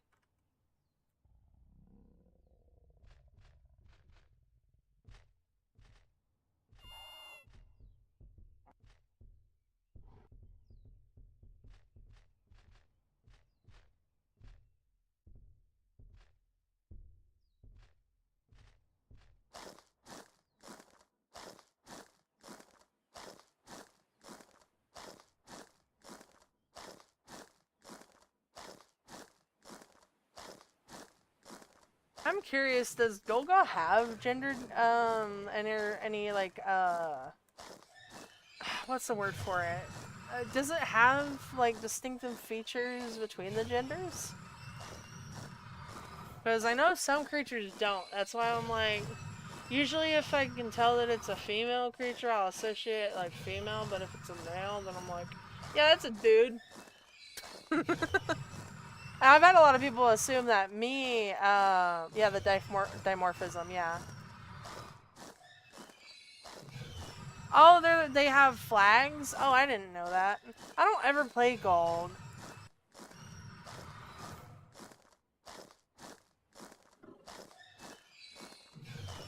Whoever's screaming out there, I'm gonna eat you, you do it again.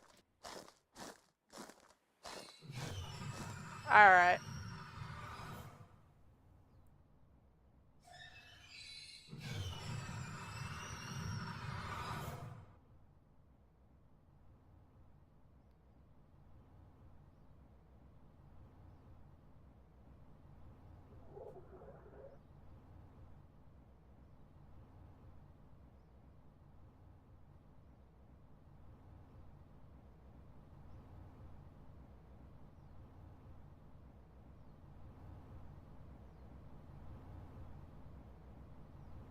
Out of here.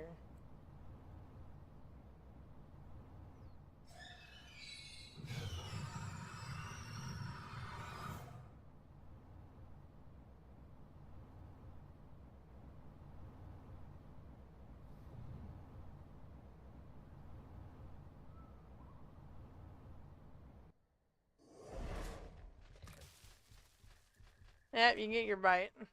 Out of here. No more.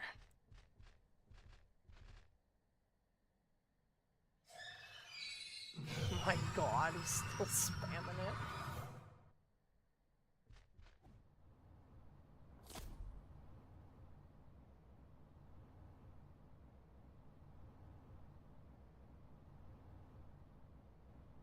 And yeah, Dark, a lot of people do assume that out of me, that that I'm a guy first, and usually it's because they don't hear my voice, so it's like, stop it.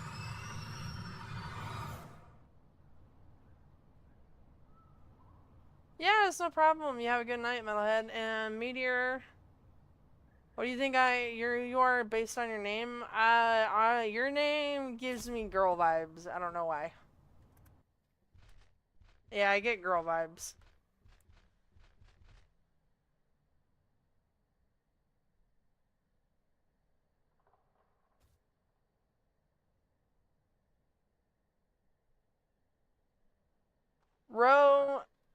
Ro, you give me like more gender neutral to like male. And it's kind of weird to say more gender neutral because I mean it's like Ro, that could be more, I don't know. Metalhead, that one, yours is probably a guy.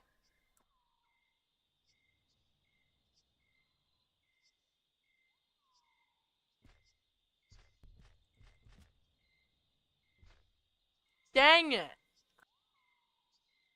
Sleepy Switch. I feel like you are probably a guy. Believe it or not, Tobias. I mean, dude. It's a dude's name. Alright, Metalhead, you have a good night. Yeah.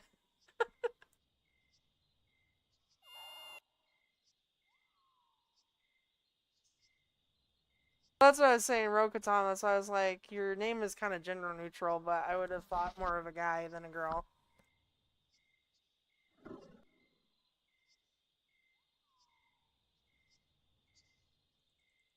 Like, this is absurd. Yeah, Puff, you are way late. About 4 hours late. Yeah, I always think of Tobias as a dude's name because I also think of Ghost. Dark, I always associate people's names that have dark usually with guys' names, so I'm gonna assume you're potentially a guy. We're raiding tomorrow. We were just nesting in Iridays and whatnot to get prepared.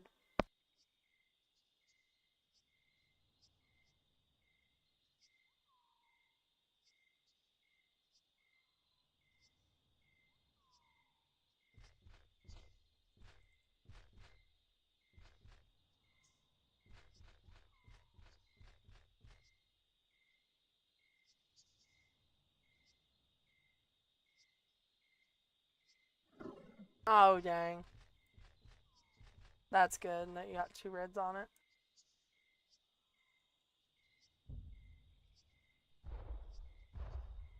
Right. Hey, you guys got some good double reds out of that. Probably gonna be worth a lot of money after you're done with the raid, too. Just maybe. I might be a woman. I don't know. That's no problem. No problem for the nesting. A lot of people always thought that I was a guy because, I mean, Subrealm doesn't necessarily sound like a girl's name, but also Ryuk. Ryuk was my name, and a lot of people thought I was a guy, and that's also a lot of the reason why people were afraid to approach me because they always thought that I was this really serious guy because of the way that I talked. And I also, like, when I was in VC, people, then, you know, they'd find out that I'm a woman, but they'd also be a little, I actually had a friend of mine. His name is Chico.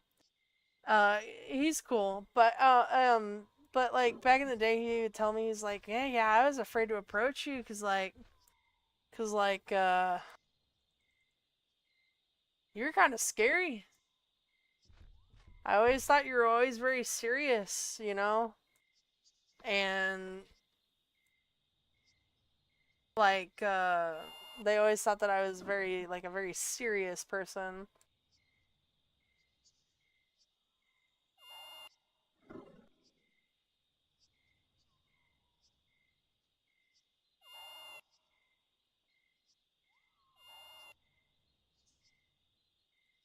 Like, well, that's a thing.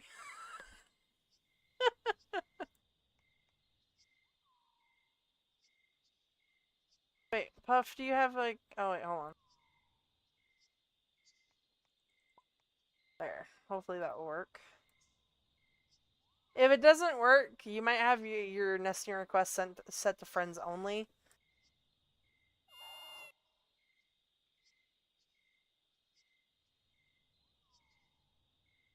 Yeah, maybe you're pretty right on that. I am pretty dry, but I'm dry and to the point. Like, I am pretty blunt about things, and that's also something that people don't like about me, is because I'm blunt. Or because I'm like, oh, I don't see him anymore.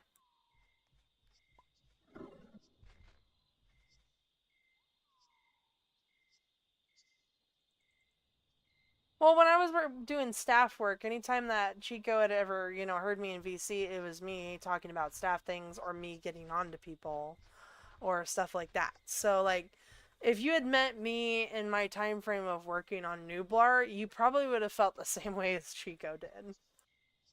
Like, that I was probably not very super approachable. But when he actually met me, then he was like, "Nah, you just chill." And I'm like, "Well, yeah, I'm just vibing with everything, man. Like I'm, I don't put up with bullshit. That's, one thing that's important to me is I don't put up with bullshit. If I hear something that I don't like, I'm gonna say something about it." Yeah, no problem. Maybe you have a good one.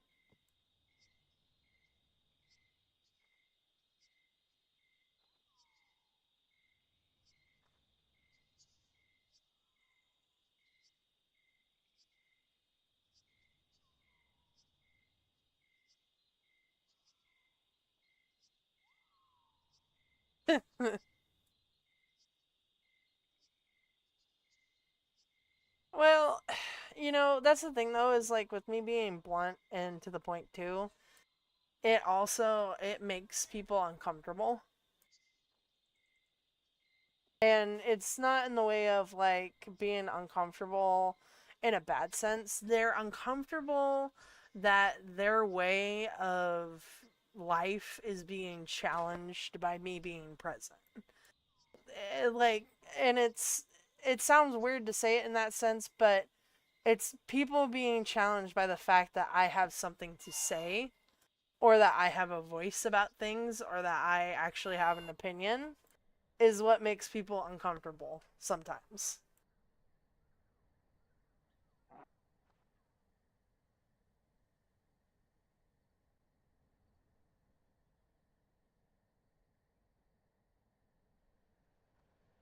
I remember there was a quote somewhere about that. About, basically that you shouldn't make yourself different just because other people have a belief or something. And that you shouldn't be sorry for being who you are. That, that it is about people being uncomfortable with the fact that they're being challenged on their opinions.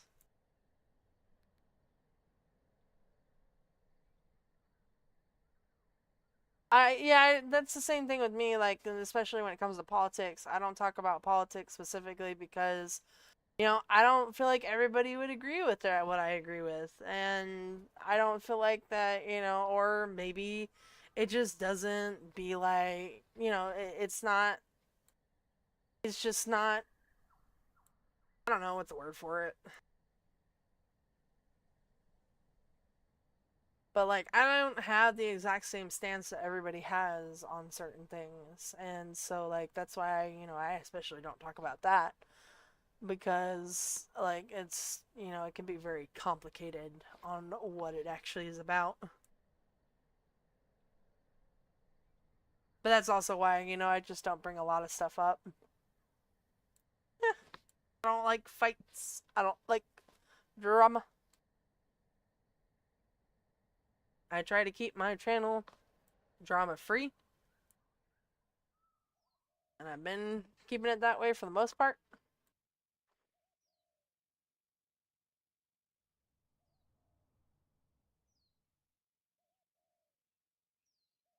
I'm usually open to hear what people have to say about politics and things like that. I just don't go into them because, you know, they're like, you know, it just depends on what it is. But a lot of the time, politics can cause arguments. That's why I just avoid them entirely.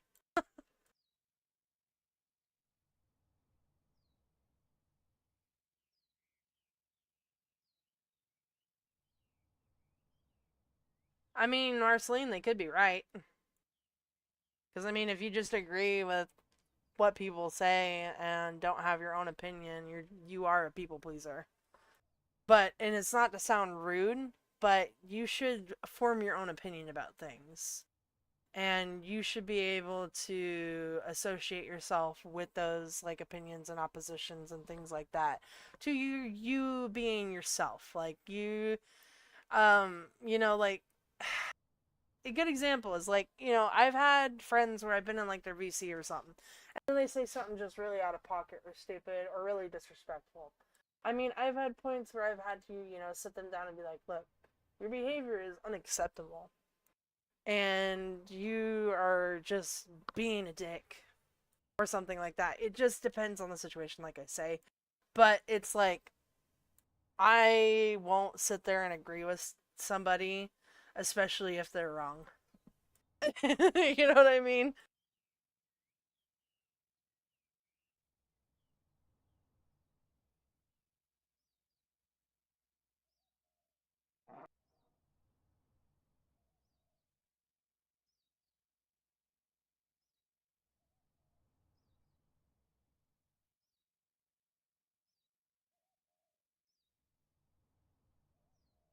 It's not to put you on blast, Marceline, but you know, you should have your own opinion on stuff. You are your own person, and you should make that known that you are your own person. You are an individual with individual thoughts. 100%. And be proud of that. Because once you start realizing that, you know, a lot of the things that people say, you're going to be like, damn, that just ain't right. You know what I mean? Unfortunately, I've had too many things where I've been like I'm autistic and not. Yeah, and I get that. Some people don't understand social cues, and that's in wherein lies the problems that can come up. And yeah, it happens. Very excited for auctioning in the COS, but I don't know how I feel about the stalls. I don't want to end up like Horse Life, where people just don't use auction and just stalls. I'm hoping that they utilize both, but we'll see. There you go, Marceline. I mean, you're right. You got that Marceline superiority right there.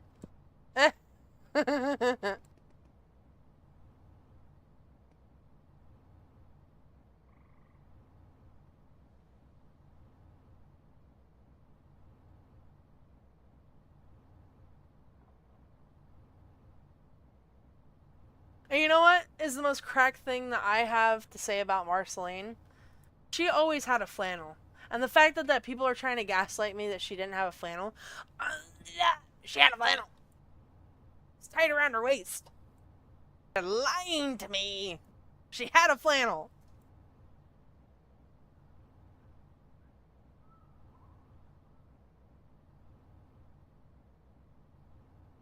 People were trying to say, oh no, she never had a flannel. No, she didn't. Liars. The lot of them. Liars. She had one tied around her waist. I remember.